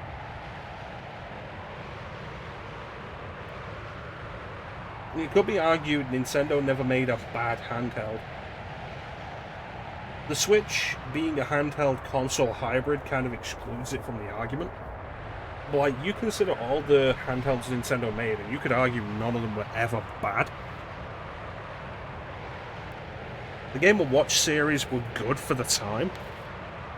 And, like, even years later, you compare the Game & Watch series of LCD games to, like, the Tiger Electronics games, and they were always better. The Game Boy was a solid system with good third-party support. The Game Boy Color was really nice and gave the Game Boy some extra life. The Game Boy Advance...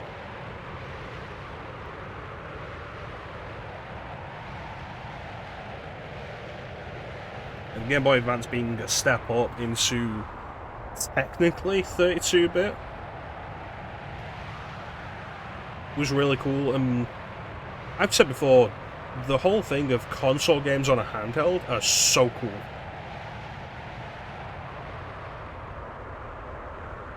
The Color Game Boy, when people were asking for Game Boy Color.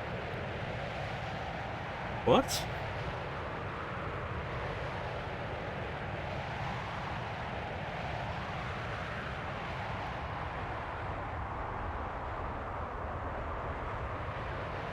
The DMG Game Boy was good for its time. The Game Boy Pocket was a good revision of that.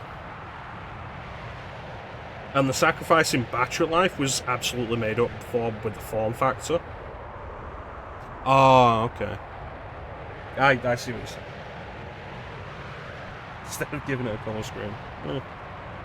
And then that became one of Nintendo's, like, pillars of support for handhelds, multiple colours. Backwards compatibility on Nintendo handhelds, which just wasn't on the consoles. And that was also a good thing, being able to upgrade rather than replace. The Game Boy Color was always a good design, comfortable to hold and everything. The Game Boy Advance was a step above. Comfortable to hold. The screen, I think, is where things got their worst before we got a light on the screen. And I think that's entirely because, like, the Game Boy Advance, the Game Boy Wide OG Advance screen,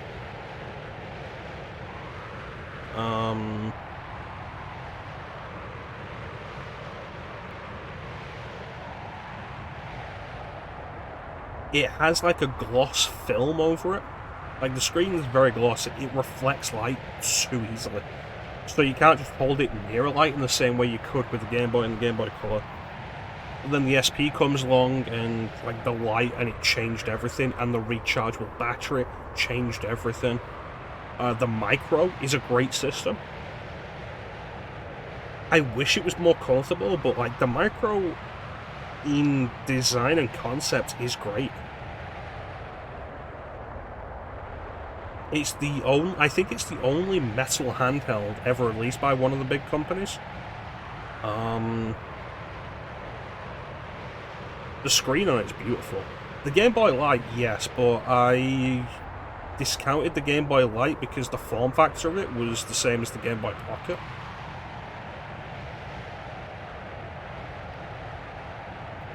And as I was talking about Game Boy Pocket, I wasn't thinking about the backlight as a thing.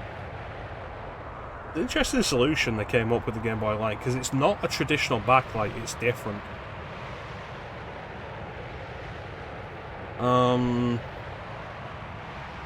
I think probably the weakest handheld they ever released was the original DS. The design of it, the original DS was always awful. It was always an awful design that felt cheap. But the DS Lite is like the revision of the gods. Like, that's perfect. And backwards compatibility again was great. DSi is just kind of there, ultimately not having much point. Removing Game Boy Advance backwards compatibility was a mistake, but it doesn't mean too much by that point. The 3DS, the original 3DS, has a nice design. Like, it's a nice design system, and Nightmare says the removal of backwards compatibility there for the Game Boy Advance is a shame. Because couple that with the Virtual Console, and it would have been Nintendo's Ultimate Handheld. Here's the Nintendo handheld that will play all of our games.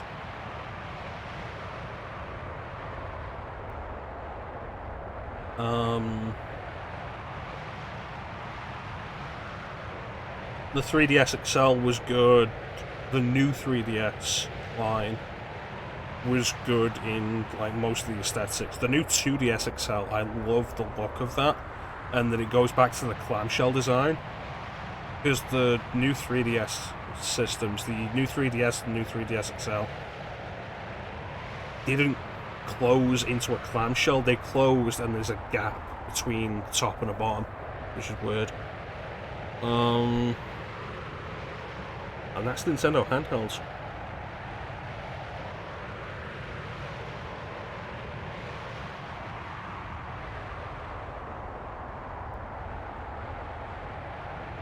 Yeah, I don't think they ever released a bad handheld.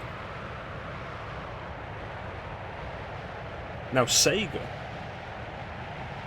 handhelds were interesting. Were they good? Were they interesting? Yes. Like, the Game Gear was essentially a handheld master system. People tell you the Game Boy is a handheld NES, and it's not entirely true. But the Game Gear was literally a handheld master system. To the point where games were just on both, and they were the same games. Completely. But the battery life, yeah. Which was a cost of the colour screen. And did the Game Gear have a backlight, or was that just the Lynx? Because the Lynx had a backlight and a colour screen.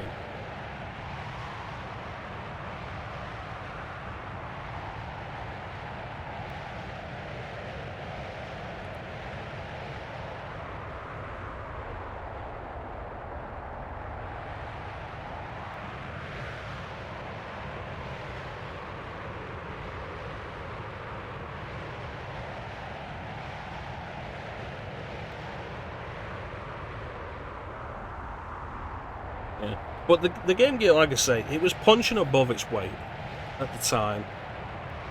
Crazy system. And then Sega goes and does an idea that still absolutely fascinates me. In 1995, Sega releases literally a handheld Genesis. And I say Genesis specifically because it was never released in Europe. I don't think it was ever released in Japan. The Sega Nomad, which was a big probably about that big, that thick or so, handheld that took Sega Genesis cartridges, and you could play your Sega Genesis cartridges on the go. You could connect it to a TV. You could plug a second controller into it. And you could plug it into a wall outlet, and you could use that as an actual Genesis.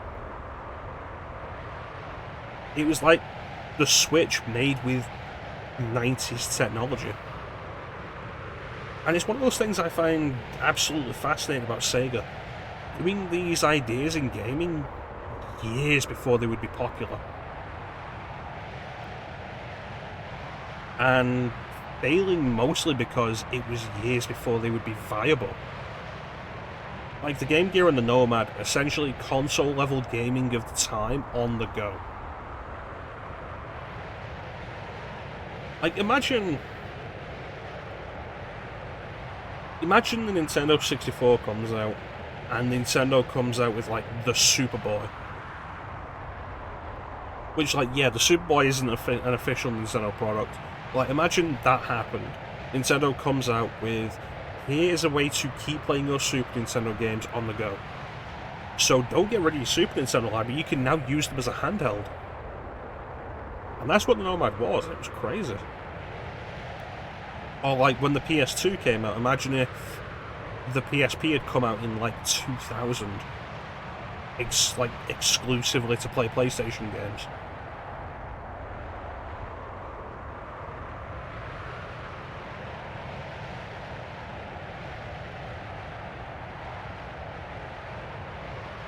It's absolutely crazy. And then there's stuff like the Sega Channel with online downloads and such for games and demos, and stuff like the Dreamcast having online internet functionality and online gaming. And it's like Sega was ahead of the curve in a lot of ways, and it's crazy, and it's kind of disappointing that they ended up going under in terms of console manufacturer, and now all they make is bad Sonic games.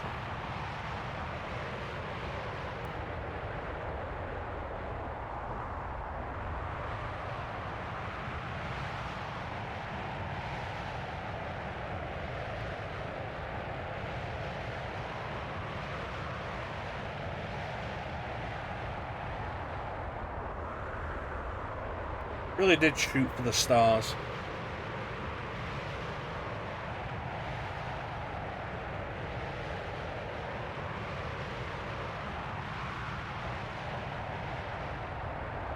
Imagine a world where Sega became the industry leader, or became an industry leader, for longer than like the 3 years that the Genesis was on top.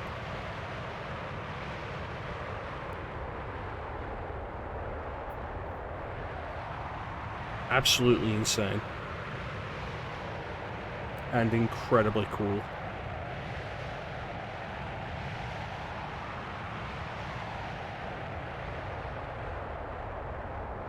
And like, we do a lot of complaining here on the mecha-chrono stream.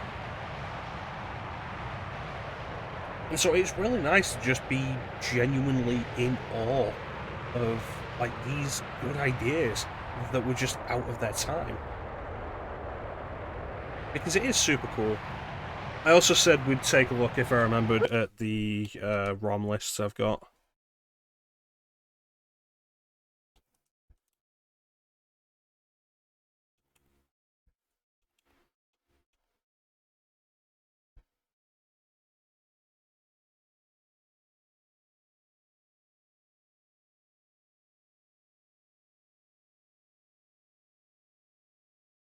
Competition breeds creativity in the weirdest direction.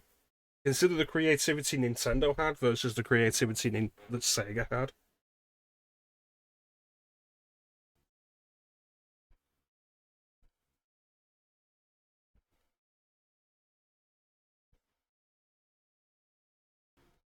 Like, absolutely insanely different directions.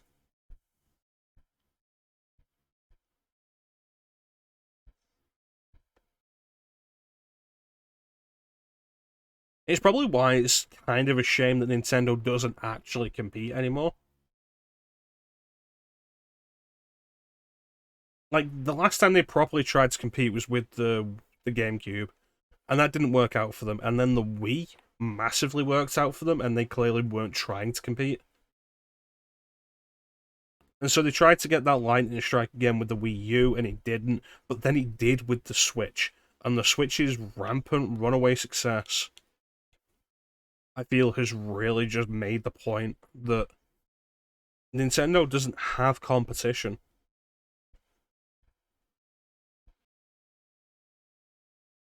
which is why they're able to just do stuff like the Nintendo tax.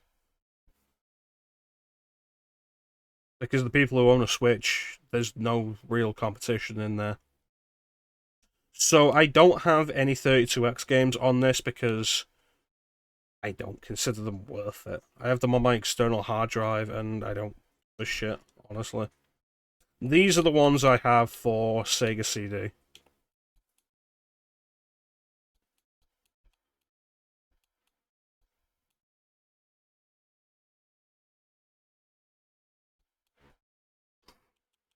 And the fuck's the Snatcher stream, Chrono?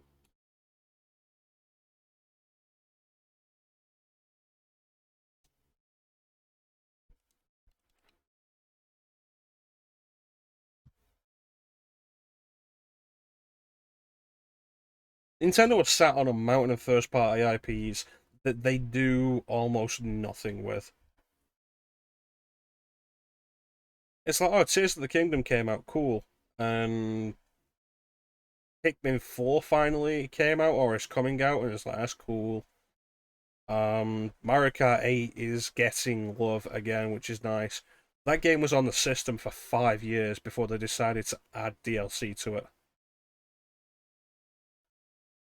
Uh, WarioWare got another compilation, I think, on Switch. But there's been no Wario Land game since the Wii, if you count the Shake Dimension as a Wario Land game.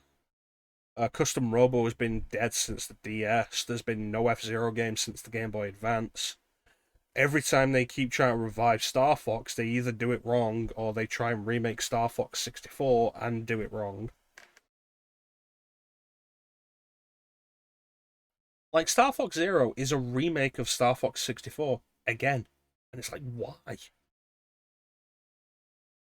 Um,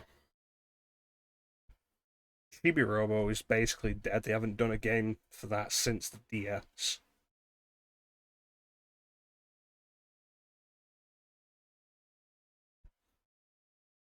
Mario and Luigi series is probably dead at this point. There hasn't been an original game for that since the 3DS. They made 2 remakes after that, and then the company that made them died. I was very surprised to find out they weren't actually owned by Nintendo. They just, like, the company's died because uh I don't know how well the Superstar Saga remake sold, but I know the Bowser's Inside Story remake didn't sell well. They did nothing with Metroid for like 14 years. After Other M came out, there was nothing until Federation Force, which was a nothing game that used the name. And then a remake, reimagining of Metroid 2, which was fine, and then Metroid Dread, which was nice. So Metroid has come back. And Metroid Dread was the best selling Metroid game, so hopefully Nintendo will be like, let's have another one. Um,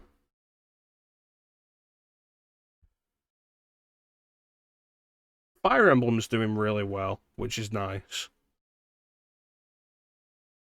Fire Emblem Engage, which I feel like is just not a good name.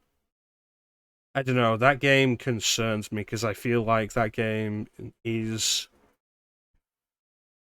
probably leaning too hard into anime bullshit and it might put people off, but people who are into anime bullshit are probably the people that are buying Fire Emblem at this point.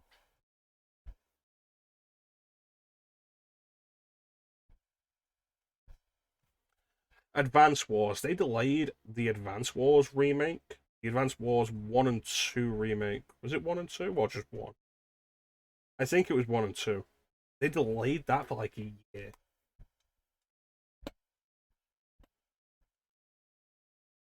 But it finally came out. So that's nice.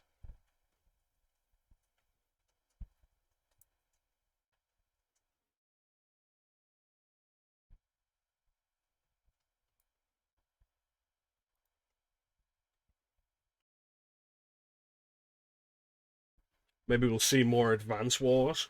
I'd like for intelligent systems to do something other than Fire Emblem. Because, like, the three big things they were doing for a while were Fire Emblem, Advance Wars, Paper Mario. What else is there?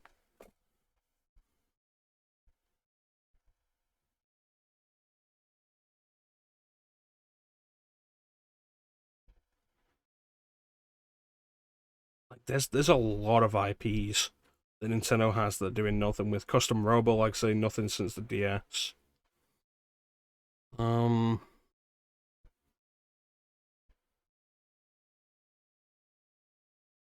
go through the list of characters that are in Smash. Like, what was the last thing they did with them? There hasn't been a Donkey Kong game since Donkey Kong Country Tropical Freeze, which was a Wii U game. And yes, they ported it to Switch, but that's still not an original game.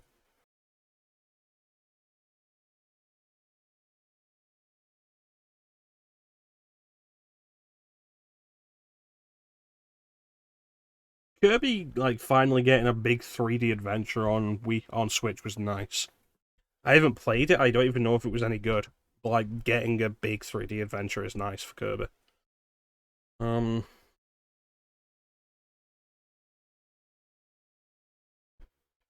yeah, the majority of it, like, Nintendo are sat on IPs they're doing nothing with.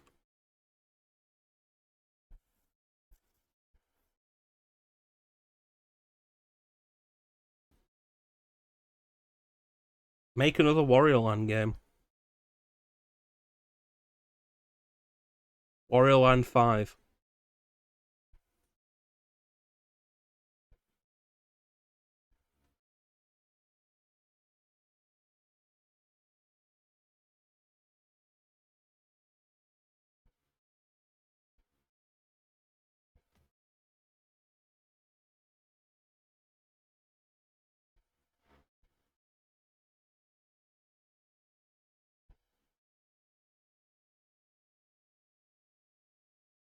I don't know, I can't really think of any franchises beyond that they haven't done anything with.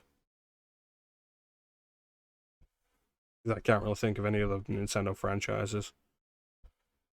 F-Zero is the big one for me. Like, a new F-Zero game would be really nice. I'd love to pick one of those up.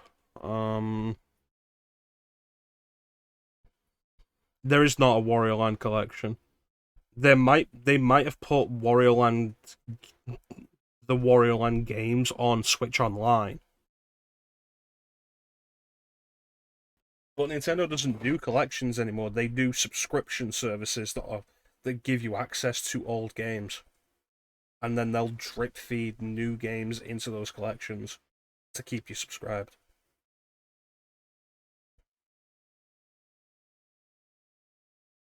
Yeah, the answer's absolutely going to be, if you want an official way to play them, you now the only thing you can do will be to get Switch Online and check if they have Wario Land 4 on the GBA side, and then buy Switch Online plus expansion pack. Which I was told I have access to. Apparently, it's on my family membership. And I haven't bothered to actually look into it because I got a way to play N64 games on my N64, and now I can emulate them fine, better than the Switch offers, and everything else. I have so many ways to play GBA games. I don't need to pay extra for this shit. Especially not when I bought so many of them.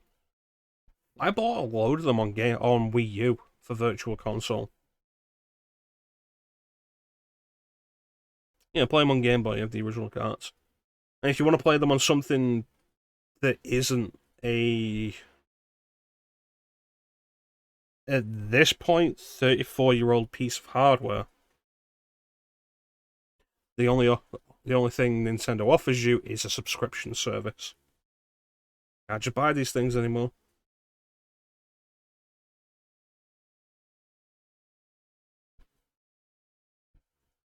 I've said before, and I'll say it again. I wouldn't be against Switch Online as a subscription service if Nintendo offered you the ability to just buy some of these games. Like, if I could turn around and buy Super Mario World and Ocarina of Time and, like, Majora's Mask, if I could turn around and buy some of these games on these collections, on the Switch Online service, to keep, I absolutely would. It would be incredibly pointless because I own them on other systems already. I own Ocarina of Time physically, I own it on 3DS, I own it on Wii, I own it on Wii U. But I would have bought it again on Switch if I could buy it.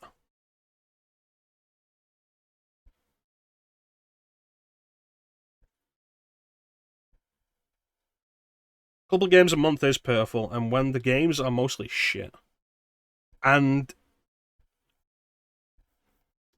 let's go back to the question I asked when they first announced the Nintendo 64 stuff being added. Because they were like, these are the games that'll be available at launch, and these are the games we're going to add like 2 months later. And it's like, why aren't these games available at launch? It's an emulation system, and looking at the quality of it, all you're doing is dropping ROMs into it. You're not tweaking these games to work perfectly within this emulator. You're dumping them. It's the most obvious thing ever because a lot of these don't work properly. It's like, why release Majora's Mask 2 months down the line and not just have it available? Because Majora's Mask has no legal issues, it has no concerns with having to pay anybody else. Banjo-Kazooie taking time, I understand, because you have to work out your deal with Microsoft. But your own games? No. You drip feeding people, and I'm not going to partake in that.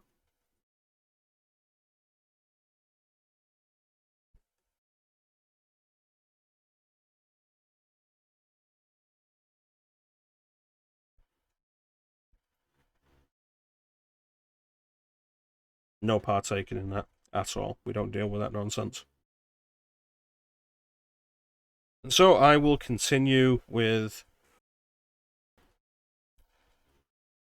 what I'm doing, what I've got, what I'm playing. I will say, I do very much appreciate the wireless Switch Online Nintendo 64 controller that I have since hooked up to my PC so I can emulate Nintendo 64 games on PC with an official controller that's really nice and authentic. Love that.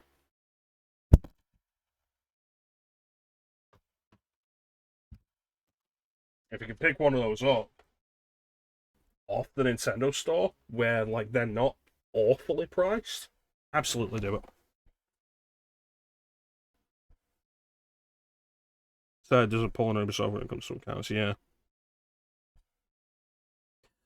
That in itself is always one of the concerns with having a digital library. The concerns over being banned or having your account deleted for whatever reason. It's like, cool, how much money is on this account through purchase games or DLC?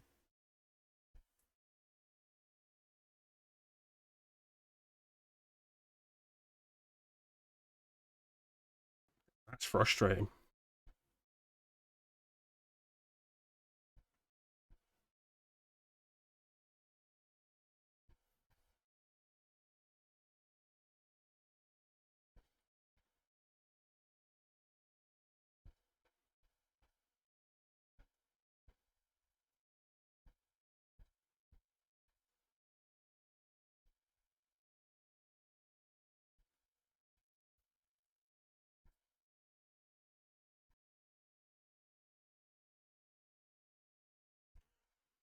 But all we can do at this point is do things our own way.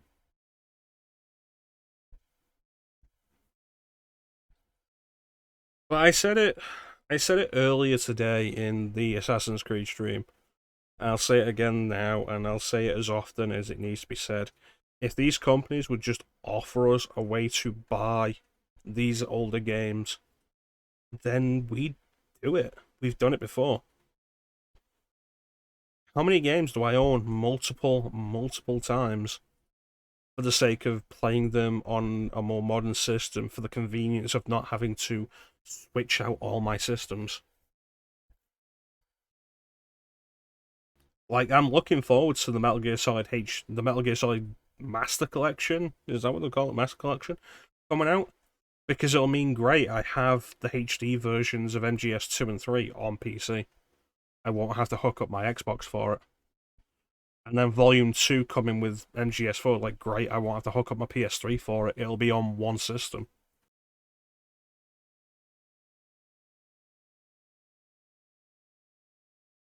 Just let us buy these games.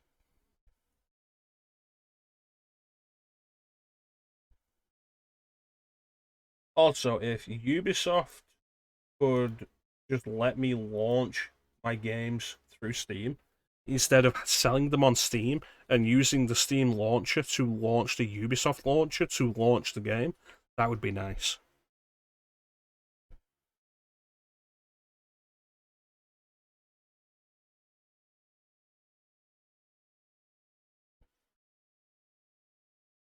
I have many complaints. Welcome to the mecha-chrono stream. Anyway, I want to thank everybody for joining the stream. Wait a minute, it's Wednesday. Why is Clint going bowling on a Wednesday? Bowling on Wednesday? I thought it was like Thursday.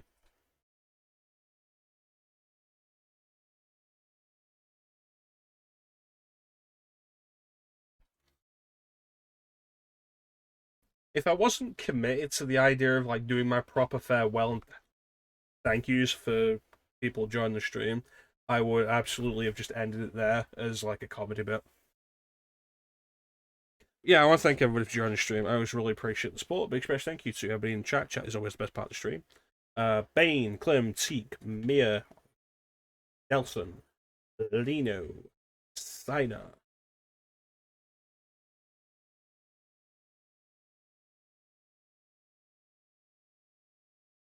I think that was everybody.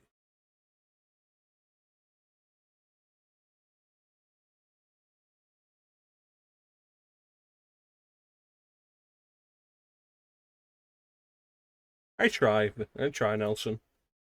Sometimes I forget. And depending on how much somebody interacted in chat, like it can be hard to forget. Like, oh, you put two messages in chat, and I've been going for 6 hours. I've completely forgotten we're here. But no, I do appreciate everybody who comes in, and I try to thank everybody individually who joins chat. And if I forget, then I do apologize. I do very much appreciate everybody. No, I appreciate you being here, Nelson, especially while you're at work, and I hope you've enjoyed the stream. But yeah, I think that's everybody who was in chat. I do very much appreciate it. If I forgot to mention you, I do apologize, but you were very much appreciated. Ideally, we're going to be back tomorrow with a midday stream again, with probably Wolfenstein or Wolfenstein: The New Order, killing Nazis, which is nice. Remember, it is always morally justified to kill a Nazi. I will take no questions on this. This is not open for debate. Um,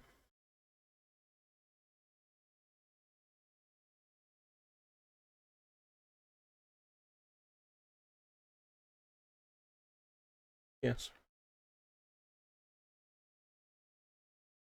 But, yeah, that's going to pretty much do it for today.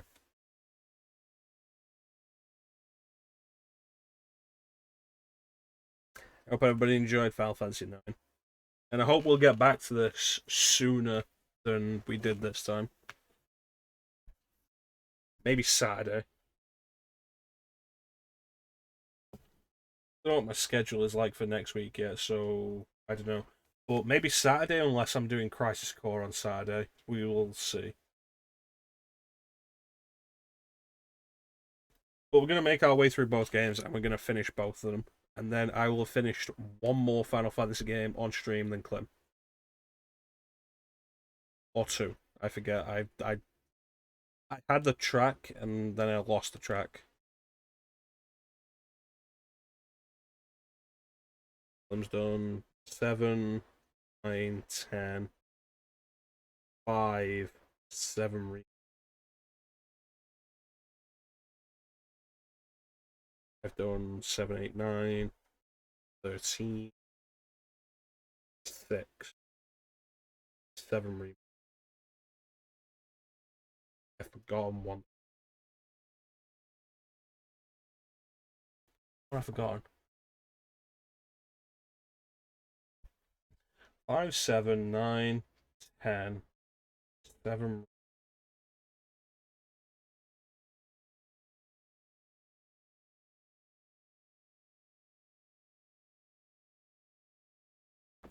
Honestly, mate, it's mostly just fun, a fun little ribbon thing to do with Clem. Is I noticed he's got 16 going at the minute. That might be what it is. That might have been the 6th game. I noticed like it was because of that it was kind of even. I was like, let's make a bit of fun of this. But it's never a serious thing. Just like to joke around with Clem.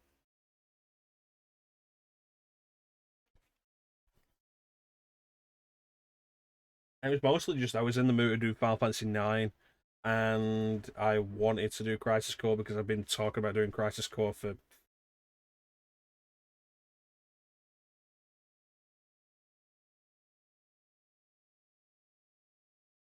Yeah, bit of fun. It could be fun. Enable them. Try and convince Clem to play FF13. But more importantly, try and convince Clem to play 12. 12 is the one he really doesn't like.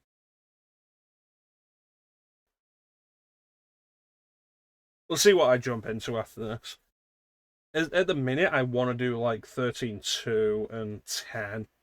And I do want to do 12 Zodiac Age. Before we started 9, I had 12 set up ready to go. I changed my mind at the last minute. Like I say, I've been debating Mystic Quest, my birthday stream, just like going through all of Mystic Quest in one sitting.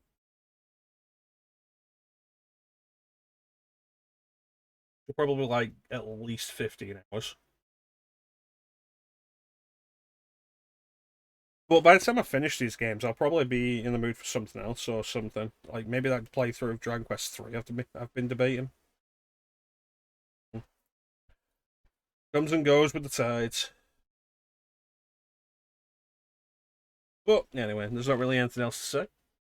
Except thank you all for watching. Have yourselves a fantastic time of day. And yeah. Catch you next time, guys. Bye.